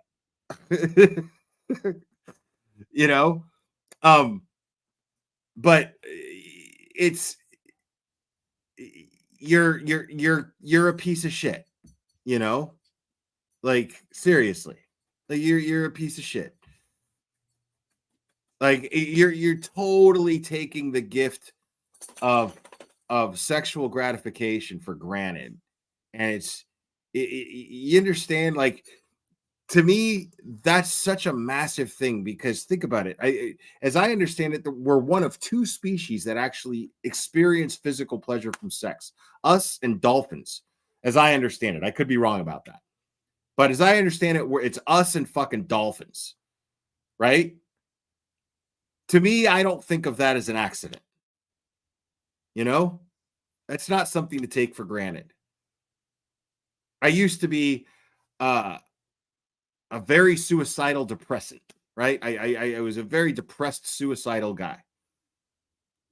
But I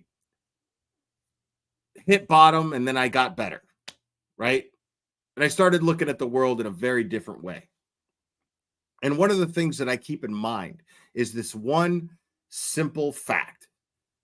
This one mathematical fact. There's some better than Plevin math for you folks. The chances of you being born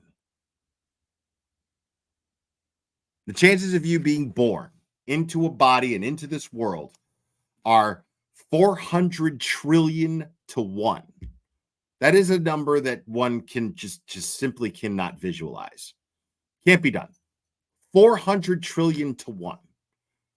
Now, when you think of all of the species on the planet, every species that procreates on this planet, and only 2 of us feel physical pleasure from doing so, I that's when I believe in intelligent design, and don't believe that is an accident, and I refuse to squander it and take it for granted. And it's shitty to not think of others, to not have empathy for others who feel this way, who experience this physical pleasure as well. So the ethical, moral thing to do is when you engage in a sexual act with another consenting adult, you have to take their pleasure into consideration. That has to be, that's the key to good sex, by the way, guys, just so you know. Sex education from the glare, I'm telling you right now, sexual education from the glare, the key to good sex is thinking about your partner, period. As long as your partner is thinking about you too. That's the key. That's it. You go in there thinking about just stabbing ass and then fucking busting a nut. You're cheating yourself. You're cheating the person you're with. The person you're with is going to go around and tell other people how much you suck at it, and that's a bummer. Too bad for you. But you're a piece of shit if you squander that gift. And they also highlight a bunch of lies that he told state police. So Falwell had sent Birchmore text messages stating that he would grab her throat, pin her down by her throat, squeeze her throat, or choke her during sexual activity. For example, less than 4 months before her death, he told Birchmore that during their sexual encounter, he was going to grab her throat and say, "Shut the fuck up. Now, shut the fuck up now, or I won't pull out." Another message from November said, "Maybe I'll hold you down by your throat while I pound." Exactly. He then reflected on how tight he should squeeze, texting that he wanted her to feel, "Oh my God, this is really happening. I can't stop it." So his fantasy. And I was laughing at Microdot's comment, by the way, just to be clear, not what Plevin's saying. He wanted to make sure she was comfortable with it, but that was still his fantasy. Additionally, text messages between him and Birchmore's own journal entries reveal his efforts to punish her with violent sex acts. This violent sexual punishment started as early as 2013. So he's a dangerous guy who had fantasies along that line, and that was always part of their relationship. Now, I don't know what was actually in the diaries, the journals, but there's one of the things. If you're looking at should the state police have had that, the answer is obviously yes. The state police might not have been able to get certain communications that the feds got from ICOP, but they definitely had that. Was that enough? Farwell asked Birchmore on multiple occasions to act as if he was raping her when they had sex. For example, he told Birchmore that he enjoyed having sex with her, and Birchmore asked, "Well, what would be perfect for him?" And he replied, "You say no and make me take it." Birchmore's journals detail. All right, man. The violence is just repeating it that he suffered. Right. Yeah. And again, you have to always distinguish. So the FBI agents who did this investigation did, from everything we're seeing here, an outstanding job, and they are extremely important and valued public servants. Right. And there's going to be a mix of that on any team, right? But as long as it's not the John O'Keefe investigation, the FBI did great, according to Plevin. So while Birchmore was in the program, Farwell was involved as both a volunteer and an instructor. So it's hard. So maybe he was involved before he was on the Snowden police as a volunteer. I don't know.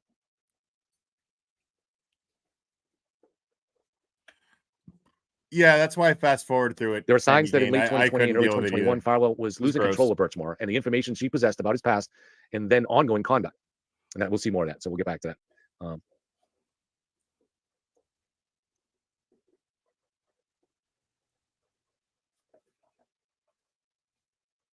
Scrolling down. Yeah, that's why I fast forward. And in his defense, he's actually on February 11th, trying 2020. to skip it. So this is a year before her death. Birchmore and Farwell discussed the exact day that he took her when she was 15. I don't think we need to get into this. Just that it proves that it happened. Statutory rape. Yeah, she was like at very least willing. He's just and according to the text, had been eyeing him for a lot longer. God damn it! She's a kid. Jesus Christ! And a very vulnerable kid with no male figures in her life. It's my understanding she was being raised by her mother and grandmother. On October 5th, 2020, Birchmore. So this is where it doesn't matter that she sought him out, man. It doesn't fucking matter. Just because you save it by going, oh, well, she was just a kid. Dude, like, it doesn't matter that she sought him out. It doesn't matter. Yes, all that matters is that she was a vulnerable kid. That's it. That's all that matters. She's a victim, period. That's it. Susie, CJ, thank you. This is horrible. There is no place to question that this is a disgrace. An adult with life experience can take an impressionable 15-year-old and destroy her life through abuse and making it acceptable. I mean, dude, it's not even that hard, dude. It's not that difficult. Like, I mean, even adults can do that. Even adults can come on to another adult, and you can tell that their reasons are reasons why it's probably not a good idea to engage. You know what I mean? Like,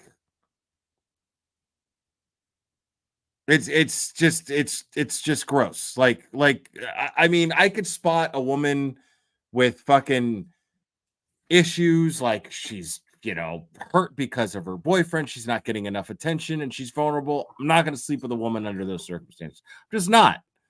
Like, it's not a turn on.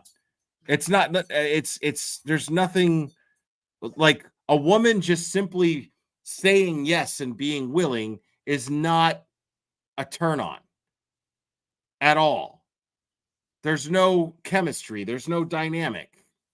So, like, for this dude to sit here and be like, "Ah, well, you know, she came on to him, but you know, she was just a kid, so she, you know." No, man, like, there's no, it doesn't matter if she came on to him. No, nobody fucking gives a fuck about that detail. Why do you keep pointing that out? Where it starts to build towards the murder motive. Birchmore prepared a draft message to Farwell's wife.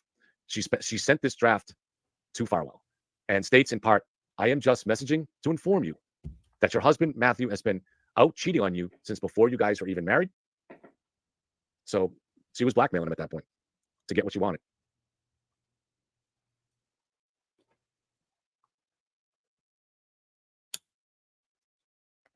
At one point, Farwell asked her to pretend that she was a 14-year-old girl during their next sexual encounter.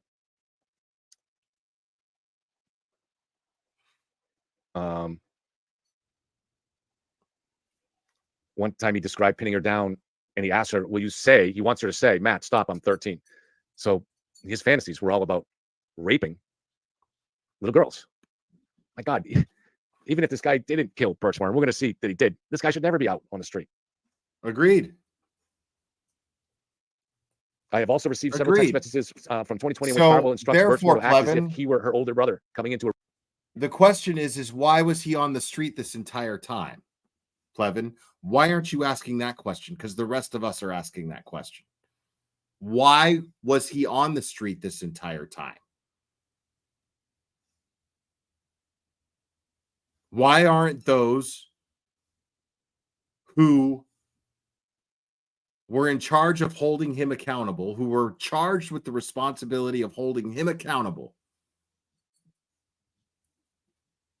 back when this was found out, why weren't they? Why wasn't he held accountable? Why weren't the other officers held accountable? Why weren't Divine and William Farwell held accountable?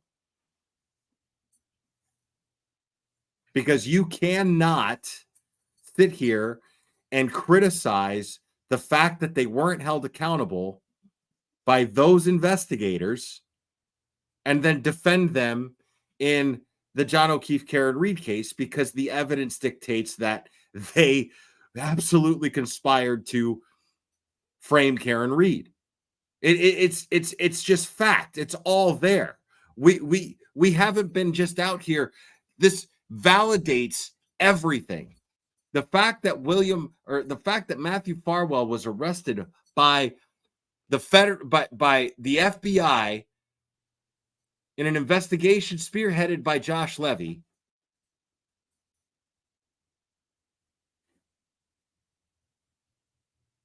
because they uncovered evidence that the state police refused to do. Because that's just what happened. The state police had the resources to prove that this man killed Sandra Birchmore. The state police had the resources and the ability. The Norfolk County DA's office had the means to be able to prosecute him and the other officers who groomed and assaulted this girl. So why didn't they do it?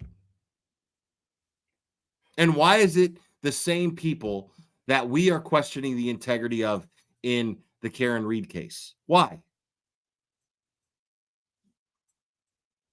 Why aren't you asking those questions? Into a room at night to have sex with her. She used to meet as a freshman in high school. She would meet with Bert. He would meet with Birchmore at the library, pretending or helping her with homework or something. Maybe helping her too, but so he probably did help her a little bit. Said according to this I'm reading here, and it's annoying still because very inappropriate. The 20, title he's of his 12 years video. older than her. So the title of his video is "Was Sandra Birchmore murdered?" It's right there at the top. Was Sandra Birchmore murdered? Yes. 13, 14, 15. He's already said that she was. 25, 26, 27, and meeting a little girl at the library. He says, I wish it had been a year sooner. And you know what we're talking about?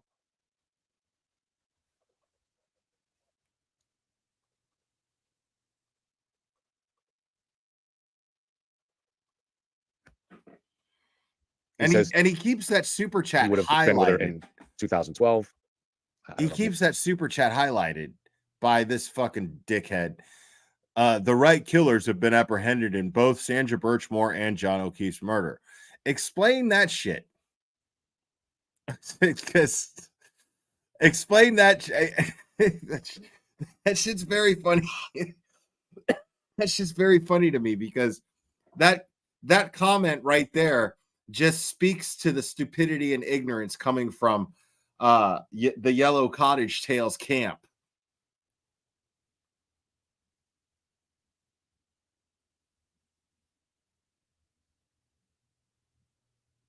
Because that statement just simply isn't true. The right killer was apprehended in the Sandra Birchmore case. Why? Because the FBI stepped in and investigated and made an arrest.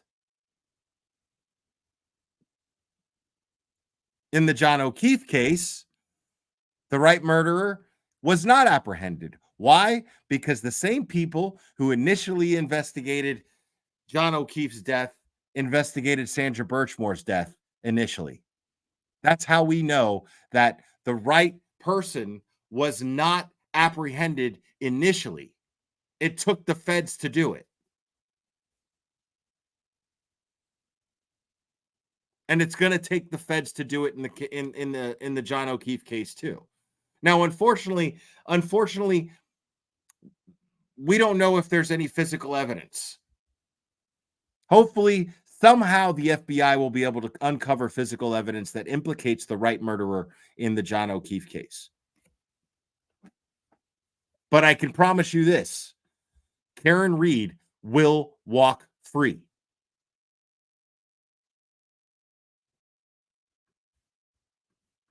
I don't know, maybe she was 13 at that point.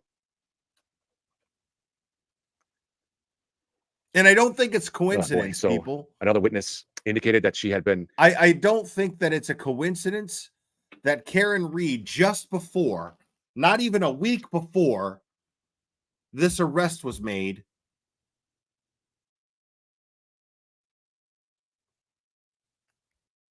the arrest of Matthew Farwell, not even a week before that, Karen Reed changed her profile pic to the letter from Josh Levy's U.S. Attorney's office to Michael Morrissey's DA's office, explaining that DA Morrissey was under investigation and that they feel no reason to stop their investigation against Michael Morrissey. I don't think that that's a coincidence. I don't think that the timing of that is a coincidence. I think Karen Reed's camp is absolutely privy to what's about to happen. And I don't think that she's worried. And I don't think that it's a coincidence that all of a sudden they just released her mugshot.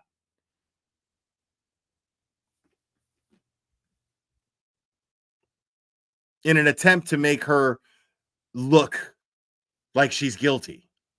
But it backfired. And David Yannetti posted the mugshot saying this is a woman, an innocent woman who's filled with rage or something to that effect. I reposted it.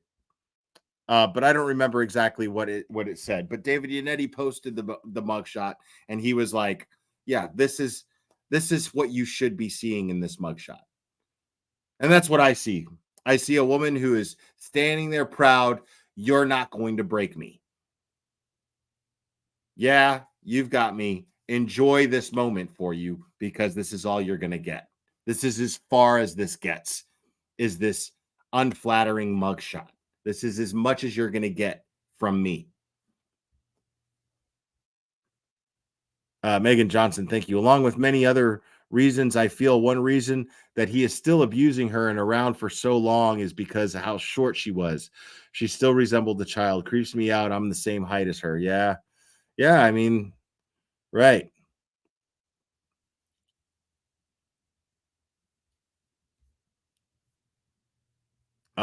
And Susie, thank you so much. The Beauty and the Beast, Belle, in Beauty and the Beast, Belle falls in love with her captor, which is clear X of Stockholm syndrome.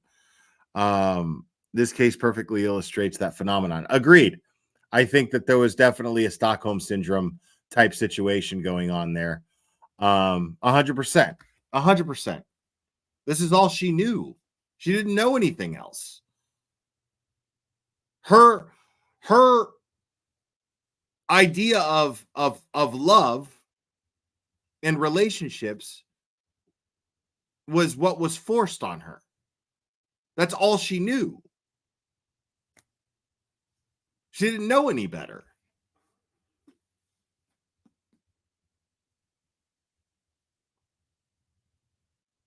She didn't know any different. She was cheated and robbed out of the opportunity to come of age, meet somebody that she likes, naturally let things happen, engage in things when she became old enough to explore on her own with somebody of an appropriate age, because nobody here loses their virginity after 18 unless you're Plevin, in which case you probably won't lose it until he's 60. But in Sandra Birchmore's case, I mean, in everyone else's case, now not even in my case, I didn't lose my virginity till I was 19. But you better believe that I was fucking trying since the age of 15. But I'm a boy. I was a boy. That's part of growing up. That's part of adolescence. You're a raging, walking hard on at that age, trying to fuck everything. That's just how it is. But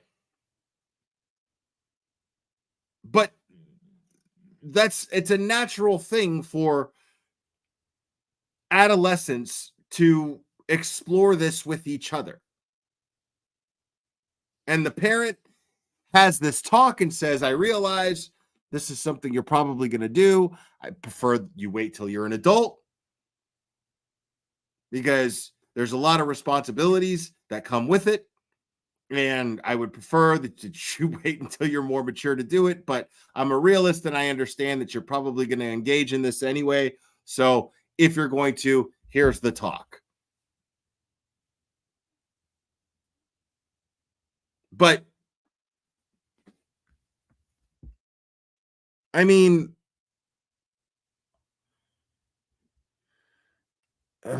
it's just so frustrating to listen to this guy try to make sense of something that he just doesn't seem to have any understanding about at all. Meeting Farwell when she was in early high school, to have sex with him in his police car. I hate reading these things out. I don't know. I'm probably going to get a strike on YouTube just for reading a document too. Damn. That's not how strikes work, dude. Like, another channel has to strike you. That's not how strikes work, dude. You're not going to get a strike for reading a document. You may not get that stream monetized. That's possible, even likely, but you know, that's just monetization. That has nothing to do with, like, they're not going to take, you're not violating anyone's privacy here. This is a public document. It's a court document. Everyone involved is of the age of, is of the age of consent now. There's no minors, anybody who's still a minor mentioned in these documents. So you're not doing anything illegal or against terms of service.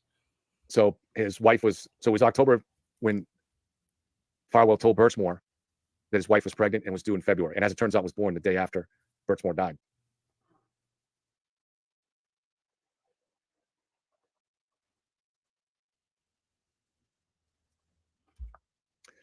On that October 5th, indicate that Birchmore presented Farwell with an ultimatum. Farwell would have to agree to engage in unprotected sex with Birchmore with the goal of conceiving a child. And in return, Birchmore would not disclose their relationship.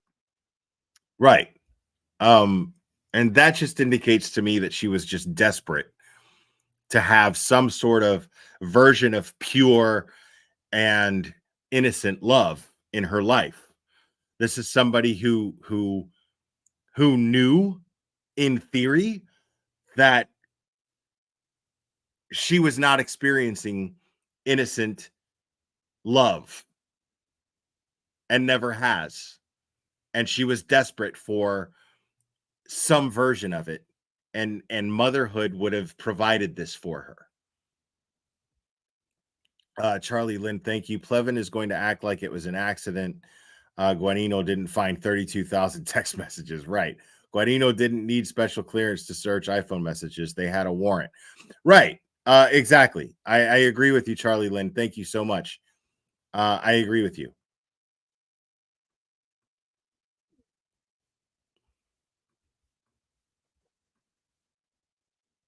She sent Farwell a photo of her ovulation schedule, and the two started discussing timing their sexual encounters around specific times in that cycle. Oh my God. And he seems to have been losing interest. And so his agreement was that they would try once.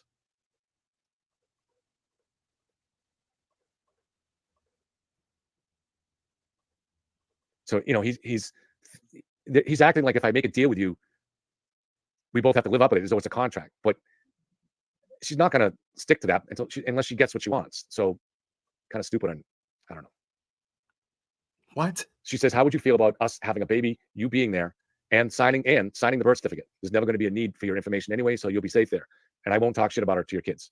So she wants to make sure this child has the father on the birth certificate. And then she says, in exchange, I'll make sure that I don't tell your wife and kids. But, you know, he's going to be living in that fear that one time she's going to be mad or not get what she wants. And she's going to destroy him. So she's playing with fire. It doesn't understand it. I don't really know why. But because she doesn't know better, you dumb shit. You asked the other day what I wanted, and I didn't want to give it to you in the form of an ultimatum, so I'm trying to do it. She doesn't know any better, and she's desperate. You fucking dipshit.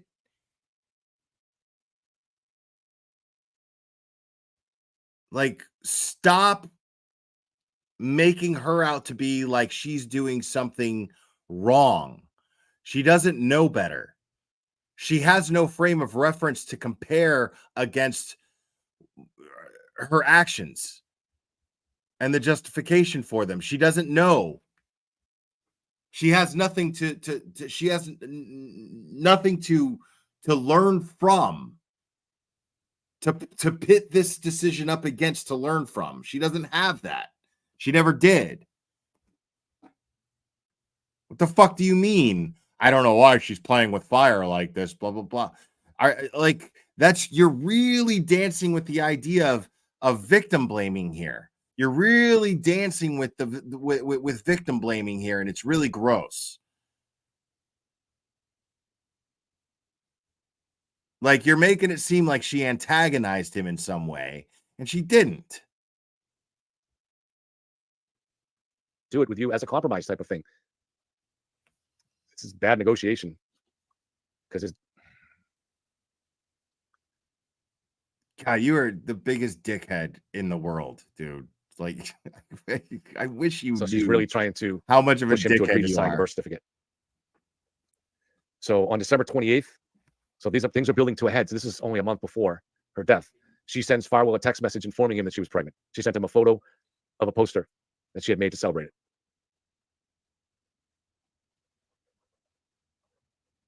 She was 3.5 weeks pregnant at that time.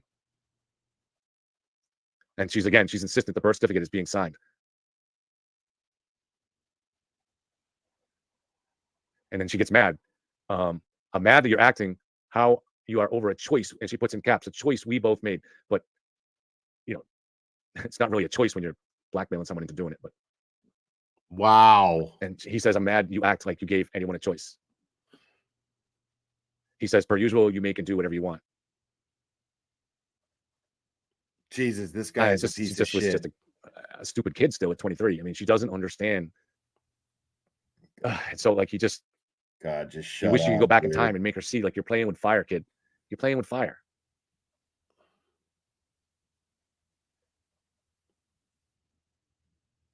Dude, you're victim blaming right now. So he says, for the past week and a half, the Like doctor wasn't right, horribly, but now you're she was, and you victim just throw it blaming. at me because now you've got me. You've honestly have absolutely no idea how to treat people. I have fucking bent over backwards for you. Now you want to act like this was some kind of a free will decision. You have threatened me from the word go. If I didn't do and give you what you wanted, you would ruin me. I made a deal with you, and you changed the terms at every turn. So she just didn't realize the danger she was in with this. It made me really uncomfortable and stressed out and scared when you were next to me because I thought you were going to hit me. Oh, I'm sorry, this is Sandra saying that. So maybe she says it made me really uncomfortable and stressed out and scared when you were next to me because I thought you were going to hit me. And you said what you said and took things out of my hand. That's why I was crying. I know you wouldn't, but like, it still scared. I get her logic in this. I mean, I'm saying I'm not justifying her logic. I mean, I'm justifying it in the sense that she just doesn't know better. But what I'm saying is I get her perspective of this. I'm not saying it's right, but I'm saying I get her perspective in the sense, like he's saying, well, you're blackmailing him into having a baby. Like she's saying the least you can do after everything that you've done to me, the least you could do is give me this one thing so that I can just move on with my life.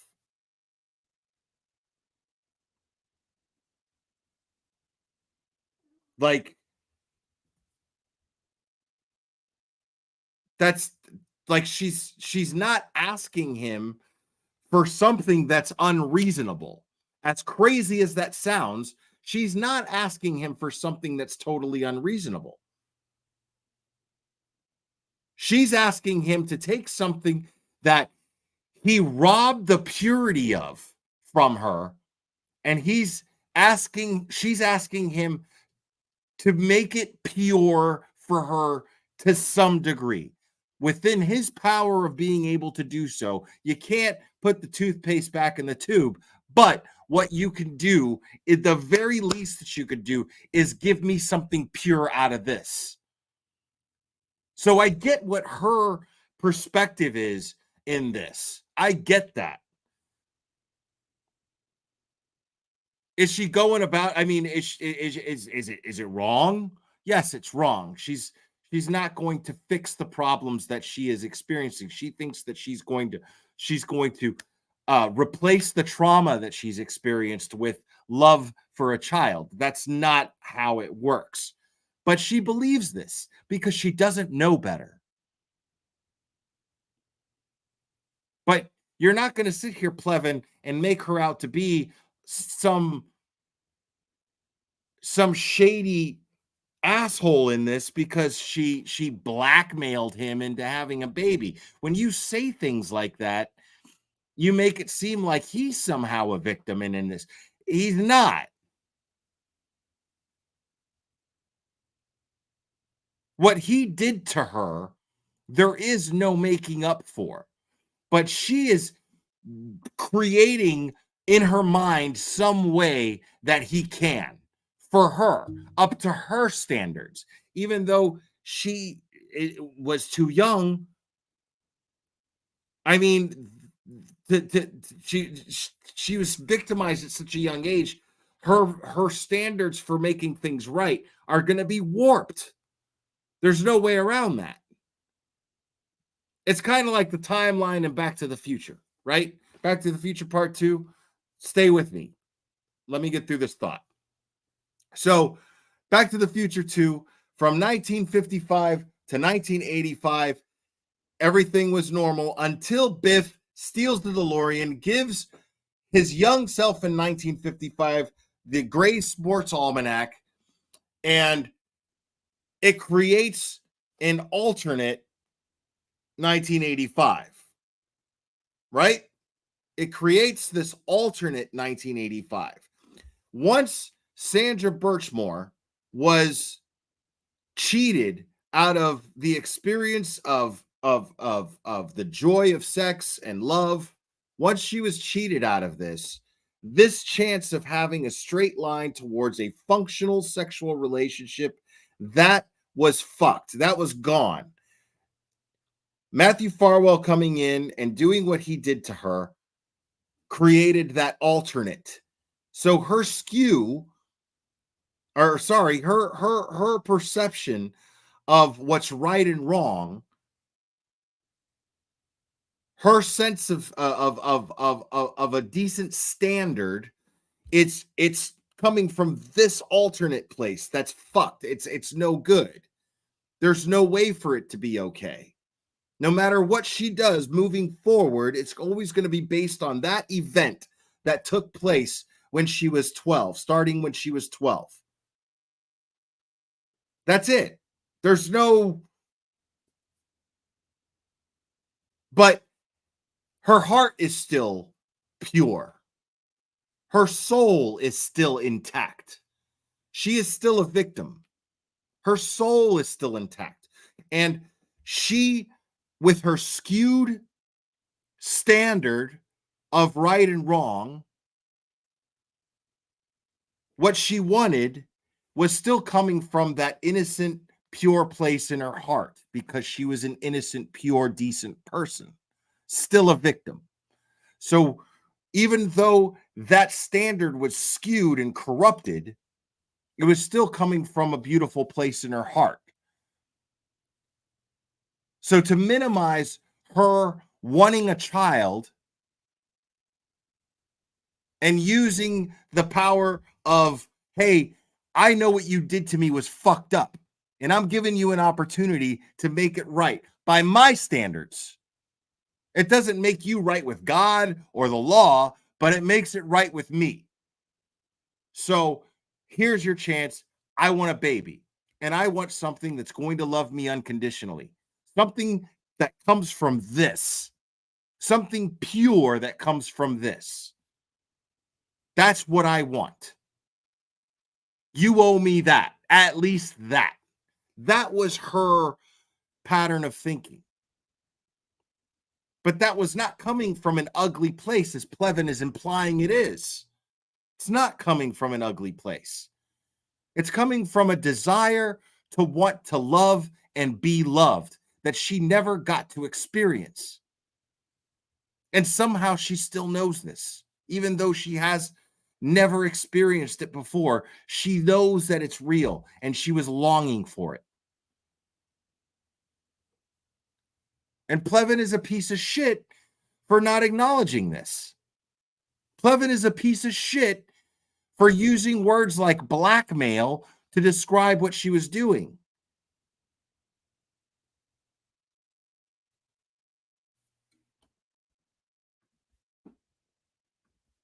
Will scare me. So he's someone that has not, it's from the sounds of it, been violent with her all that much in their previous, all these years, but has fantasies about violence. And she should, and she was in tremendous danger. I just thought she could control the situation. What? Okay. Has fantasies about violence. They're all that much. He's someone that has not, it's from the sounds of it, been violent with her all that much in their. Sounds like, he was never violent with her all that much. Excuse me. I'm sorry. He wasn't violent with her all that much. First of all, if he was violent with her at all, he's a piece of shit. What the fuck do you call raping a minor? You dumb shit. What the fuck do you call that? He wasn't violent with her all that much. And secondly, we know that's just not true, because she reported to her friends that he got physical with her on more than one occasion. The fuck do you mean? Well, it looks like, he didn't get violent with her all that much. Are you fucking retarded? Like, are you just fucking retarded, or are you just a piece of shit? Or are you both? Are you just a retarded piece of shit? Because I'm going to go for the latter. Like, seriously, at this point, I mean, I didn't think that you could blow my mind to this point, Plevin. Honestly, I'm shocked. I didn't think you could shock me. I'm fucking shocked. Well, didn't seem like, he was all that violent with her up until the point that he murdered her. Plevin, you're the worst, dude. Like, in their previous all these years, but has fantasies about violence. She should, and she was in tremendous danger. Just thought she could control the situation. wow. So at one point, she told a friend that Farwell told her that after he found out she was pregnant, he said to Sandra, "I wish she would just die," and he wants nothing to do with the baby. At one point, he put her in a headlock and grabbed her cell phone. And then this witness indicated that in the days before her death, Birchmore disclosed that he'd been violent. You know that rape is not a sex act, right? Plevin, you are aware of this. I hope you're aware of this, because everybody here in this chat is aware of it. Rape is not a sex act. It is an act of violence. Period. Cut and dry. It's not a sex act. It is an act of violence. It is using sex to inflict violence on another person. That is what rape is. Period. That's it. It is a violent act. Rape is about violence, not sex. You dummy. The fuck do you mean he wasn't all that violent for her? What the fuck are you saying, dude?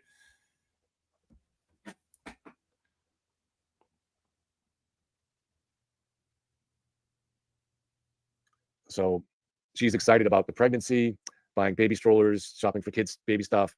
And according to the friend of Sandra's, yeah, Court TV. With all this going on, when she showed him. This is the guy that you have on. Court TV, this is the guy that you have on as a Karen Reed expert, by the way. You guys are just fucking great. Much love to Court TV. Good job, guys. Good job, Court TV. You guys are just absolutely fucking fantastic.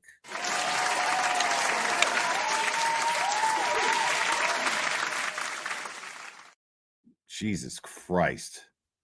Showed him a fetal sonogram.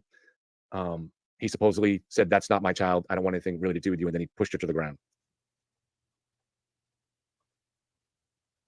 Another friend said that something similar, that he got upset and shoved her.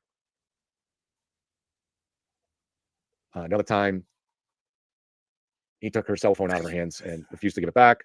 It doesn't seem all that violent. And then he just starts reading all of the fucking points of where he was violent. Like, okay, Plevin, Jesus. Computer. Fucking and dummy. used his body to shove her.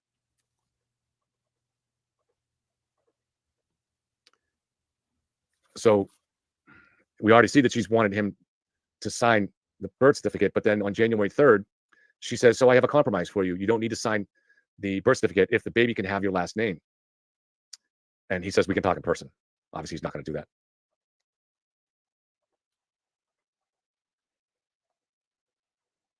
I've seen there's several times that she uses the word "they" and talking about the baby, and I don't know.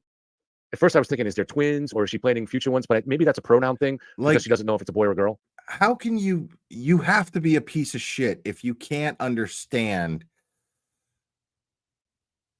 her sense of rationalizing this?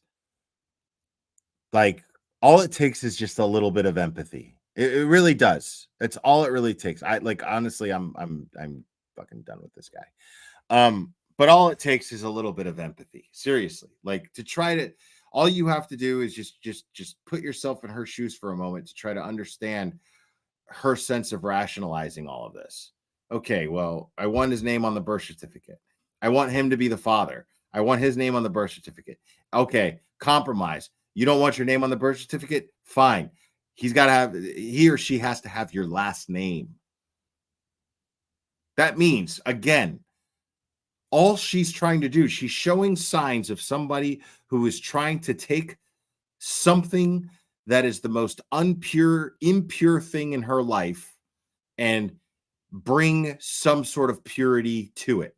She thinks that she is going to be able to look at this child for the rest of her life as the silver lining of the worst thing that ever happened to her.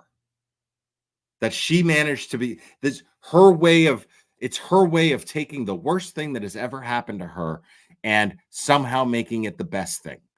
This is what she's desperate to do. This is her way of thinking. I'm not saying it's right. I'm not saying that's what she should have done. I'm saying I fucking understand it. I don't see it as her playing with fire. I don't see it as her blackmailing somebody. That's victim blaming bullshit that I just will not let you off the hook for, Plevin. This is just simply someone desperate to take the very worst thing that has ever happened to her, where she is now old enough to realize that that is what it is, and find a way to make it the best thing that's ever happened to her so that she can cope with it for the rest of her life. A very desperate attempt to make the worst thing that has ever happened to her be the best thing. Pure desperation. And all it takes is a little empathy to understand this.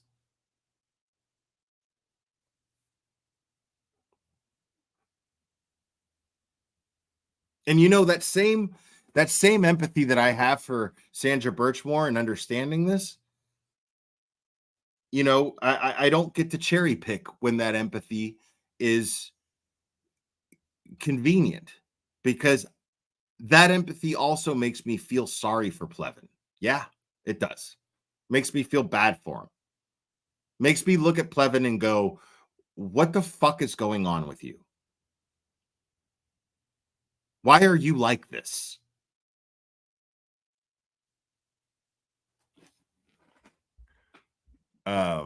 Nay, thank you so much. Will, any chance we can debrief with a few pizza reviews after this? P.S. You would make any woman proud to walk beside you. You get it. Appreciate that. Thank you. No, it took a lot of soul searching and a lot of growing up for me over the years to have the perspectives that I have today. I've not always been like this. That's a fact. But no, I'm sorry, I won't be getting to any D&E pizza reviews, but I'll revisit that another time. You guys got to give me a break here. We're going on past 5 hours now. This is the longest live stream I've done, I think, since I covered the Karen Reed trial. So and it's 2:30 in the morning. So you guys are troopers, man, for hanging out with me for as long as you did. I really appreciate it. But yeah, I you know, I feel bad for Plevin too. It makes me wonder why the fuck is he like this? Why the fuck is he just consistently somebody who pisses everyone off?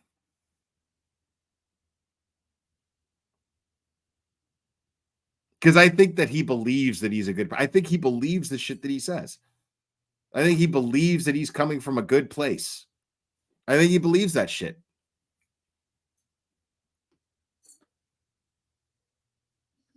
But yeah. But guys, yeah.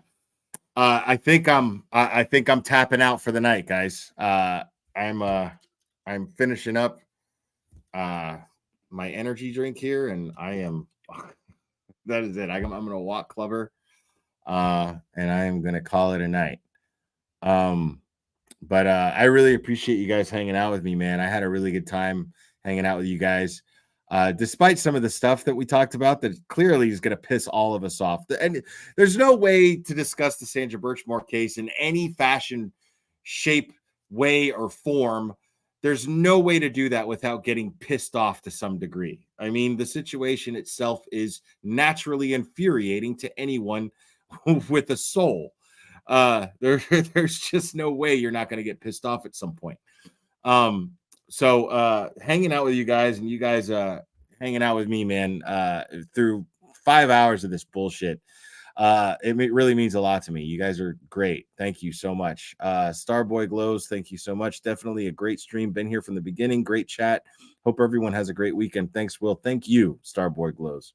Appreciate you. But yeah, you guys are the best, man. I really appreciate you guys, man. Thank you guys for hanging out. Thank you guys for hitting the like if you have already. If you haven't, please do so. Thank you guys to all the new subscribers. Channel's growing at a great rate, and I'm really grateful for that, man. It means a lot to me that, and I really hope that you guys who are new to the channel are enjoying it. It really means the world to me that you guys are. And thank you guys, of course, for all of the support. That also means so much to me. You guys are absolutely fantastic. Yeah, I think that's it. I will go live sometime tomorrow. Tomorrow meaning after everyone sleeps. Technically, it would be today, but but yeah, I will go live again somewhere within the next 24 hours. That I promise you. Yeah, I love you guys very, very much. You guys are absolutely fantastic. We will do this again very soon, my friends.